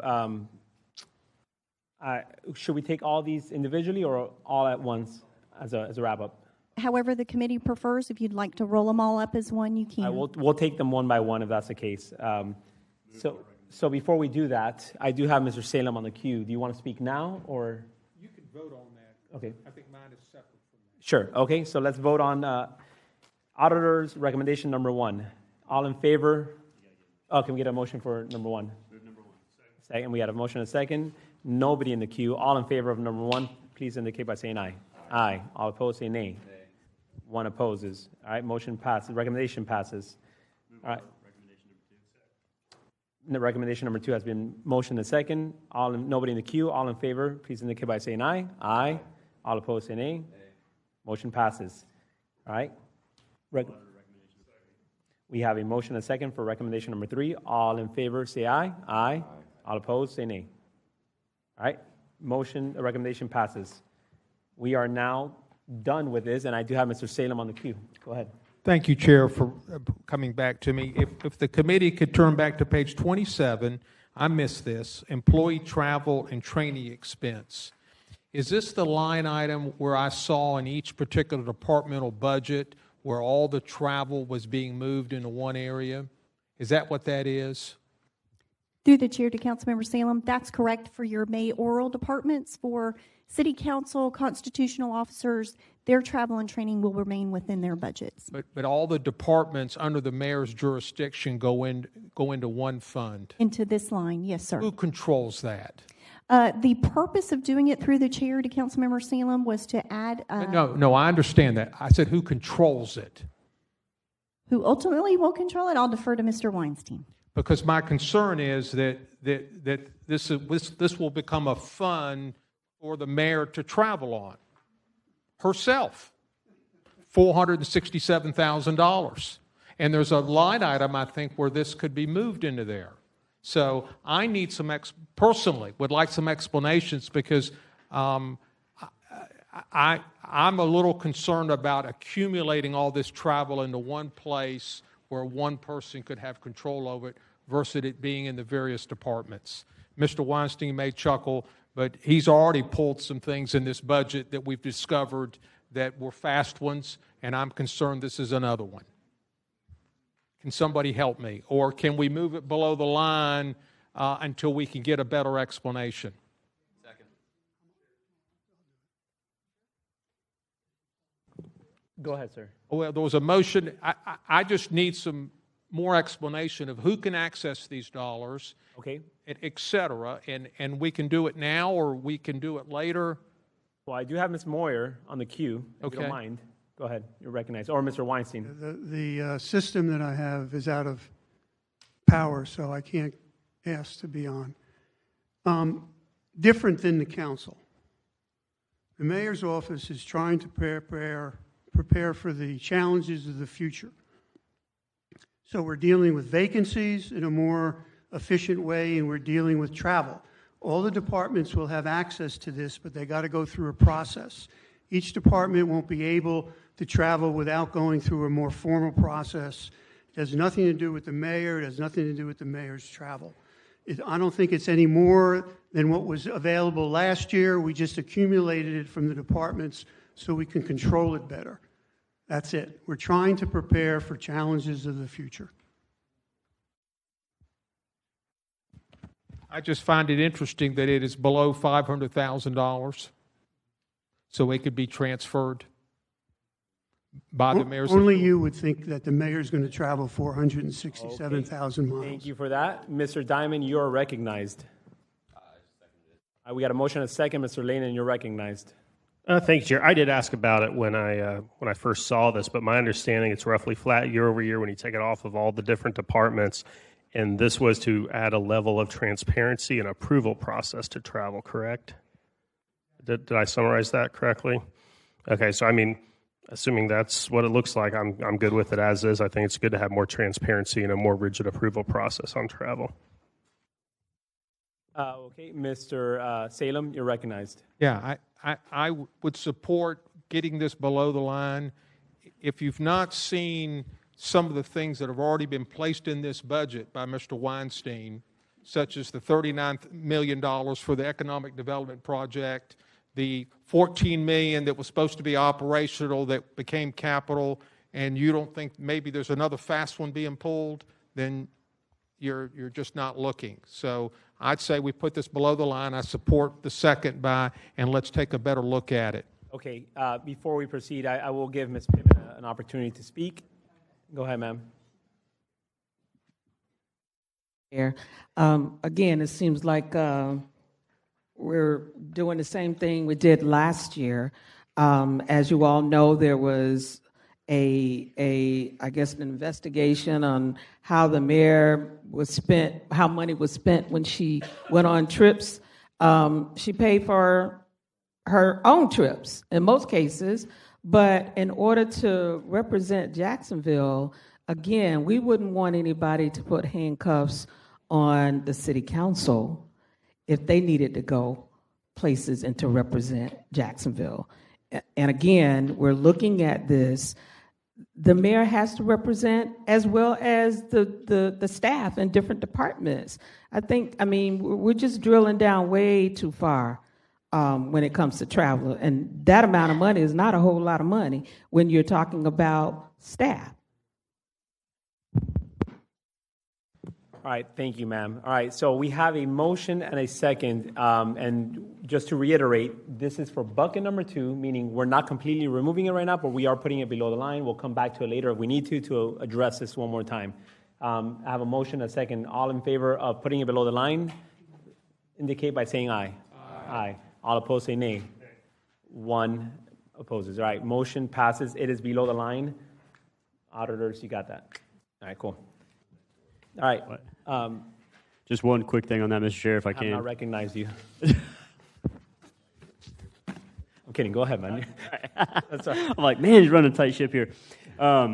Just real quickly, to speak to the transfer authority, we already eliminated all the $1 accounts in every single department for travel, so they will have to come to this. All the departments will have to come to this, single fund. So, for what it's worth, I don't think there can be any shifting around of dollars because we already scratched all those line items. So, just for what it's worth. Okay. Just to give Ms. Moyer an opportunity as well, please go ahead. So, as part of the budget process, every single dollar that was in a departmental budget, executive department, was moved from their department into this non-departmental line item. There were no increases, there were no decreases. It was a one-to-one. There's nothing nefarious, This was just to add an extra layer of authority and before they could go. This includes people's travel in order to recertify for things. This is travel for job related, certification related. So if you want to put it below the line, you're more than obviously able to do that.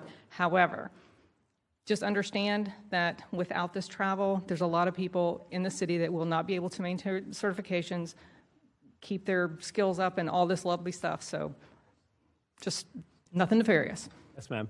All right, Mr. Salem, before I give it to you, before I do that, I just want to make sure that we are putting below the line now. However, what are we waiting on to talk about this? Are you going to, please, because I want to know what our motion will be moving forward. I'm going to tell you exactly that. I want to see the policy on how this is supposed to work, how I want everybody to travel appropriately. I just don't want those dollars used by a particular group of people more so than what they should be. So bring me the policy, bring it to the committee, let us see it, because all I've seen in the budget book is the money all moving in this account, but I've not seen a policy of how this will work. That's what I'm looking for, Mr. Chair. I think that's a fair request, and like I said, I concur with Ms. Moyer. People need to travel. We had to continue the education, so as long as you give us a reporting on that, that'll be great. You have the time. Ms. Moyer, go ahead.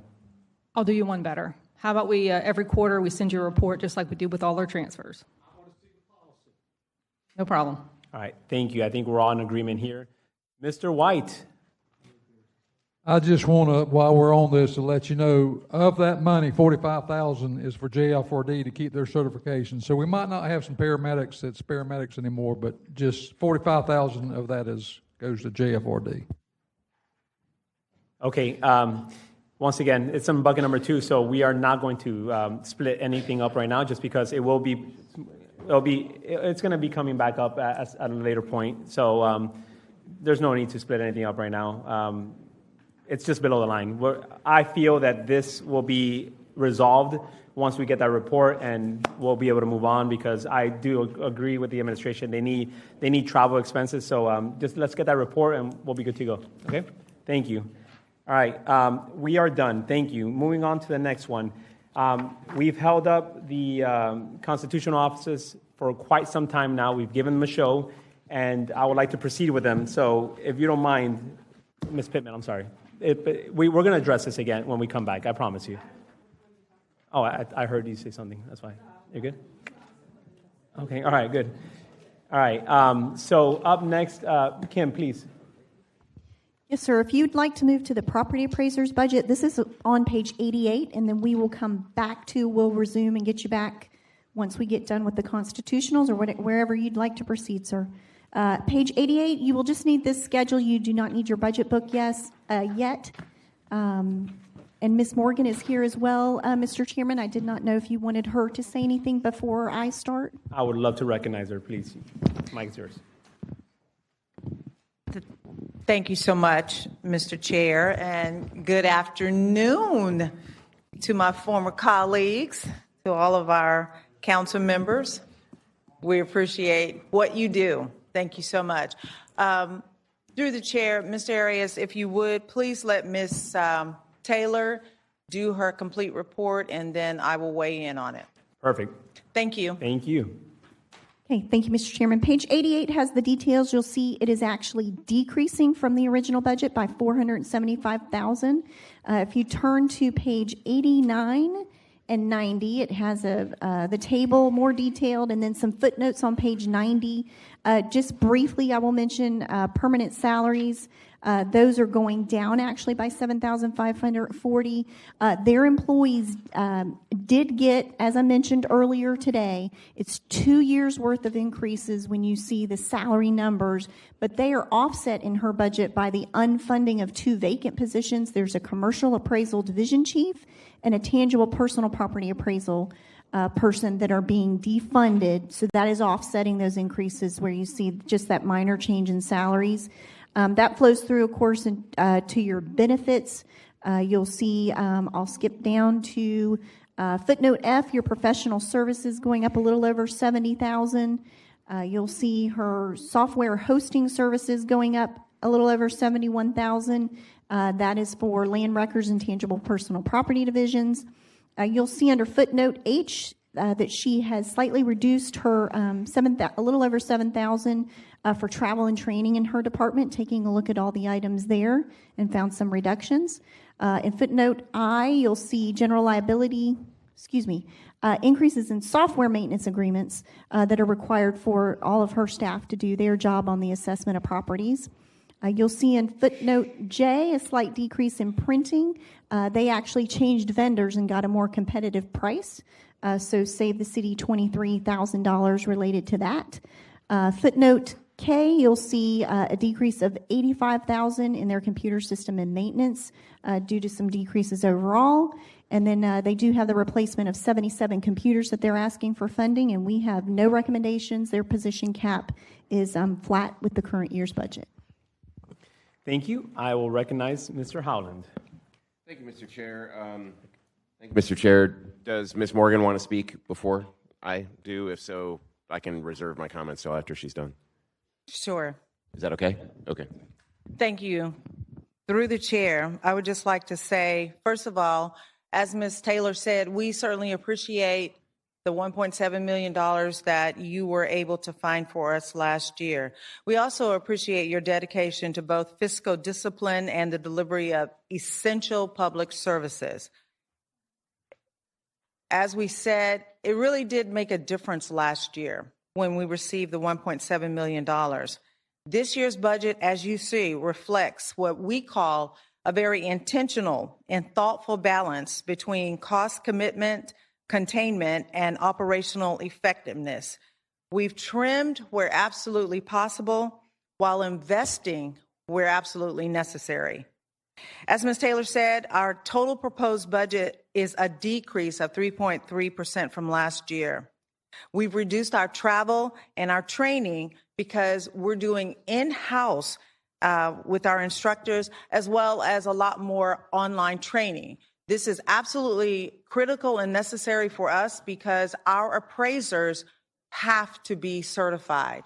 It is for the betterment of the city of Jacksonville with our certification.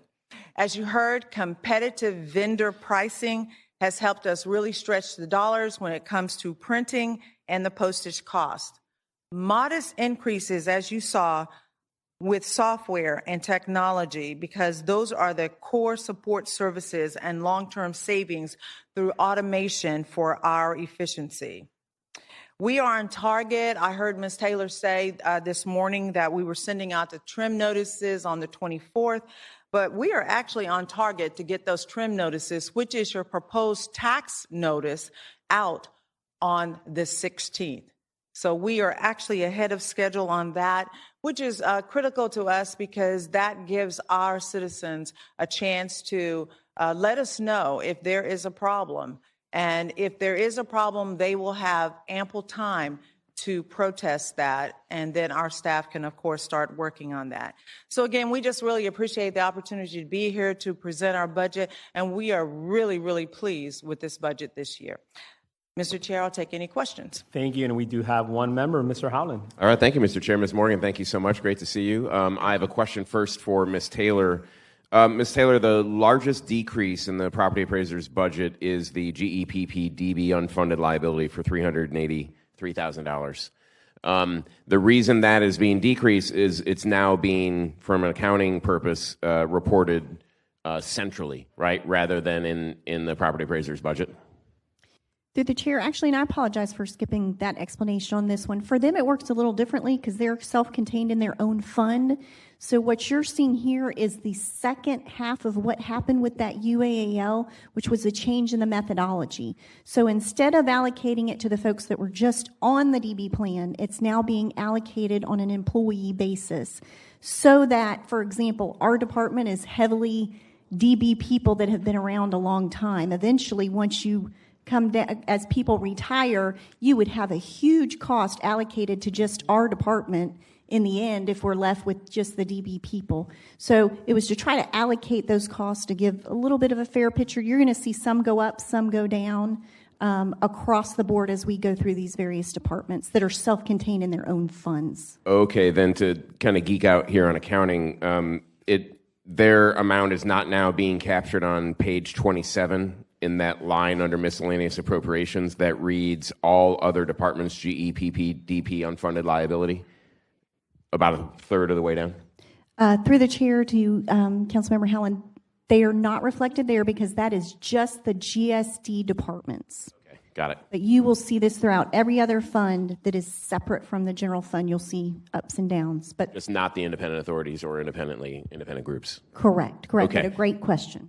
Regardless if it's an accounting change or not that's resulting in that drop of 382, there still is a decrease in the property appraiser's budget from 24 to 25, or rather fiscal year 25 to fiscal year 26 of about 0.6%, even if you account for that accounting error. And meanwhile, the rest of the world increased. Inflation was 2.7% over that period, so I applaud the property appraiser for the reductions you're doing and the keen fiscal responsibility that you're exhibiting. Thank you. Thank you so much. Thank you. And I'm just going to add one more thing. I know last year you came to us for a 1.7 increase because of the employees and how you rank amongst the other cities and counties in Florida. And the goal was to hopefully have you guys increase this year to not only attract new employees, but also pay the wages that they deserve, right? What happened to that? I know there was a delta, and we're not meeting that delta. Where are we at with that? We are so well with that. Right now, our commercial department is completely staffed. And that was one of the main problems that we had last year when we came to you asking for the increase. Also, I can just say that for the property appraiser's office, it seems like we have more people interested now in even being a part of our organization, which speaks volumes about where we stand with the rest of the state. So again, we just have to say thank you because it's been a huge turnaround for us. Happy to hear that. And one last point, you have decreased, obviously, your budget. And one of the action items that you mentioned was your travel and training has been decreased because you're shifting over to online training as well. So part of the conversation that we just had on travel and training, we could also shift some of those dollars to online training too, to be able to save some dollars if we can on that front too, just like the property appraiser's office just did. And Mr. Arias, I will say that part of that is twofold. Number one, it's because the Department of Revenue is offering some of the classes online even more than in person. So we have a great balance with that, having online as well as in person. But we also have one trainer in-house already, and we will have a second trainer coming online after he completes the qualifications in September. Okay. All right. Well, thank you. There are no recommendations on this end, Ms. Taylor or Mr. Parks, correct? There are no recommendations to take action on. So thank you, Ms. Morgan. Thank you all. Have a great day. You as well. All right. We are going next to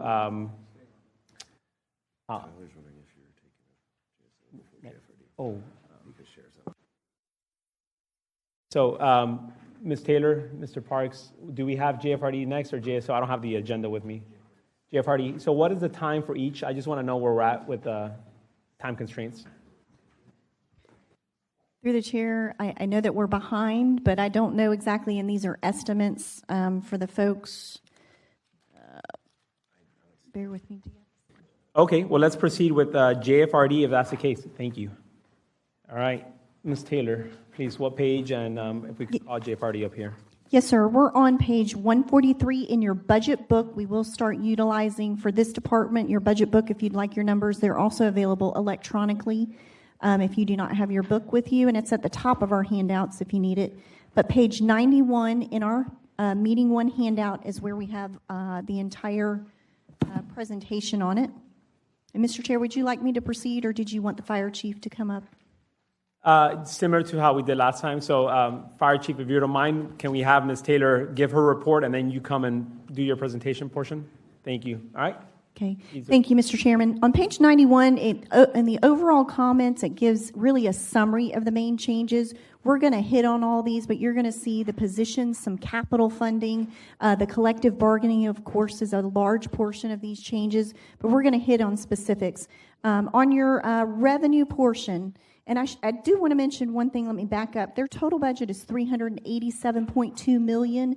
I want y'all to keep in mind, because it's not reflected this way, their increase is not $1 million. So for public safety, once you remove, because in 24-25, you'll see that 53.4 UAAL reflected there. So for apples to apples, their true budget increase is $54.5 million. When you remove that from the 24-25, just to give you an idea of their increase, so that no one has a misperception that they are only increasing $1 million. So I just wanted to make that clear. Starting with the revenues, you'll see 57.9 that they bring in various fees that help offset their various costs. The net increase of $442,000, you have fire inspection fees going up. And then also there was a bad debt allowance in the current year that was used to correct multiple years. That's being removed. Turning to page 92, another revenue item is revenue from city agencies. That's $2.1 million. That is your 911 fee. When we get to that one under the sheriff's office, they pay back. That fund covers a portion of the general fund cost for 911 call takers, so that helps to alleviate the general fund. And then also there's an increase in ASM overtime caused by your collective bargaining increases, of course. They also impact your overtime cost as well. So you see that impact in both regular salaries and in overtime salaries. Net transport revenue, you'll see just slightly down by about $419,000. That's your, they do put in, we'll see the expenditure side, but they put in dollars to draw down additional dollars. So this is just a decrease related to that program of the revenue side, going down just slightly from 13.4 in 24-25 to 12.9 as a result of that program. But it's still additional by participating in that program. Miscellaneous revenue, 2.4. That is slightly up. It's made up of $1 million from Boeing for aircraft rescue firefighting, an additional, it's made up of 1.1 for special events, for overtime reimbursement, and then $209,000 for mutual aid. The increase of $292,000 is driven by increases in CIP increases in those applicable contracts. Under contribution from local units, you'll see $10.8 million. It's a net decrease of $413,000. It's partly from the contribution of the City of Atlantic Beach being reduced by $750,000, and you're going to see a piece of legislation related to that. But to be conservative, they have left that revenue off because that is the intended proposed agreement that will come before City Council. But it's partially offset by increases of $201,000 in the JAA reimbursement that they get. It's based on cost services of $7 million, total revenue of $7 million with an expense of $6,087,000, but that's prior to factoring in the UAAL cost of $1.1. You also have increases in reimbursement from the City of Jacksonville Beach. However, you will see that is and has been from the start, as far as the revenue is 2.8 with the expense of 4.6. So that is a differential that the city does provide by not fully covering the cost. And then you'll see $6,519 increase in reimbursements from the town of Baldwin. Total revenue of $283,000, which is based on 3 firefighters that are provided out there. Turning to page 93, getting into their total expenditures, you'll see of $387 million. The biggest, of course, is people. You'll see $239 million. That's an increase of $41 million. And again, you have the 2 years of collective bargaining, so that compounds. They were approved for 12% in the collective bargaining agreement for 10/1/24, and then this upcoming year on October 1st, they're scheduled to receive a 5% increase. So that's a cumulative effect that you're seeing here of 17.6%. So you have $26 million is attributed to those collective bargaining increases, $9 million in overtime increases that are again impacted by those salary changes, 1.9 increase in terminal leave. That for employees that plan to exit the drop. 1.7 million is for your 22 new positions for Fire Station 66, and then you have 1 fire inspector for Neptune Beach for the inspections out there. 1.1 million increase in special pay pensionable, and then 617,000 for your education incentives, your added for shift differential. Pension cost. $58.4 million, up $8.5 million, and this is your normal cost for these employees. You'll see the UAAL, of course, at zero, with that being moved to the non-departmental. Employer-provided benefits, you'll see $29 million, actually down $7 million. And those decreases that are driving this are what we mentioned in the first part of the handout, the workers' compensation, the heart and hypertension, through the methodology change, that going down, and then the health care costs where they had the savings in the collective bargaining agreement. So that's driving that. Internal services are $33.9 million. It's up $2.5 million, and that's to cover vehicle replacement cost. A big part of this is the $2.4 million for the 2 pumpers that the city is directly paying that entire cost for in this upcoming budget, and then some radio allocation increases. They also have some building maintenance allocations, turning to page 94. Just some decreases that offset that include your fuel costs projected to go down for all the vehicles. And I do want to mention near the top of there, the $300,000 for the electronic patient care reporting system, a decrease in that.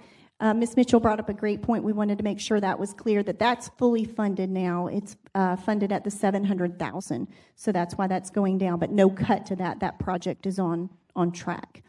On page 94, you'll see in the middle there, their planned vehicle replacements. They have 17 vehicles, total expected cost of $8.9 million. The allocation for this year, as Councilmember Salem brought up, these are billed over time for the certain vehicles based on their life expectancy.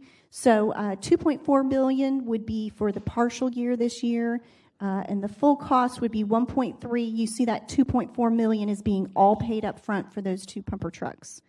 Interdepartmental billing, there's $50,000 for overtime salaries to staff cooling centers. We'll have a recommendation to just bring that back into overtime.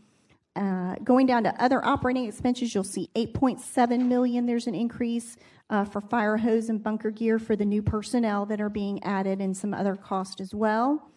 You'll see on page 95 capital outlay of about $9.4 million. You'll see the various items listed there. End-of-life cardiac monitors of $7.4 million, end-of-life stretchers and equipment of $1.4 million, and refresh for fire and EMS equipment of $476,000. You'll see debt management fund payments. This is related to several years ago when we did borrow for some equipment, and so this is still paying the annual debt payment on that of $618,000. Grants, aids, and contributions, $5.4 million, just slightly up. And this is the program that I mentioned where they're able to draw down additional dollars for your ambulance, your transportation, rescue, those charges to get additional dollars back here to the city, but you do have to pay in order to get those dollars. We have divisional breakouts starting on page 95. I'm not going to go through any of these since we've covered most of it. At the bottom of page 96, I do want to mention that there is a small change in, they have an increase of overtime of $629,000 in this area, the fire training division, and this is because FSCJ adjunct instructors were not able to cover all of the training needs, so they have had to increase, provide some overtime for staff in order to do that, and also the addition of an advanced driver training course. If you want, on page 97, that continues your divisional level. Page 98, this is the portion where we have pulled, there's one schedule in the budget ordinance, but as you take up each department, we have pulled all the various grants so that you can see them, because council is in essence approving them in one lump sum in the budget ordinance. So this is your schedule of grants that require no city match. You'll see the one that you recently approved, the mobile stroke unit of $1,047,000 at the bottom of that chart, but a total of $1.4 million to be received in the upcoming year with no city match. And then turning to page 99, you'll see a page of grants there. These are also continuation of grants, so received year over year. You'll see total grant awards of $15.4 million, the largest being for your hurricane safe room, that they're estimated to receive $14 million with a match of $1.4 million from the city. So those dollars, you see that total Total match requested at the top of that page of 1.8 million. That is all part of that 6.9 million that we talked about previously in the non-departmental of ensuring that those match dollars are there to cover these grants. Turning to page 100, we also will provide in every department, because it does require council approval of public purpose. There is one schedule within the budget ordinance, but we break it out for department. There is food and beverage expenditures of $1,000. You'll see the various 2 uses there if you have any questions. Again, service level changes is the temporary fire station 66 is expected to open in October 2025. And then you have the construction of the new fire station estimated to be completed in September 26. Your employee cap changes are listed there. Again, the 23 additional positions. They do have a capital carry forward request that we will be able to remove based on discussion with the department. They will be able to encumber that prior to that we have in our recommendations there. I can go over the recommendations now, or if you'd like me to pause. Yeah, let's take a pause. I do have Councilmember Howland and Mr. Salem, but I do want to recognize Fire Chief Golden, if that's the case. Absolutely. All right, Mr. Golden, if you don't mind, please coming up before we take any action. Yeah.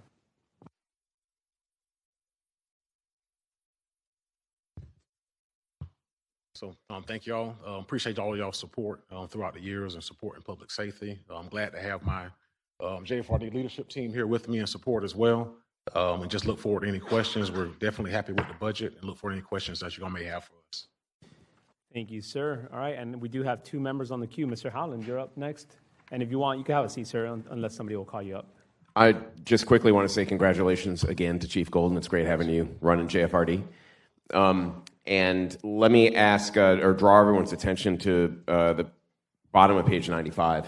There's a table there which Kim kind of mentioned, but I want to highlight it because the fact that the mayor's office put this proposed budget and did one accounting change where she took the unfunded liability out of every department, including JFRD and police, and put it into a separate central account. In many cases, it makes those departments look like they didn't grow as much as they actually did. For example, the JFRD budget's grown by 16%. You'll see a similar kind of high growth in JSO's budget, both of which are entirely justified because they're almost entirely due to salaries, due to collective bargaining, and every dollar of that is well-deserved. But I want us to just make note every time we go through a department's budget that we're going to see that. The department may be growing bigger than we thought, but they're pulling out the unfunded liability. And by the way, they're pulling out the travel too. So we just kind of have to watch that growth. And in particular, I'm assuming that you've put a similar schedule together for every department like this. Then we're going to be able to see the real growth as if those accounting changes didn't happen.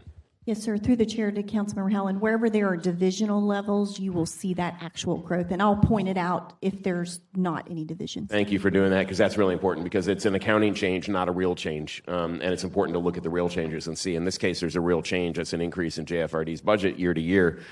Again, entirely deserved, because we made a strategic decision on this council that we are going to support public safety all the time. And we did with that collective bargaining. It's well deserved. Again, Chief Golden, congratulations. Thank you. Thank you. Thank you, Mr. Howland. Mr. Salem. Thank you, Chair.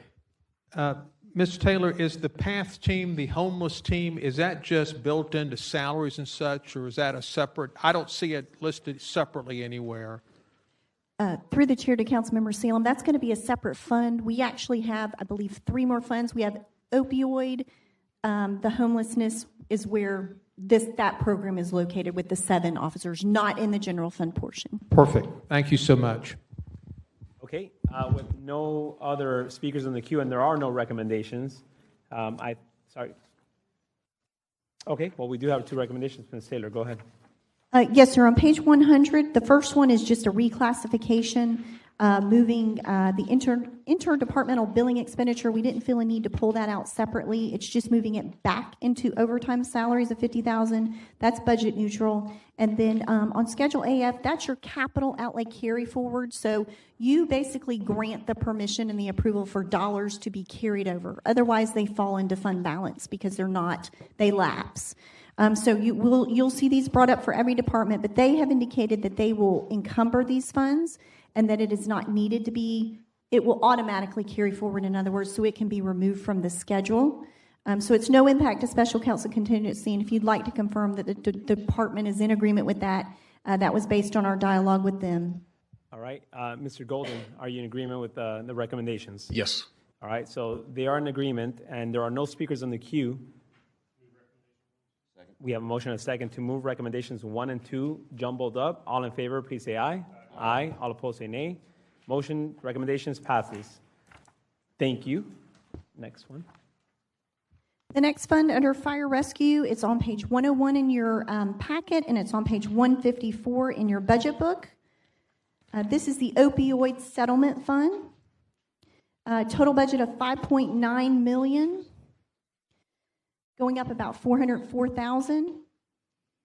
You'll see this is a self-contained fund, so this is not general fund dollars. This is related to the $80 million of settlement funds that we received, and they'll be allocated over an 18-year period. So you'll see starting with revenues, miscellaneous revenue, that's the amount that was received that is being proposed to be appropriated, $5.6 million. You have investment earnings as well within this fund. As far as your expenditures, you do have 2 people, and that cap, that full-time position cap, is remaining the same. They are reducing all of their part-time hours, so they will have no part-time hours left. But their salaries are at $665,000. That's a decrease of $56,000, partly due to that elimination of the part-time hours. They've determined that those are not needed, but they do also within this program. The $665,000 is not just the 2 people. It's also overtime cost for the Coordinated Opioid Recovery Core Program, and that operates 7 days a week. So that's to cover that overtime of $464,000 in addition to the 2 staff members that we have here. I'll turn you to page 102 under contingencies. You'll see $5.2 million. All of that is below the line pursuant to the code. For all of these dollars to be evaluated similar to PSG for opioid grant dollars, that was pursuant to 2025-510. We have a conflict bill, so that's why this is all below the line, and those grant dollars will be evaluated. I do note that this is 75% of the collections related to calendar year 2024. That is slightly greater. The minimum is that 70% of the settlement dollars be allocated for future grants. So it's just slightly above. We have no recommendations on this fund. Thank you. No recommendations needed. I have Mr. Salem on the queue. Go ahead. Thank you, Chair. If somebody can help me, the core function there, the $400 and some odd thousand, are we not getting a grant to pay for that? And is that located somewhere else? Thank you. Chief Blanton, Deputy Chief, whatever it is now, I'm not sure. Hey, good afternoon through the chair to Mr. Salem. Yeah, the core funding supplies our 2-person team. That funding comes from the opioid settlement, and yeah, we rely on those funds to staff it 12 hours a day. And tell me what they do real quick. They largely rely on referrals from hospitals. As an overdose patient is released from the hospital, they engage our team. The team determines, can they go to rehab? Can they not go to rehab? If they can't, we meet them where they're at, determine what their needs are. We may provide comfort medications, medications to help with anti-withdrawal, and we follow them for a period of days and just kind of help them get through this troubling period. And then hopefully we'll follow them for a course of weeks and months and get them to a place of sobriety. As they're coming out of the ER, do they interact with the Project Save Lives people there? Do you know? They do, but we've expanded beyond that. I believe PSL's in 7 hospitals, but now we've made contact with all the ERs, all the standalone ERs. So we're getting referrals from basically every ER in the county. And it's 2 people? Yes. Thank you. Thank you very much. You're welcome. Thank you. Nobody else on the queue, so there are no recommendations. Ms. Taylor, you may proceed with the next one. Yes, sir. Page 103 in your meeting 1 packet. You can utilize this schedule rather than the budget book because we're just going to cover the fire plans review area. It's that slightly shaded area that you'll see for revenues and expenditures. You'll see revenue of a little over $1 million that's generated from your plans review plans review that are done. And then if you go down to that first shaded box in expenditures, we have it broken out just for the fire plans review personnel. There are 13 full-time people. You'll see total cost of $2.2 million. Turning to page 104, I'll just hit on a couple of these. They are seeing a slight decrease for the plan review and inspection services for new construction, so that mirroring that with what we're seeing in the recent trends, that's going down $110,000. There is $0 for the reactivation reinstatement fees due to a change in the Florida statutes, so that's eliminating that small fee amount. For salaries, $1.4 million. It is up slightly, $155,000 due to your collective bargaining increases, as well as having the full salary for the manager that was not included in the current year. Pension costs are up due to the required contribution for the PFPF plan. You'll see trending also the salary increases to employer-provided benefits. Internal service charges up $98,000 from a decrease in vehicle replacement charges for a vehicle being paid in full in the current year. We do have one recommendation that would be funded by the Building Inspection Fund. It's to increase permanent salaries by $56,265 through a transfer from fund balance. This is a position that was reclassified and the full funding is not there. So we recommend adding that funding, and it has no impact on special counsel contingency. Okay, all right, well, thank you for that. So we do have one recommendation. I don't see any speakers on the queue. Move the recommendation. We have a motion and a second for the recommendation. All in favor, please say aye. Aye. All opposed, say nay. Recommendation passes. Ms. Taylor, are we completed with JFRD portion? No, sir. We have the next one. I believe it's the last one. Yes, sir. This is the last fund. This is the Homelessness Initiative Special Revenue Fund. It is under fire rescue. It is on page 147, and bear with me one moment as I get to that page in the budget book. Page 147 in your budget book, page 106 on your handout. You'll see a total budget of $6.5 million. Other than the interest earnings, you'll see a $42,000. All of that is general fund dollars that are transferred over here. You have part of it, $1,844,000 is based on the code calculation that provided for 4% of your economic incentives outside of your CRA boundaries for the prior calendar year to be provided to this fund. So that is code-driven, the $1,844,000. And then the additional amount of $4.6 is to fund the items noted below. And you'll see in salaries and all the benefits, that is your JFRD, your 7 positions that you see coming in from the original budget because you approved them through separate legislation. So you'll see those personnel costs total $1,354,678. And then if you'll turn to page 107, you'll see operating expenses of $5,153,800. That includes a few things. There's $39,800 for JFRD, the PATH team, for their supplies. $33.2 million has been allocated to the below chart. You'll see the various items there: Sulzbacher, Transitional Housing, Homelessness Prevention Voucher Program, and Chronic Homeless Offender Program. And we'll talk about a couple of these things on the direct contract. And then the $1.8 million has not been allocated for anything specific. Within contingencies, you'll see there are $0 for this year. Service levels, again, this is an increase of the $4.2 million for the transfer from general fund dollars for this program to provide enhanced services. The 7 positions, that's bringing those in from that legislation. We do have a couple comments and concerns. And then since we met with the finance chair on Monday prior to this meeting, there have been some changes in discussions. But as far as comments and concerns, the first one is the administration's identified the $3,270,000.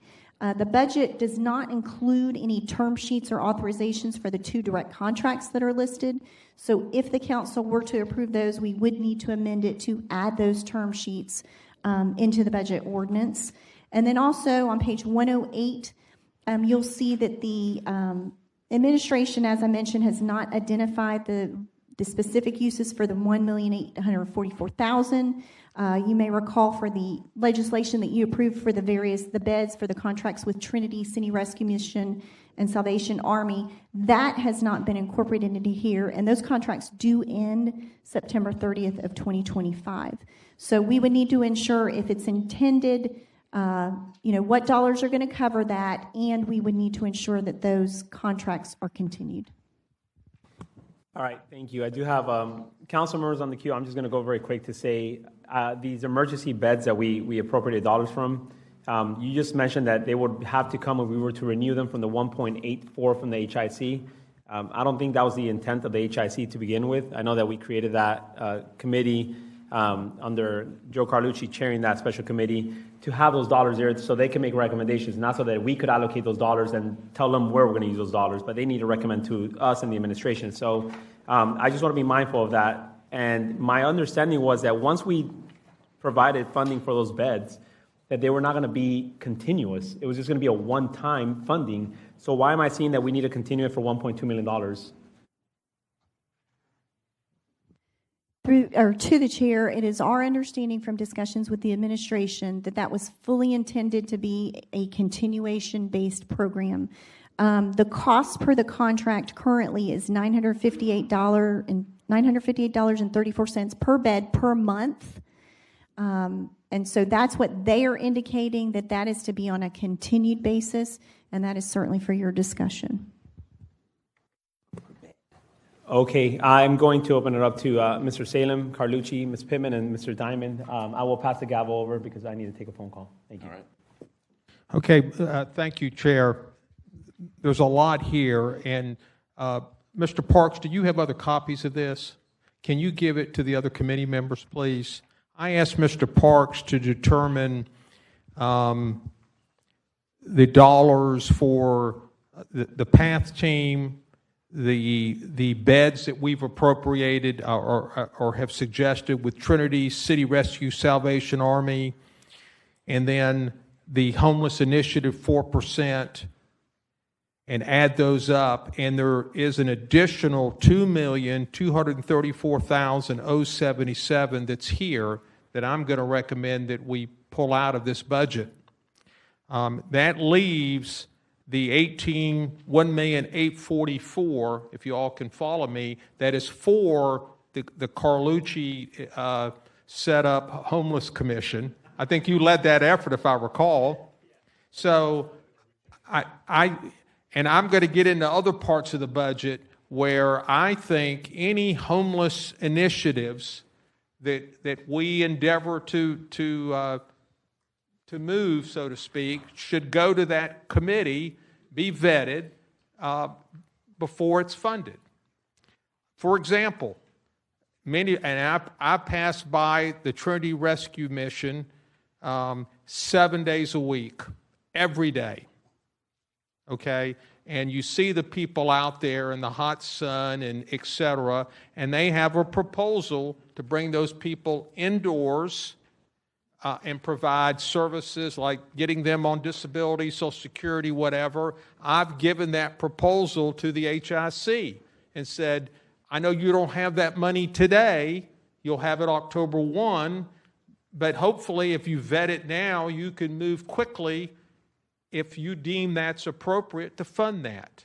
But it's not clear to me why they're putting an extra $2,234,000 into this. And I think we should remove it, and that's my motion. All right, we have a motion and a second on the table. We do have a queue. Mr. Carlucci, Ms. Pittman, Mr. Diamond, Mr. Lane, and Mr. Peluso. This is on the motion, please. Mr. Carlucci. Okay, I'm not really on the motion. I'll wait to speak. I just wanted to make sure that I was seeing the right number from the 4% calculation at 1.844. We'll entertain it, Mr. Carlucci, because I think it all is pertinent to the motion. I mean, to be honest, yeah, it's just a lot of other expenses coming up. So the transitional housing pilot program, the 1.87, is that administration led? I see it's going to be like an RFP, or is that HIC led? Who can answer that question?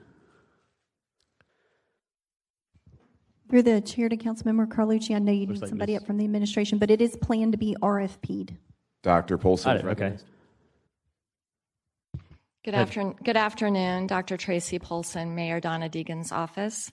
I'm happy to speak to that. I just want to thank you for the opportunity to talk about homelessness. It was my understanding that I was going to have a couple of minutes to speak to this, so if you'll indulge me, we a little over a year ago, Mayor Deegan, then Council President White, former Council Chair Salem, and several other council members demonstrated what these two branches of government can achieve when we work together. We laid a strong foundation with several successes in our efforts to address homelessness and to respond to HB 1365. With your leadership, we created the city's first homeless outreach team made up of some of JFRD's finest first responders. I'd like to acknowledge and thank former Chief Keith Powers for his advocacy, Captain Jen Paramore and her team for their compassionate engagement of, are you ready for this? 1,165 unsheltered men, women, and children to date. We added more than 100 shelter beds with city funds, and to date, all of those beds are full. With federal funding from HUD, we will provide case managers for all of the shelters in the PATH team, and we also plan to provide emergency shelter for women with children, a growing population of the unhoused. JSO's Homeward Bound program helped more than 475 return home to family and friends since October 2024. With these successes, we hope to build on that and bring to the Homelessness Initiatives Commission this idea of a pilot project that would serve approximately 100 to 125 people who don't currently qualify for permanent housing, but are ready to take the next step with structure and support.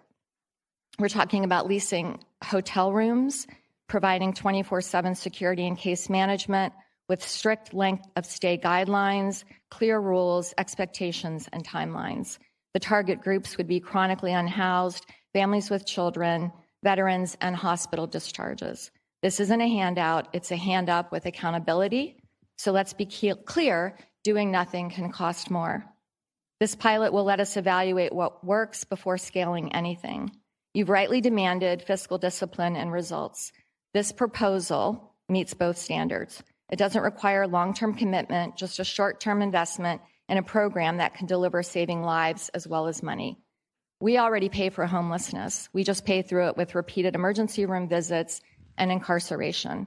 We owe it to taxpayers, businesses, first responders, and to the people living on our streets to try something smarter than the status quo. Let's test it, track it, and if it works, let's lead. Thank you. Dr. Polson, thank you. I think Councilman Carlucci has questions for the administration, you specifically. Right. And real quick, what was the motion? Where are we? Sorry, just to make sure I stay make on sure you're point speaking here. on the motion. I think you're speaking on the motion because it addresses everything. The motion was to eliminate, I believe, $2,234,077. That is correct. That leaves intact all the money for the homeless shelters. It leaves intact $1.844 million that is for the homeless, for the HIC. And there was additional money put into this budget. I'm not sure why. Maybe some of the explanation from Dr. Polson, but I think any additional homeless initiatives ought to come out of the 1.844 that is unencumbered that will go to the HIC. Right. All right. So this $2,234,000 is put in there, and I don't think we need that money, obviously. Okay, and that is the motion. Back to Mr. Carlucci. The floor is yours. Okay. Yep. No, I appreciate that. And I think I was looking at the wrong page here, and then Mr. Lannon gave me the right page. So I'm fine with that motion. I'll support it. I just wanted to make sure that the 4% calculation for 111,920 wasn't touched, on also what we already committed to. So that is all I have. Thank you. Thank you. On the queue, we have Ms. Pittman, Mr. Diamond, Mr. Lannon, and if no other committee members, Mr. Peluso. To our chairperson and to Mr. Salem and Mr. White, I just wanted to kind of remind you all, when we did this program, it was really out of a demand. It started with Councilman White, and then you carried it on, right? And so I am right there. The Clara White Mission is in the middle of several homeless organizations, and for the first time, a lot of the nonprofits had been screaming and asking for help, along with the survey that was done by Mr. Borland. And if y'all have driven downtown lately, based on what the goals and objectives were, they have been met. If we start cutting that, you will probably see more homeless, not just in the morning time. I do a lot of my work on the weekends, and when I drive downtown, and if any of you all that work downtown, if you drive downtown, you don't see the homeless anymore. Because of this initiative and because we put our money where our mouth was. So my concern is you do something that's so good, and now you're gonna take money out, and we have the opportunity to continue to make it great, and continue to make it great. And homelessness is a big problem. I've been doing this work for 35 years, as you all know. I've never seen it like it is now, that at least we have some control of it, that you have the nonprofits providing the beds that's needed and the case management that's needed, and people taking their medicine. Because most of the people that's on the streets are people that's not taking their medication. So as we start taking money for social issues, you know, poor people have been with us since the beginning, and they're going to be with us to the end. And as a part of the support from the city to the nonprofits who have made this project or initiative successful, is because you all believed in it, and because it was an initiative under you, Mr. Salem, that some of this money, even more so. And again, I feel that the mayor's office has realized this is a great project. Let's not take from it. Let's continue to make it successful. And not everybody that's on the street want to be on the street. There's a lot of people that have lost their jobs, and they don't have any place else to go.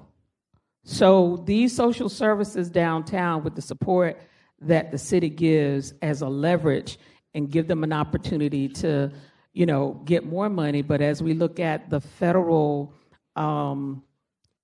departments, a lot of those funds are going to be cut in the next few months. So we got to get ready. So I just ask you all to please, please look at this budget again before you cut it, because these are people that are on the ground and they need support. Thank you, Ms. Pittman. Over to Mr. Lannon, 5 minutes, and then Mr. Peluso, 3 minutes. Thank you, Vice Chair. This won't be 5 minutes, but first off, I mean, if I look at what Councilmember Salem is proposing here, we're not cutting. We're essentially keeping it flat. So there is no cutting, and I fully support keeping it flat, or even better. I mean, when you look at the point-in-time count, we're down 49% this year, and I see Chief Golden out there. He's had this job about 6 weeks. I have not had to call him once for anything in my area. There was a time I was calling Chief Powers 2-3 times a week so he could get his PATH team out there, specifically in the Beach and Hodges area. So we've had, in my opinion, great success, certainly my district. I think other districts as well, as Ms. Pittman was just referencing. So like I said, I fully support keeping this flat or better, so I'll support this motion. All right, and over to Mr. Peluso, and 3 minutes as opposed to 5, simply because you're not on the committee per the chair rules. Thank you, Mr. Vice President. Maybe I could take some of the time that Mr. Lannon, no? Okay. First off, the point-in-time count should not be the measure in which we look at homelessness. It just should not. HMIS is the system that tells us exactly how many people are requiring services in our city, right? That's the point-in-time count is a 1 or a 2 day thing, and especially when there's a lack of concentration of homeless people, and they're spread out throughout the whole city, it's harder to find them and count them all, right? And that's what's been happening. People are being moved out of downtown, they're going into the neighborhoods. I know because it's now happening throughout my entire district. I fully support the 1.87 for this RFP, for this transitional housing pilot program, and that's because the HIC has yet to do their strategic plan. The strategic plan will take upwards of 5 to 6 months to finally get accomplished. It's the thing that we mandated them to do. And then through that strategic plan, they would have goals, metrics, and measurements and programs that they would start funding and putting that money towards. So that's the purpose of the HIC, is to use those monies and to spend it on a plan that they have that's like a 1 year, a 2 year, and a 5 year outlook. So like that's the main goal. It's to the point of, I think one or two of you brought it up. They're not meant to be just a pass through for us. They're meant to be a standalone committee or commission that is able to spend dollars and have their own budget. So the two RFPs that are on here are outside of the HIC. And frankly, given what Ms. Pittman just said a moment ago, she's 100% on the mark. We're about to see federal dollars start to dry up. We still have an unfunded mandate from Tallahassee. We need programs that can be starting October 1. And if we're waiting on the HIC, that is a much longer process, and we are still waiting on them to their strategic plan. So I really do caution taking any of these dollars and cutting them out. Please at least keep this in here for now, or let's have this conversation to continue to move forward. But this is one of the things that our constituents are calling us about a lot. And I ask that we put the time and attention into it that we should. Thank you. All right, thank you. Mr. Joe Carlucci, you are recognized. Okay, all right. Thank you, Mr. Chair. Last little note here. So similar to what Councilmember Peluso said, I mean, it's, we want there to just be kind of consistency with their budget and their planning, and it is, hey, this is your funding source. So when we start adding additional dollars there, it gets, it's good because there's extra dollars, but it's also bad because when they're doing their planning, then they're going to, I don't know how you can plan for that, because you're going to try to plan for $4 million worth of budget, and then next year, if it gets cut, then, you know what I mean? Like, that was the whole purpose behind the 4%. It's going to be 4%. It's going to come in every year. That's just what it is.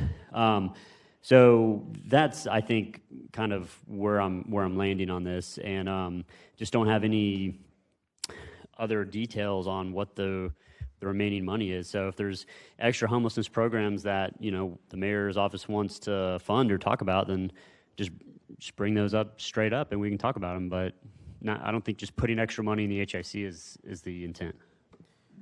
Thank you. I do want to wrap this up. So I'm not sure who's spoken or not yet, but I know that Ms. Pittman and Mr. White are on the queue. After that, nobody else will get on the queue. I'll have Mr. Salem wrap it up with your part. Go ahead, Ms. Pittman. Thank you. The only other thing I just wanted to share, with us really concentrating downtown on this, if we do not have the funding that we need, that the homeless will go in other communities. And if you have not seen it, like over in the San Marco area, Councilman Carlucci, I don't know if you've seen that lately, and in the Springfield area, we need to have the dollars that we need to allocate to this. And I know some of you don't feel strongly, but I am very concerned. I just want to reiterate this again, that the HUD funding probably, and maybe some of the other federal funds that are for disabled people may be coming down the pipeline, and those people will be on the streets. So just remember that. All right, thank you, ma'am. Mr. White. Thank you. To the chair, if you would indulge me, I don't have a whole lot to say. I would just ask if there's any specific things they've got planned, if this money was there, that Ms. Polson could answer. Maybe it's something they're going to do in the future, but is there any specific stuff? Could she answer that? Yeah. She did to me. Sir? She did to me. Okay, well, I didn't quite hear all that, if there was some specifics. Okay, we're all set. Thank you, Ms. Polson. You're good. Thank you. Mr. Salem, go ahead. Thank you. I'm wrapping up, correct? Yes, sir. Wrapping up. Yep. Just to make it perfectly clear, the PATH team, Homeward Bound, and that whole group has done a fantastic job with our homeless population. As was referenced, the numbers are down 49%. What I'm recommending is to do exactly what we're doing now. Everything stays the same. In addition, there is an additional $1.844 million that the HIC has to use as they see fit for other homeless programs. We're not cutting anything. we're putting in an additional $1.844 million. Okay? So make sure we're perfectly clear there. So that's all I want to say. Thank you, Chair. All right, thank you. All right, Ms. Stefopoulos, can you please put us in the correct posture so we could move on? Thank you. Yes, so, Mr. Chair, there was a motion and a second that was initiated by Councilmember Salem to remove 2.234077 in line items from the budget for the HIC SPF. So he had a handout relative to that identified the various line items that would remain funded versus what was being removed. You had a second, and so you're ready to vote on that. All right, let's go ahead and vote. All in favor, please indicate by saying aye. Aye. All opposed say nay. Motion passes. And with that, we are done with JFRD. Mr. Chair, just to clarify, so when we go through for those contracts that you authorize some funding for extensions on, we're going to coordinate to confirm whether term sheets are going to be needed, and if there are term sheets that will be needed, we would include those as part of the finance substitute with the budget bill. Okay, thank you. All right, Ms. Taylor, please proceed. We're going to JSO right now, yes. Yes, sir. We are going to the Sheriff's Office. Thank you, JFRD and Chief Golden. Thank you, everybody, for being patient today. Thank you. Yes, sir. We are on page 109 in your handout, and you can use this for the numbers as we go through all the different explanations. This rolls up those 6 departments for JSO into one so that you can see. And as we mentioned, some of this gets distorted with the UAAL, so I want to make sure you understand for removing that UAAL for comparability purposes, they are actually up 79 million, year over year, so 14.1% increase in the Sheriff's Office budget. You'll see a net change of 7, a net reduction of 7 positions. And I do always like to remind the committee, the statute that changed in 2022 provides them full transfer authority. So different from the mayor where you see different ones and different from anybody else really, when you give them a budget and you approve it, they can move it all around day 1, October 1st. So they do have that different transfer authority within their area. You will see they have a total budget of $638 million. That we will walk through. $22 million of that is covered by the various fees. On page 110, I will just mention some of the various statistics there. You'll see they have we have the breakdown there of sworn officers versus corrections and civilians. We also have a breakdown of their fleet of 2,550 vehicles. You'll see their inmate population is down year over year from 3,118 in this year. From 3,497 last July, so a decrease year over year. You'll see their vacancy count as of July 10th, and this is like a snapshot. This changes daily, but they had 225 vacancies, 104 of those police officers, 48 corrections officers, and then 73 civilians. And I will mention on corrections officers, the prior year at this same time, and again, it is a snapshot. I'm on page 110. Of the meeting handout, there are 48 vacancies are in corrections right now. So that's a significant change, even though that can change on a daily basis. That number has come down greatly. The goal of the collective bargaining increases was hopefully to help fill some of these vacancies. As far as their total budget, you'll see expenditures, and this does include the UAAL. So looking at as part of the GSD total budget, they are about 35.8% on an expenditure basis, and then from a cap basis, they're about half for their count. Overall, you'll see the comment, and we'll go through everything, but it's really the collective bargaining increases, and you will see the health insurance and then the heart and hypertension coming down as well. But we'll quickly roll through these because I don't believe we have any recommendations that I recall, but we do not overall for there. Let me make sure, Mr. Chairman. We do not have recommendations, but I'll quickly go through the revenues just so you get a sense of their changes. $10.2 million, up $3 million. That's an increase in overtime reimbursement due to overtime salaries. When they do functions for ASM, they bill back for that, and it's not a change necessarily in the events, but it's the cost of those salaries from collective bargaining. Miscellaneous revenue, $5.6 million, up $493,000. Most of this is your school guardian program where they do fully get reimbursed for those costs. A slight decrease of $76,000 in your GPS and alcohol monitoring revenue. For salaries, moving on to expenditures, you see $386 million. That's up $75 million. There's a variety of items. You'll see $51 million is related to the collective bargaining agreements, $13 million in overtime, $11.4 of that's related to your collective bargaining, and then $2.3 just to align with their usage that we're seeing. It would have been $2.9 million higher, but you'll see in the next line, standby pay, an increase there related to that. That's been broken out separately now. Terminal leave is up $2.7 million. Your part-time salary is $1.9, a function of those collective bargaining increases, and then leave sellback as well. It all trickles down to all of these items. Those costs go up as well, so $1.1 million there. Keep in mind on the salaries where I mentioned the $51 million, their rate was 13% last year, and it'll be 5% this year, so you have that cumulative effect of both years showing up of 18.65%.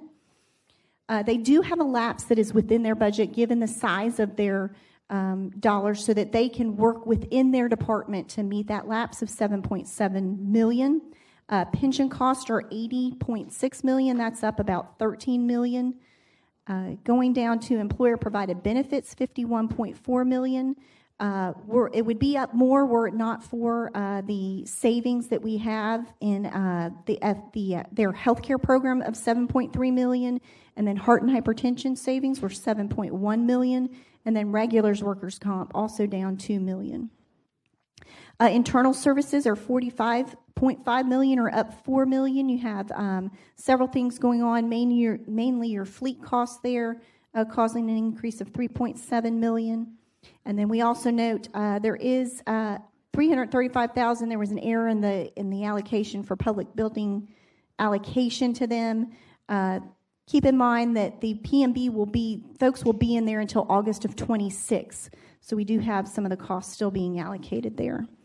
You'll see on page 113 the number of vehicles to be replaced this year. There's 200. There's a breakdown in that chart. It's a cost of $12.4 million, but their allocation in the upcoming budget is $759,000. That's based on when those vehicles will be deployed and put into place.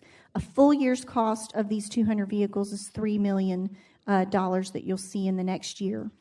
Insurance premiums are up $5.6 million. That's just a slight increase of they are at $5.6 million, a slight increase of $126,000. Professional and contractual services are $42.1 million. You have mainly making up this is your security guards that you have at Shands, and also you have the inmate contract up for the food, and then your inmate healthcare contract. Those are your three main contracts that you have in this area. For your other operating expenses of $33.7 million, up $2.4 million, you'll see the various items listed there. There's only 1 month's rent for the entire Florida Blue building based on the timing of the move, the $517,000 increase that I'll mention there. You'll see, turning to the next page, on page 114, that has that divisional breakout that provides that true increase that reflects the different areas, the 14.1% total increase. I won't hit on these next couple of pages because I've alluded to them from a department overall basis. So if you want to go to page 117, this has your food and beverage items. You'll see a total of $37,000, and it's broken down by the explanation for the public purpose on each of those items. You'll see the continuation grants, $2.9 million. These are with no city match. Those are listed there on page 117, and they continue on page 118 if you want to take a look at those. And then also page 119 has city with no city match, those grants. Page 120 has the continuation grants that do require a city match. That $4.3 million is part of that overall non-departmental number. As we mentioned, this is your community-oriented policing services program. This is how a lot of the officers come on board to the city as they start in this grant program. we pay a portion, we have grant dollars, and then they transition gradually to the city ultimately in the end. So you'll see total match of $4.3 million that's required from the city. There are some carry forward items that they're requesting. $4.5 million are related to the funding for the purchase of computer equipment that they're asking to be carried forward. We have a breakout at the bottom of page 120 of the different positions to explain their employee cap.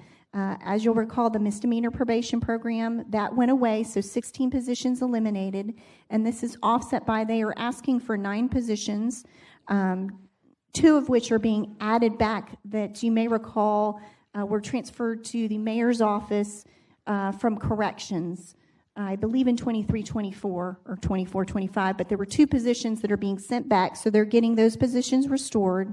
And then there's 7 new positions, which are 3 public records coordinators, 2 real crime center analysts, 1 information tech analyst, and 1 human resource specialist. So those are the positions they're asking for, and again, no recommendations.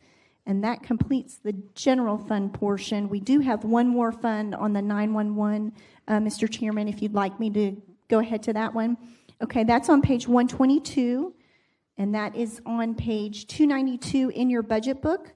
This is a separate fund that collects fees related to wireless devices, non-wireless devices, and then prepaid cell phones. We get a portion for that.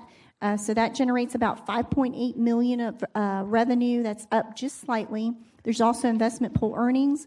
There is a transfer from fund balance every year. Usually they have to cover capital and other costs in this fund. There's salaries of $262,000 for the 5 positions that are in this fund. You'll see the corresponding cost increases in pension costs. You'll see under interdepartmental billing, this is money that helps to relieve the general fund of $2.8 million, just slightly up $308,000, and this is for reimbursement of the call taker salaries that you would have seen over in the general fund. So that does help relieve that. Other operating expenses of $4.5 million is all the equipment, hardware, software that they need over there. And you'll also see the capital purchases below for radio and equipment and other items for the Florida Blue buildings. And then most of this is related to the relocation to the Florida building. We have 5 positions in this fund. That's staying flat and no recommendations. And that's the conclusion of the Sheriff's Office. Thank you, Ms. Taylor. There are no recommendations to take action on, but I would like to call Sheriff T.K. Water up. Please, if you don't mind, sir. If you have a few words, if not, we will take action by the committee. First, through the chair to the council.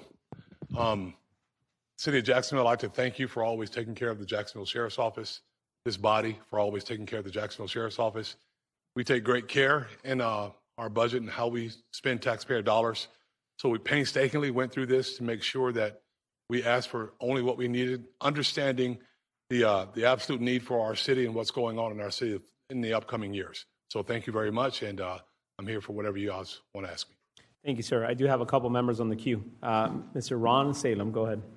Thank you, Chair. Sheriff, can you outline the plan for the move into the Florida Blue building, when that begins, when you think that will be completed to where your police memorial building will be vacant? So, yes, sir. And thank you for your service. Absolutely, my pleasure. Through the chair to Councilman Salem, it's looking at, we have a portion that's already moved. Our Homeland Security Division has already moved there. Second part of that move will take place, it's looking like around January, February, and we should be completely moved out of 501 East Bay Street by August. That's the plan. August of 26. August of 26, yes, sir. Do you know what the plan is for that building at that point? No, sir, I think that'd be completely up to the city of Jacksonville. Okay. Thank you, Chair. Thank you. Ms. Pittman, please. Hey, Sheriff. How you doing? Doing fine. Good. I just wanted to just ask in terms of plans. I know that we've had some publicity, in media over the past few weeks. What can you do or your officers do to have more trust? Because I've had people call me, and I know you always have an idea in how we're going to build trust in communities. And of course, when incidents happen, it just kind of flourish. And I just want to know what you're doing with the officers and how do we relay that to the community, that the officers can be trusted in that way to make sure that they feel safe. So we, the Jacksonville Sheriff's Office, very well trained professional police officers, and we oftentimes run into situations where, are difficult to see. And what I've done and what we'll continue to do is to be as transparent as possible. And I think if anyone that's being completely honest will take a look at what's been going on and how we deal with situations when they come up. When it comes to whether it be, and it's still under investigation, whether it be the Charles Faggart situation, I brought that to the public. Mm-hmm. Didn't want to keep it quiet. I think it's important for people to know their sheriff's office is going to bring that information to the public. With this situation with McNeil, brought that to the public in full context. Now, I can tell you, I haven't been hiding. I walk around this city everywhere all the time, and the support and trust that we have is absolutely amazing. There's a segment of the social media mafia that does not necessarily like the Jacksonville Sheriff's Office, and never will. We could stop all crime, and just because of their thought processes, they may not necessarily like it. But we're going to continue to reach out. I do walks throughout this community. I'm a member of this community. I love the city. I love every part of it. I serve in it because I have kids that grew up here. I have grandkids that are growing up here. And I think this city it needs to be a safe city. We're not going to tolerate crime. We're not going to tolerate violence. We're not going to tolerate any of that stuff. But at the same time, we're going to continue to build trust by being transparent. I don't think anyone has ever seen an agency as transparent as we are. We're setting trends all across this nation with our transparency and how we deal publicly with information. So we're going to keep doing that. And when things come up, and this is not going to be the last one. This is just the world that we live in. Everyone has a camera, and everyone's going to have a different view about things.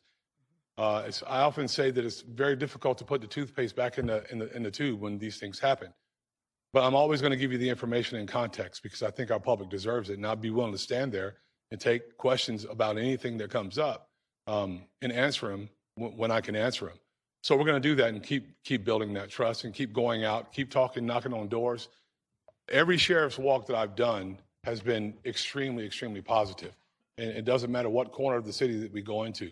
And we're going to keep doing those things. We're going to keep reaching out. We're going to keep doing just the amazing work that we've done. And finally, we built out an entire public information section, not just 2 police officers that answer questions every now and then, but we have a very interactive section in our community with Vic Michelucci and some other great people that are coming on board to help us give that information out more professionally and make sure people really understand what's going on within their agency, because I fully believe that I serve them and this is their agency.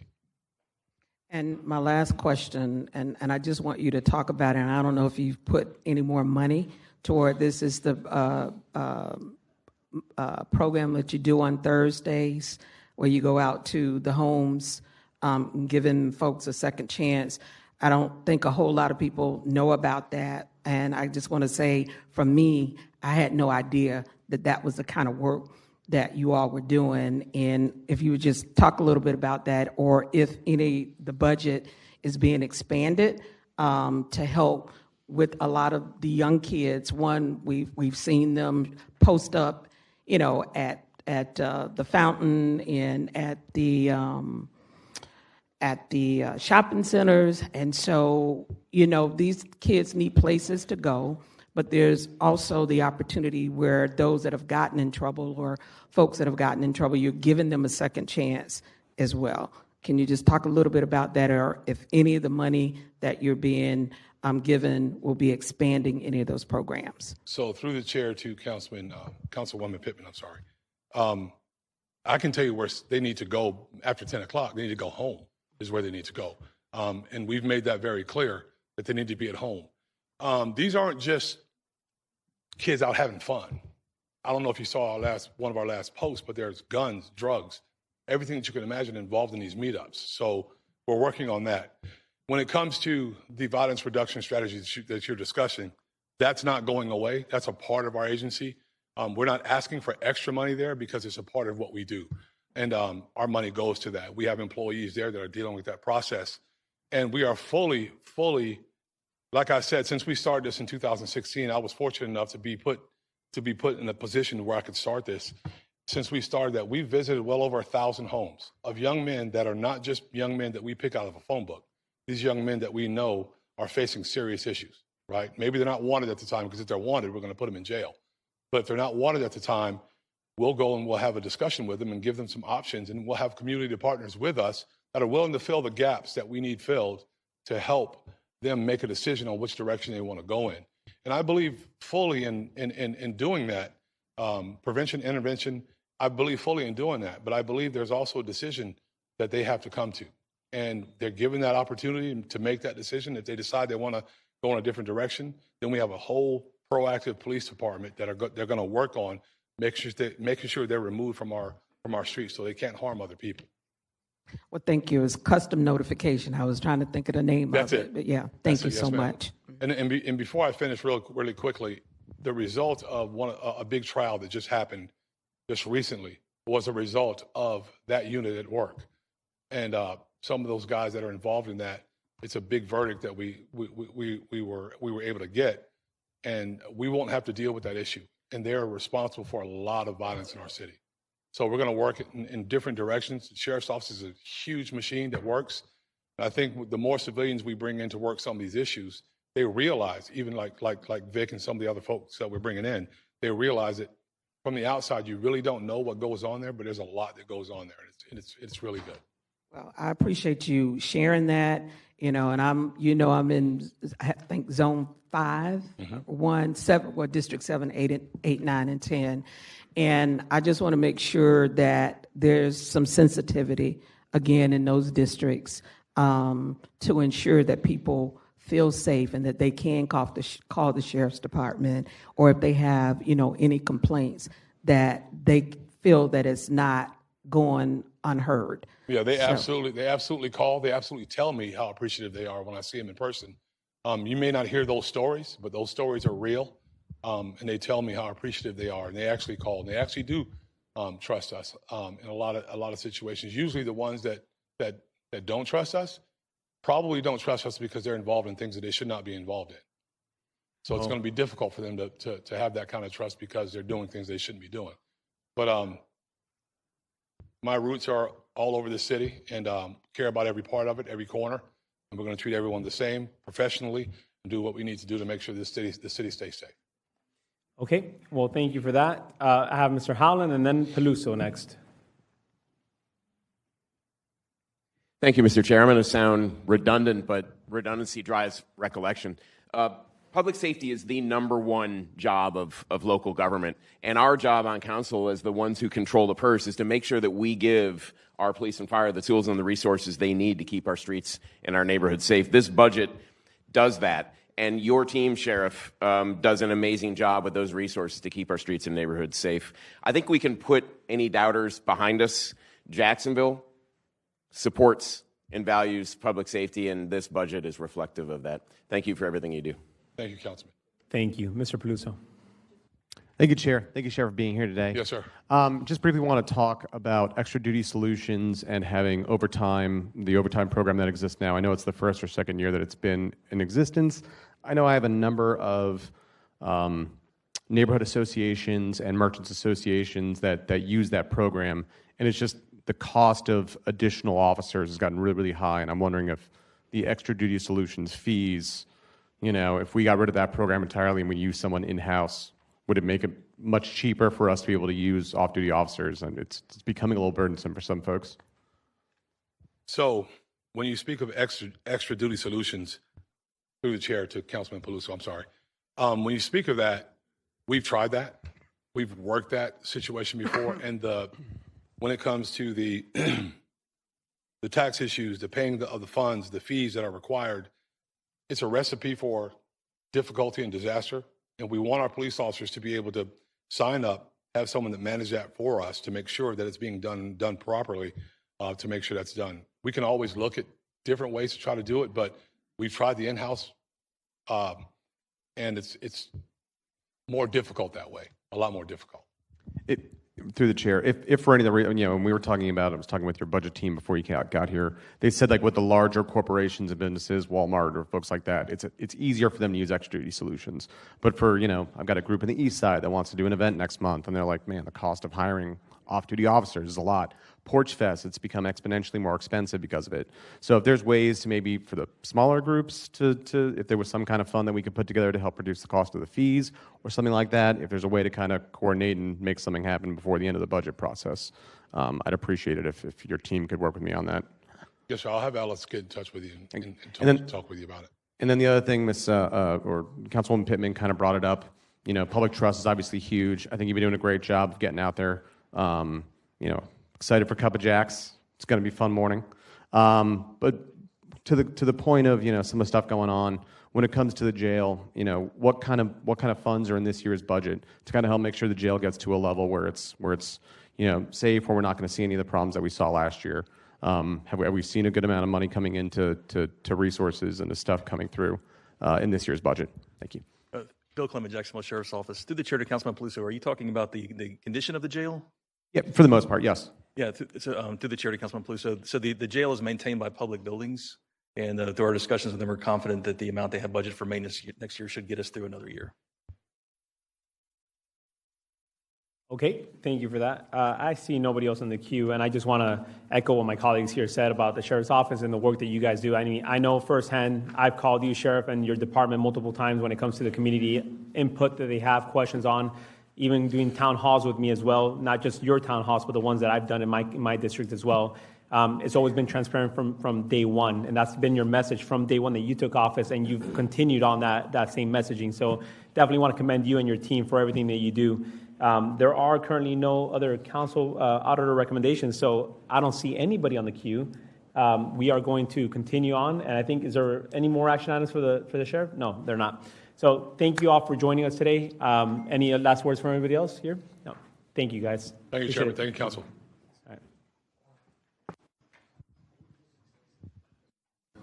All right, so question has been asked if we're taking a break. It is 3:50 right now. We have a hard stop at 5 o'clock. Like, we have to leave at 5 o'clock.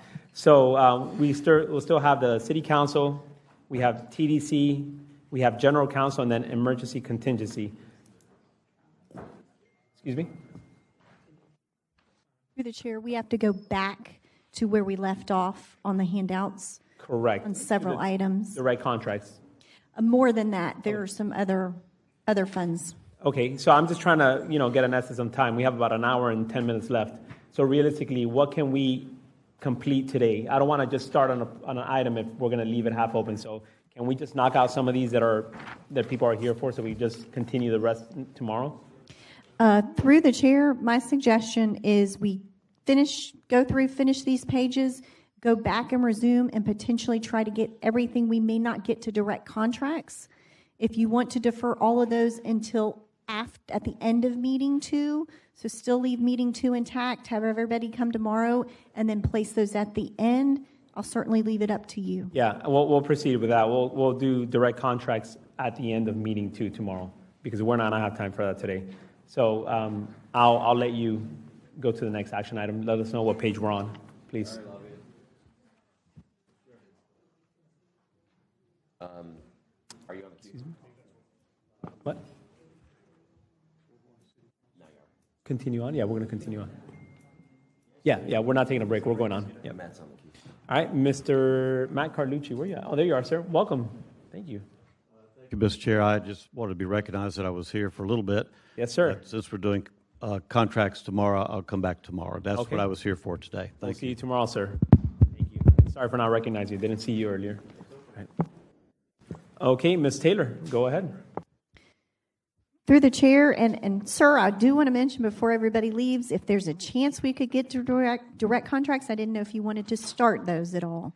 I'll roll through as quickly as I can on all these items, but if you want to hold off on those, if we get done a little bit, Yes. We'll hold off. Yes, please. Okay. Yeah. All right, we're going to go to page 124 in our meeting handout. This is the City Council's general fund budget. Your budget book has the numbers on page 96. It's a $12.6 million budget. And when you remove the UAAL, it's an actual increase of $50,557 rather than the net decrease that you see at the bottom. So we'll start with charges for services. This is $59,000. This is related to the VAB fee that's brought in.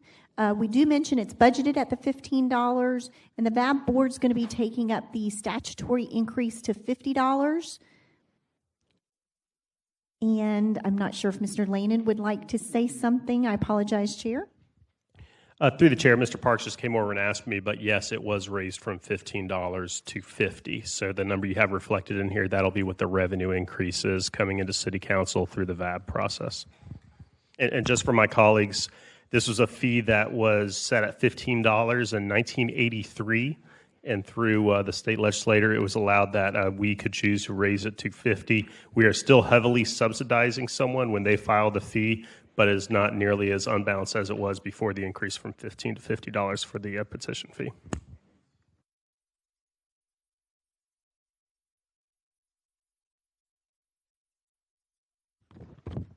Okay, Mr. Chairman, I'll continue.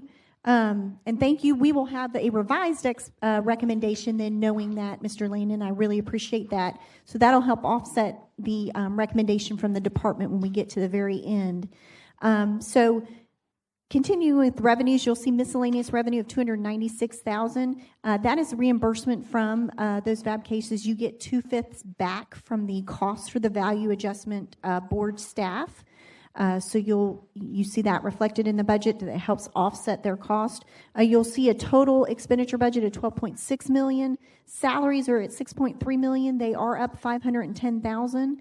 This is due to the 2 years worth of increases, along with merit increases, promotions, and other salary increases.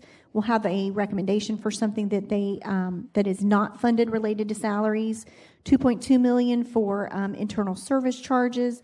The contingency is for the council member salaries due to the conflict legislation, so that's $1.8 million. You'll see food and beverage on page 125 for $12,500 in total. Service level changes, we just wanted to mention the recent legislation that you approved in Bill 2025-440 for the professional services for cloud-based constituent relationships. There is no continued funding depending on when that contract is executed. In 25-26, you may have it come up in your July-August time period, but we are just mentioning that there are no dollars budgeted for next year's contract if that were the case. The employee cap is flat at 84. On page 126, we have your divisional breakout by area that you'll see, or by department. And then we do have one recommendation from council staff that we found was an item that was left off related to salary changes that had occurred in between the time period of getting the budget prepared, but did not get recognized and included. And it's for council staff services, an increase of $91,980 to fund them for their full salaries, and for the value adjustment board staff, $8,200. And this would be offset by an increase of $3,280 in the contribution from the school board. This was prior to knowing about the fee change. So all in it has a negative of $96,900 that we will adjust down by the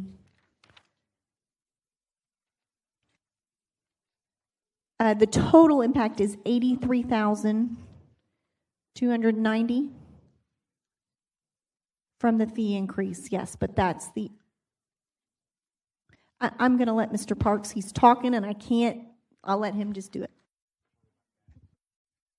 Through the chair to the committee. Sorry with the change on that piece. So the staff on the salaries piece is $96,900 negative impact, but the positive impact of $83,290 from increasing the fee nets out to a negative impact of $13,610 if all approved.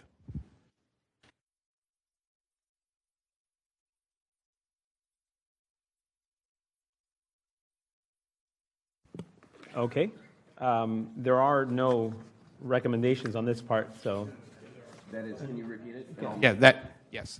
So the recommendation is to adjust the staff salaries as mentioned here by a net. It'll come out to a negative impact of $96,900, offset by the positive impact from increasing the fee by $83,290 for a net negative impact of $13,610.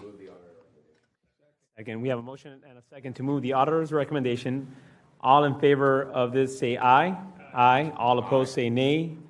All right, recommendation passes. Now, Mr. Lane, and you are on the queue. Go ahead. Thank you, Chair. Through the Chair to the auditors, is this the right time to talk about our postage allowance? I brought this up last year. We all get $1,000 postage allowance that I'm never, ever going to use.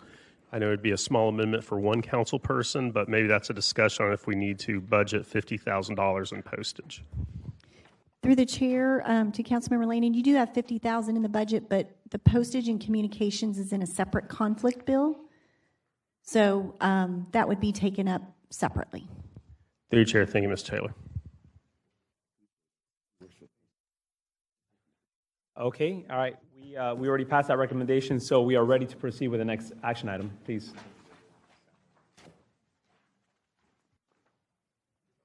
Mr. Peterson's going to present the two funds for the TDC budget. On page 127 of your handout, page 99 of the budget book, this is the TDC. This is the first 2 cents of the 6-cent bed tax on lodging in Duval County. The Tourist Development Council is the appointed body overcharged with administering the plan that has been adopted by City Council as it relates to tourism. You'll see revenue is increasing about $500,000 this year due to actuals that are coming in the current year. Investment pool earnings are slightly down, and then there's a transfer from fund balance at the TDC's request to balance their budget for their requested expenditures in the upcoming year. Salaries are going up just by the 3%. You'll also see the large increase, as Ms. Taylor has talked about, the defined benefit UAL being pulled out.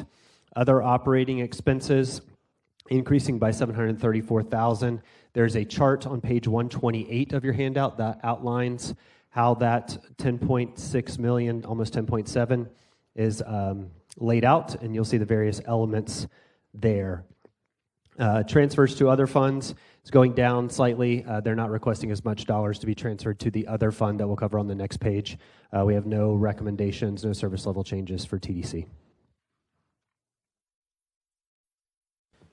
Okay, Ms. Brock, I think I did see TDC here at some point. If you don't mind, please coming up. And I know Mr. Howland has a question for you. Go ahead, Mr. Howland. All right, thank you, Mr. Chair. Ms. Brock, I do have a question. You'll probably have the answer as you're walking to the podium. It is, I understand that there is $1.5 million in your budget in a contingency which is not here. It's been there for, I think, a number of years. One is for $1 million of that, 1.5 is for marketing a London route. The other half is potentially marketing a European route like Frankfurt. Can you clarify that, how long those monies have been there and what they're for? Yes. Through the chair, Carol Brock, Executive Director, TDC. Those funds have been earmarked in our contingency account. They have not been encumbered. They're simply there for the opportunity to use them for marketing should we have a direct flight.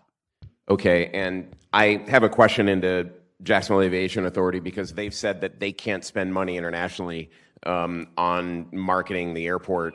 I think they can because I've done my own research. So we'll address this during the JAA period. But what they can't do is spend money marketing the city of Jacksonville. What they can do is spend money marketing the airport. So it depends if this money was supposed to be, used in Frankfurt and London to market the city of Jacksonville, or if it was used in Frankfurt and London to market the airport and the new route. Through the chair, we have not made any determinations other than earmarking it to be marketed, to use for marketing. Then I think I want us to just keep an eye on this one because 3 members on this dais are on the, Randy was just here, but the council president, the former council president, the council vice president are all on TDC. We can watch that. When JA comes up, if they can indeed do that marketing, or if indeed this money doesn't need to be used or is sitting there without being used, we can roll it back to the reserves, and those 3 members of the TDC can always do a resolution to roll it out and then approve it at TDC. I just hate $1.5 million sitting there and sitting there and sitting there when one of 2 things happens. Either we could put it to more productive use, or JAA could spend that money on their own out of their rich cash accounts. Yes, through the chair, we have our council president is chair of TDC. Our council vice president is also vice chair of TDC. So you will have many opportunities. Keep an eye on that. Thank you. Then my last point, Ms. Taylor, there's no reason we can't at a later time come back and pull that money out of TDC contingency and put it in city reserves, is there? No? Through the chair to Councilmember Howland, TDC dollars have to be spent for tourist-related purposes per state statute. So we couldn't send it to reserves. You That's can. right. Because of the 2% bed tax, or the third bed tax that it goes to. Okay, well then I guess there's no reason, then let's make this just be aware for the council president and I and Councilman White that we might be able to use that money for other tourist activities in the city rather than marketing a new air route if it can indeed be spent by the airport themselves. Thank you. All right, Mr. Carlucci, you're recognized. Okay. Thank you, Mr. Chair. I was just having a conversation with the auditors about this, and I'll have another conversation with Ms. Brock about it too. But there's a few things that have come up just as we've worked through this budget process for tourism and events and stuff. So I want to have a conversation with you before wrap-up day, and then potentially bring some things back that these dollars could be used for, so we're not, tapping into our general fund. So just want to give everyone here on the committee a heads up. I'll likely be, looking for ways to save money on, maybe other things that might be another ask from the general fund and putting them, taking them out of here. And obviously we'll have a conversation about it as well. So thank you, Mr. Chair. Thank you, Mr. Carlucci. I was actually going to echo the same thing.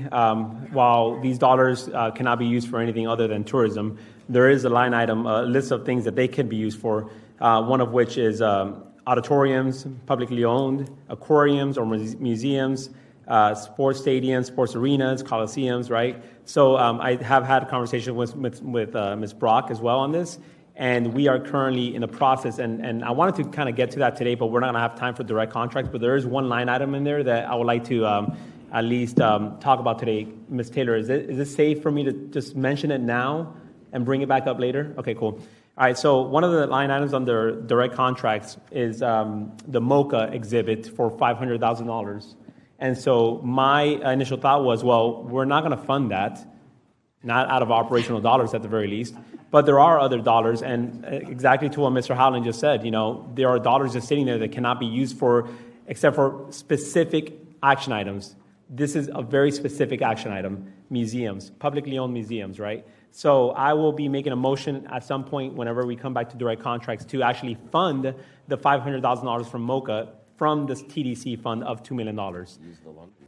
And that's kind of what I have now. So I will be passing over the gavel to Council Vice President Howland because I have to leave. I have an emergency that I have to attend to. So I will be back tomorrow, guys. Thank you so much for everything. Thank you. All right, I have the gavel. Thank you, Mr. Chair. Then can we make that motion now?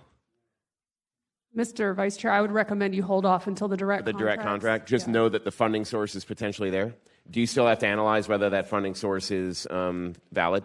I believe Mr. Peterson may have an answer for that, but I'm not 100% Mr. Peterson. sure. Through the chair, we believe that funding source could be used for the purpose that Mr. Arias has described. Fantastic. Then I would hope that maybe in the future there could be a motion to take $500,000 out of that $1 million that's reserved for the London route and put it there, because the TDC board could always replenish that amount for the London route because there's not been any movement on it. And then we get MOCA funded. Okay, but that's coming during the direct contracts piece. Seeing no one else in the queue, Ms. Taylor. Through the chair to the committee, turning to page 129 of your handout, this is the second TDC fund. This is their all years fund, where funds carry over year to year.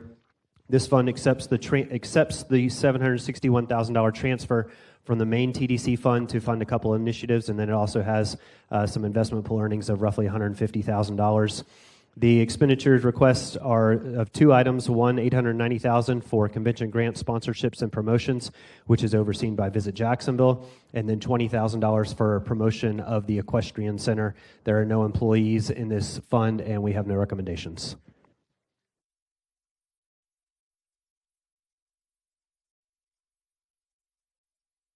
Questions for Mr. Peterson?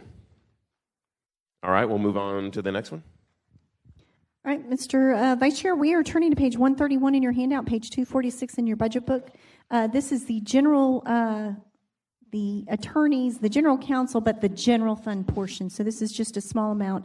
It's got your Duval delegation person. You'll Taylor? see. Real quick, I'm sorry to interrupt you. I just want to say to Ms. Brock and the team, thank you all for being patient and being here the entire day. I didn't realize we weren't going to another TDC run account, so otherwise I would have said thank you before you walked away. Appreciate everything you do. Ms. Taylor, sorry for interrupting you. Please proceed. Apologies there, sir. So getting back on this one, this just has funding basically for one position. The Duval delegation position is split between here, and you'll see in the next general counsel fund where all the attorneys and paralegals, et cetera, are located. But for this one, the dollars put in for operating expenses, it's mainly $100,000 for small judgments and settlements under $50,000 along with this position, and we have no recommendations on this portion of the general counsel's office. Okay, seeing no one in the queue. All right, I'll move on to the fund for the general counsel's office. Page 132 in your packet, page 249 in your budget book. You'll see a total budget of $14.4 million. All of this is an internal service fund, so it receives revenue from all of the areas within the city and as well as the school board and independent authorities that it bills for to generate that $14.3 million. There is a small transfer from fund balance within their fund of $50,000, and that's for the purpose of retraining special counsel as needed to act as primary or co-counsel on matters affecting the city. So you'll see that balance there. Under expenditures, the bulk of their expenditures are in salaries, $9.1 million. It's an increase of $201,000, and that is the 24-25 and 25-26 increases, as well as some special pay increases that were provided. They are proposing to offset this with the elimination of 3 positions within the Office of General Counsel to help cover that cost and minimize the increase. They do have their own lapse of $286,000 that they have to meet. You'll see the defined benefit, the UAAL, of $1.4 million, slightly up, again, based on the change in the methodology. It's not moved to non-departmental, but it's the change in the way that that's allocated. Internal service charges of $704,000 noted there for the replacement of computers due to an increase there. As far and other mailroom charges, you'll see professional and contractual services that they have within their office, $646,000. That is flat within the proposed budget compared to the current year. $363,000 for operating expenses for hardware and software maintenance. Going down to the 3 positions that they are proposing to eliminate, it's an attorney 4, an attorney 3, and 1 legal assistant. They have $2,500 for food and beverage. You'll see the purpose noted there, and no recommendations. I have 2 speakers in the queue, 3 actually. First, Council President Carrico, followed by Mr. Diamond, followed by Mr. Salem. All right, thank you, Mr. Vice President, Acting Chairman. I wanted to just bring up something that came out of the Special Committee for the Future of Downtown. We had extensive conversations about adding an attorney into DIA and what was necessary to do that. And it was explained during that process that we should take it up during the budget. So if you could just remind me of the mechanics of that and what we need to do to either transfer an FTE or just designate one out of this budget for that special purpose to have a full-time attorney in DIA. Hopefully I'm saying something that you remember because I'm looking at you, Mary. Yes, thank you. Through the chair to Councilmember Carrico. So you're correct. We did talk about bringing it up during the budget process, we can start the conversation today, but we may also discuss it during the DIA budget portion of the budget hearings, because what we had discussed was we have attorneys that are dedicated to specific departments or clients that still fall under the Office of General Counsel umbrella, but whether they're embedded in that department or division or that agency is something that's traditionally coordinated between that agency and the General Counsel. And I believe he's indicated, and is Mr. Fackler's here, I believe he could express whether he's amenable to it. He may have already had some conversations with Lori Boyer when she was here. So if that were going to be the case, then the discussion might entail not eliminating one of the positions or keeping a position of a certain attorney level that would potentially be housed in DIA, but I'll defer to Mr. Fackler for further consideration of that item. All right, if it would appease the chair, Mr. Fackler. Mr. Fackler. To President Carrico through the chair, I am not opposed at all to DIA having one. My only concern would be to make sure that if it's one of my full-time FTEs, that we look at getting another full-time employee for that position. I'm finally getting to the point where I'm hiring the people that I'm looking for to staff. We're not quite fully staffed, but I would hate to get to the point where I need another person and one is down in DIA. At the same time, one in DIA would help alleviate some of the work from our office. So I'm not opposed to that. We have 5 embedded at JEA. We have 3 spots, currently 2 attorneys at the school board, so I'm not opposed to that. There's some efficiencies to be gleaned by having someone sitting down and working directly with DIA and dedicated to that spot. Thank you. Through the chair, Mr. Freckler, how many vacancies do you have right now? I don't know full-time if I have attorneys. that. Full-time attorneys, I think we have 3 vacancies. I think that's right. All right. If I'm hearing right, Mr. Freckler is agreeing to that. Do we need to either add the dollars to DIA? Is that the correct thing? He agrees to do it. He's just not agreeing to transfer one of his positions, if I'm hearing you right. Ms. Moore, you want to answer that?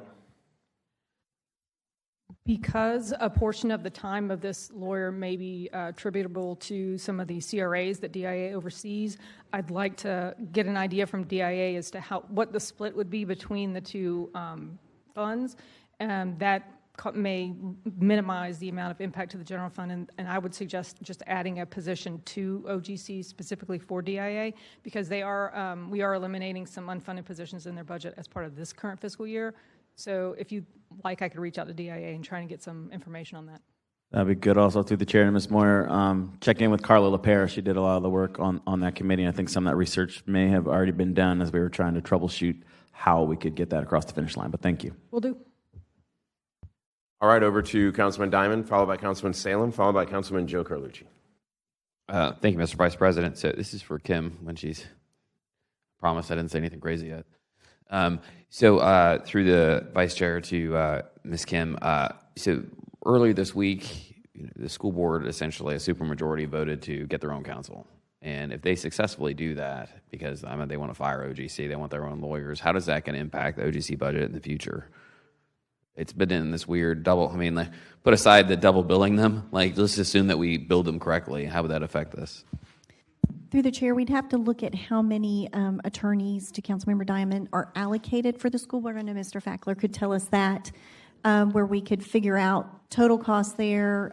Potentially that could maybe work in within the position being added, but I don't know the time frame of when they are looking to do that, as far as if it's a portion of the year or full year. Yeah, through the Vice Chair to Ms. Kim. So then, assuming they do this and then they go and get their own 2 lawyers, how do we essentially not double count the 2, kind of like mid-year, that's what I would imagine is going to happen.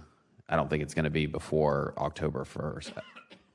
Through the chair to Councilmember Diamond, they would still need the full positions and full salaries until anything changed, so you would need to fully fund them within the budget. You could always come back with separate legislation at a separate point to either move positions around, eliminate positions, and de-appropriate dollars, but they would need it for October 1st. Okay, and then if the city council decided also that it wants its own lawyers and to fund it through the same kind of pots, we could do the same thing?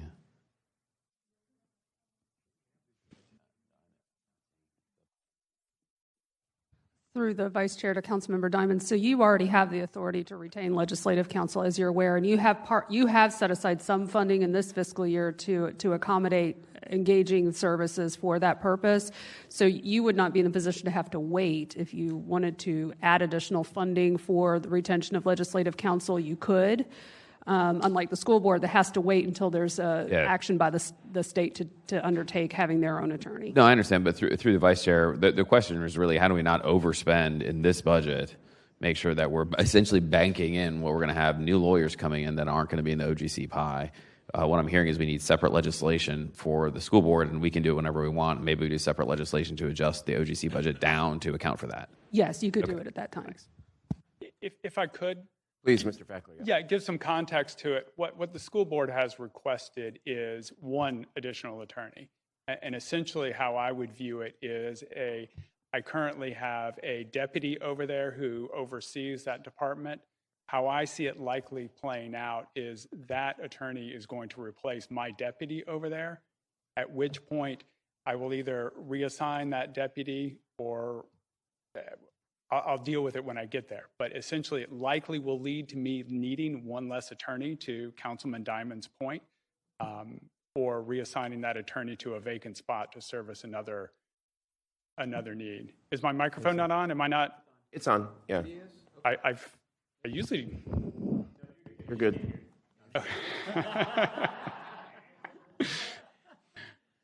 All right. Anything else from Mr. Diamond or Mr. Fackler before I go? Nothing else? All right. Mr. Salem, followed by Mr. Carlucci. Thank you, Mr. Vice President. Mr. Fackler, I see you're eliminating 3 full-time positions. Are those attorneys?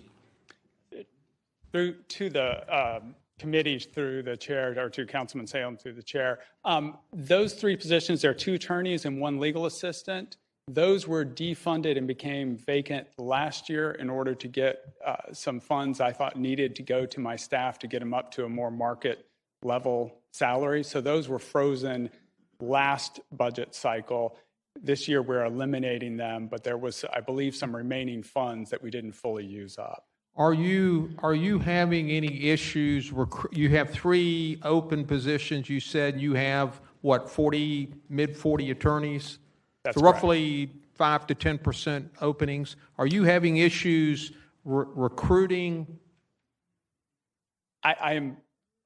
We're doing a much better job. I'll say that. We're making progress. I still think we're having a little bit of trouble recruiting certain positions. There are certain areas the market has gotten a little more aggressive and a little harder to retain due to the pay being a lot higher in private sector. Traditionally, transactional folks are a little more expensive. So I'm having a little trouble, but we're definitely making progress. Is the lack of a pension an issue as you recruit candidates? To Councilman Salem through the chair, it is potentially an issue. Typically, attorneys don't look for that as part of the benefit. I will tell you it's something that enables me to retain lawyers throughout their career. They don't come in, get trained up, and then move on. The pension was, for lack of a better term, golden handcuffs and was able to keep a lot of people there. Given my druthers, if I could offer a pension, that would be great. Yeah, my perception is you have a lot of attorneys that are staying around because they have a pension. I'm sure they like their work, but they're not going anywhere because of the pension. I think that's true, and unfortunately, those numbers are dropping off. In fact, if you look at our budget, the pension contribution has gone down significantly. We've lost a lot of experienced people. That institutional knowledge is really hard to replace. Two other quick questions. The $646,000, that's where you hire outside counsel or attorneys to assist you when you do not have the expertise within your office? I believe so. I don't have the exact numbers or the exact budgets. It's $646,000. It's under professional and contractual services. Yes, I believe that's correct. Okay. Do you know how much you've spent year to date on that? I don't. Ms. Sanchez is with me. She's going to look it up. Councilman Salem. I would be interested. Sure. And lastly, with the school board situation, if all this occurred, they would hire the attorney. You would have nothing to do with that process. And if they lost that attorney, it's up to them to replace that attorney. Correct? That is correct, Councilman Salem. In the interim, what I think to some extent we would step up as best we could to help them during the interim when they didn't have one, but solely on them to hire, to monitor, to supervise, all of that. It's all on them. And they would set the salary and all those things. 100%, yes. Thank you, Mr. Vice President. All right, thank you, Mr. Salem. Over to Mr. Carlucci. All right. Thank you, Mr. Chair. Anyways, well, I was going to go ahead and make the motion to just add the full-time DIA person, and then I talked to Ms. Tefopoulos, and we're going to do that later. But just while we're here talking about the school board, whatever. So they're going to, if all this goes through, they hire somebody, would they still be subject to your opinion? Through the chair to Councilman Carlucci, part of the charter revision removes them from my binding opinions. Oh, okay. So that's what they're asking for. Not just to hire them, but also to remove them completely from under your binding opinion. Correct. No, you don't get the binding opinion either. Okay, all right. Any other questions about that? I'll just call you and we'll talk through it if and when that comes up. Thank you, Mr. Chair. All right, thank you. And seeing no other speakers in the queue, I think that completes the general counsel portion of the day. And then we, before we move on to emergency reserves, or emergency contingency rather, the chair asked me to let everybody know that we will visit what we didn't finish in the budget overview, the direct contracts, mental health offender program, Journey Forward, et cetera, at the end of tomorrow's agenda. Not news Mr. Griggs wants to hear, I'm sure, but or his team or all the folks that he had attend today. But that's how we're going to handle the agenda tomorrow. Over to Ms. Taylor. Thank you, Mr. Chairman. One page we do have before we go back to a few things that I believe we can still do. This is your emergency reserve on page 134 in your packet. The numbers are on page 69 in your budget book. This is just a mechanism of putting these dollars. It is not appropriating these to spend. It puts all of it into a cash carryover. You'll see a total of $133 million being appropriated.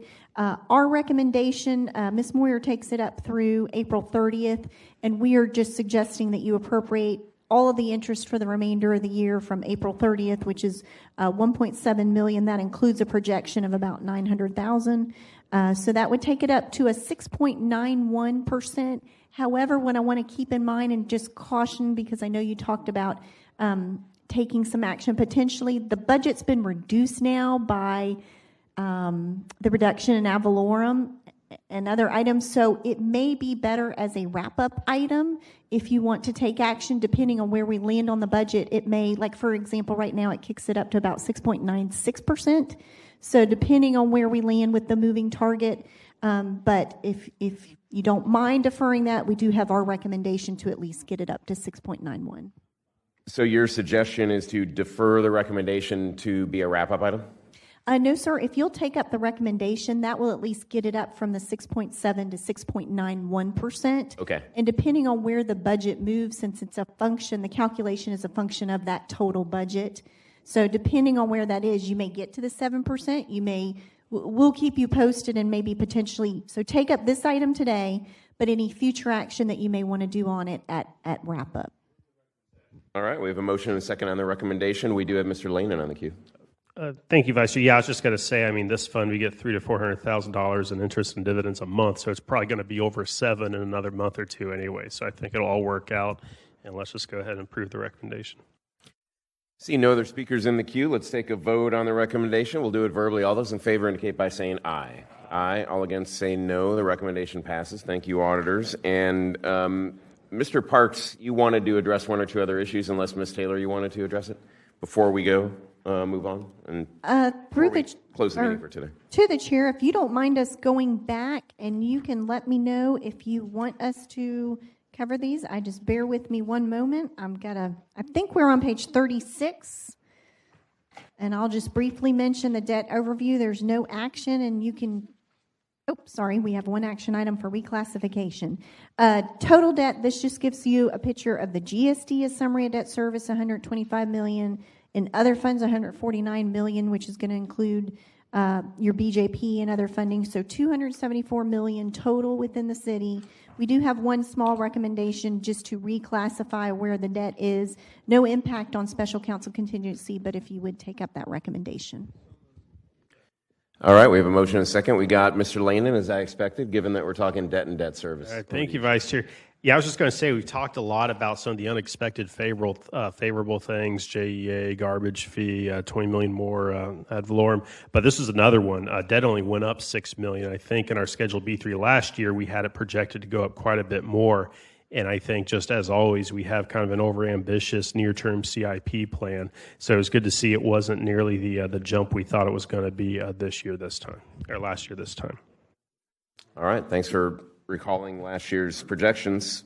We have a motion and a second on the recommendation. Seeing no other speakers in the queue, we'll take this vote verbally. All those in favor of the auditor's recommendation indicate by saying aye. Aye. All against say no. Auditor's recommendation passes. Ms. Taylor, anything else we should wrap up and... Through the chair, I would like to ask, on page 37 is the B3 discussion. I don't know if you wanted to save that for the chair. Otherwise, I can roll through some other items. Leave it for tomorrow? Yeah, I think Mr. Ayers will want to talk about it tomorrow. Perhaps it could be the opener before we go into the mayor's office. Yeah, and then we'll go into the mayor's office tomorrow. I know I'm calling an audible on the chair's schedule, but maybe we could open with this tomorrow morning and then go to the mayor's office. What do you think? I will defer to the chair. Okay.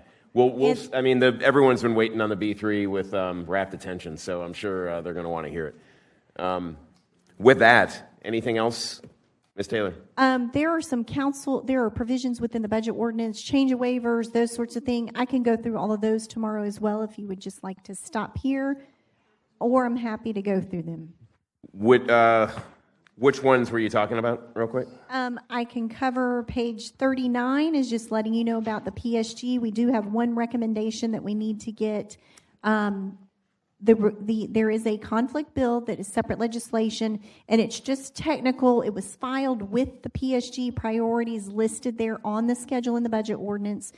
Due to the conflict bill, we just have a technicality to remove that information from that schedule. So that's our one recommendation. Well, let me ask for a consensus from my colleagues here. Do you think the chair is going to want to hear the PSG, or do you think we can go ahead and move the PSG recommendation? It's what? So all you're doing is a technical correction to a schedule because PSG is taken up in a separate piece of legislation. Okay. So it's just a technical, it's informational only on the schedule. It's just taking it out of that because it all needs to just be in the conflict bill. We'll hear PSG tomorrow in detail? No, sir. That is a separate bill to the chair. Other than the lump sum dollar amount that is noted here, we do provide those that they are both flat, the PSGs and the CSGs. If there's no action on the PSGs because, as Mary indicated, that's in a separate piece of legislation for discussion. The CSGs would be for discussion if the committee wanted to do anything with that level of funding today. Okay. I mean, we could always bring up PSG level of funding at any point during budget hearings or council, right? And cultural service grant. So we can take, as long as we have a consensus, I believe, with the chair not here, we can go ahead and take a motion, take up that action item, that auditor recommendation, and feel good about it today. Any objection? All right. I think we do have a motion and a second on the auditor recommendation. I heard Dr. Salem motion, I heard Mr. Carlucci second, and I got Mr. Carrico on the queue. Thank you, Mr. Vice President. Just when it comes to the PSG, I just want to be able to consider at a later date if we wanted to add dollars, being is that we're going to more than likely remove a lot of social service funding. If there's a potential, at the end of the budget, if we have any money left, that maybe we could add and have some organizations reapply and go through the process and do it the way everyone else does. I just want to be able to consider that. I'm not making a motion because we haven't seen what the end looks like, but I just want to know if that was available to do in this process if we took care of this today. Ms. Stefopoulos. Through the Vice Chair to Council President Carrico, absolutely. So that would be a discussion you would have on Ordinance 2025-509, which is the conflict bill, and that's where you're appropriating the dollars for the PSG program. And I don't know if Ms. Taylor has anything to add, but that would be the time to take it up. Ms. Taylor, anything? The only thing I will mention, Mr. Chairman, is on the middle of page 39, you will see that, and this is just for informational, so you have it for your debate, Council President. Applications have totaled 8.8 million, so you're just shy by 1.6 million from all of the applications. So something to consider in your debate. All right. Thank you. Anything else, Mr. CP? Just to respond, if we funded it, it doesn't mean you just give money to all the people who didn't make the cut and didn't have a good enough application, right? I mean, I'd be thinking during the next tranche, for lack of a better terms, of RFPs, then they could be included maybe to have more money. If, for some miracle, we have a whole bunch of money left over. All right. Anything else, Ms. Taylor, to add? Yes, sir, Mr. Chairman. I do want to make sure that for these lump sum buckets, if there's a desire to add to that, would be done through the budget bill, even though you have the conflict. So you would be adding, and we'll have to talk about that, as far as the PSG dollars would be placed in a contingency. So we'd have to talk through that with Ms. Stefopoulos to make sure that that's not going to cause an issue. But the conflict bill is not a funding bill.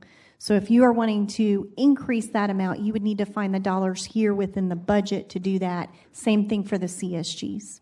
But we can take it up at wrap-up or at any point throughout the hearings. Fantastic. And over to Mr. Carlucci.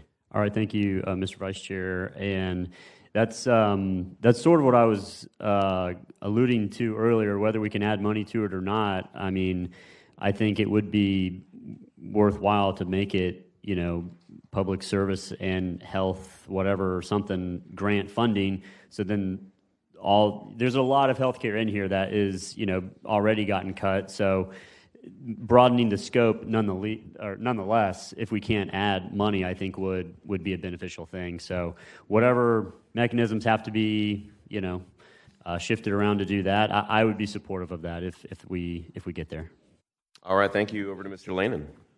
Thank you, Vice Chair. And just elaborate on that. You may recall we made changes to, I believe it's Ordinance 118 that governs the public service grant guidelines. So we appoint the members, but we control the ordinance. So I think we can make it just through legislative action what we want. And I was the PSG liaison this past year. It is the most rigorous process. You get your 990s looked at. You go through a very objective and non-biased scoring system. You have to do reporting. And the people that we appoint to that board are smart people that know what they're looking at. So I think it's kind of the most fair shake when a nonprofit wants money. They have to go through the PSG process. So I certainly like that a lot better than all the direct contracts we seem to have become used to. So I'd support putting extra money into that if it's available at the end. Thank you, sir. Over to Mr. Salem. Dr. Salem, sorry.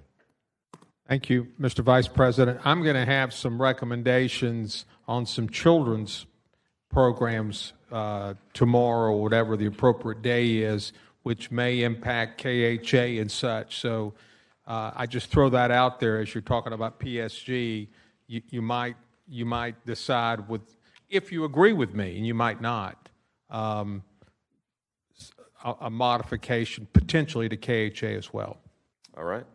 Well, I think we can proceed with the auditor's recommendation on the public service grant funding. We have a motion and a second on it. We've not voted on it yet. So all in favor indicate by saying aye. Aye. All against say no. That auditor's recommendation passes. Ms. Taylor, anything else you want to get done tonight? Sure. I think we could quickly cover pages 41 through 48. This is just really informational for the council with a couple technical. We like to always point out any waivers that remain the same, changed, or removed. Page 41 has the first one in the budget ordinance that remain the same. This allows repayment from the Lynch to be deposited within the CRA rather than the Downtown Economic Development Fund. So that's been a constant waiver because they pay the debt service on the internal loan, the CRA does. So that is a waiver that has been in effect for many years, and we have no recommendations, just making you aware. Any questions from the committee or council president? No? All right. Let's move All right. to the next one. Page 42 has changes to existing waivers. With your passage of the solid waste legislation, that allows the annual adoption procedures in the budget ordinance that are have been waived for both of those fees in the past. It strikes the language regarding solid waste and just has it for stormwater. We have no recommendations on that. Any questions from the committee? Seeing none, let's move on. All right, page 45, waivers that have been removed. This is related to postage and communication. Those have all been removed from the budget ordinance and placed in the separate piece of legislation, which is Bill 513. So you'll see those over in there. But again, there is still a bucket of $50,000 that is for the postage. So you would address anything related to there unless it's funding related, and we would need to address it within the budget. Page 47, just continuing on, this is additional provisions that have been deleted. Again, the reference to the 1,000 per district member and the 36, that's all been moved to Bill 513 to take up. Shands Medical, we will need action depending on whatever the dollar amount is, but there are no provisions within the budget ordinance that increase the maximum indebtedness. So if you would like to take this up now, we have it generically worded to increase the maximum indebtedness by whatever amount is funded in the budget, and that's related to the capital items. Right now it's at the $10 million. If that amendment does go through, it would take it up to the $24 million. All the contract amendments related to Shands for capital go up through fiscal year 24-25. No other dollars have been added to that maximum indebtedness. So we just asked for that recommendation to add that provision. Take it now or punt it to the CIP discussion? Vice Chair, don't we have to wait, though? Wouldn't we have to decide to vote on that amendment first before we could vote on this, or did I misunderstand the sequence there? This one, we will need a vote no matter what. There's 10 million right now in the CIP, and I apologize through the chair. So the maximum indebtedness would need to be increased for that amount. Depending on what that final total is, if it's 24 million, as was in the CIP plan, that would be the dollar amount. We are just saying no matter what, we need a provision. There's not a provision that increases that in the contract. So through the Vice Chair, what would the exact wording on that motion be then? What's noted there in the wording, the maximum indebtedness be increased to account for the funding provided in the budget, and that will be for the capital budget within the CIP whenever you take that up at the meeting. I move the maximum indebtedness be increased to account for the funding provided in the budget. All right, we have a motion and a second. Any further discussion? All right, I'll just say it seems innocuous to me. We do it either now or we do it during CIP, depending on what we raise it to. So I support it. Seeing no other speakers, we have the motion and a second. All those in favor indicate by saying aye. Aye. All against saying no. Auditor's recommendation passes. Thank you. Yes, sir. On page 48, your Jacksonville Zoo, it's the same type thing. We have one final payment of $4 million, and we just need to have a provision that increases the maximum indebtedness of that contract by the $4 million. We have a motion and a second. This is exactly like before, because later if we don't approve, though, actually I believe we will. We already went through it. Yeah, we're good. Okay. Seeing no other speakers, we have a motion and a second. All in favor indicate by saying aye. Aye. All against saying no. Auditor's recommendation passes. And to the chair, just to clarify, that's on the capital portion. You may recall you had a bill come through that pushed up some of those capital dollars that were in out years. There's just one leg left of $4 million out of the $20 million. So I apologize for that's not related to the operational dollars. Yes, of course. Last page, page 49. These are just additional provision changes that we want to note. On the Florida Theater, you'll see that slight tweak on language there just to make it more generic. We have no issues with it, no recommendations. We're just making you aware that's a CIP item. And then also on the baseball, the maximum indebtedness was already done when you provided the out years. So on that one, we have a recommendation to remove the provision since the funding was already included within the maximum indebtedness, the amount you're appropriating if you appropriate the CIP. So that provision is not necessary. That's our recommendation.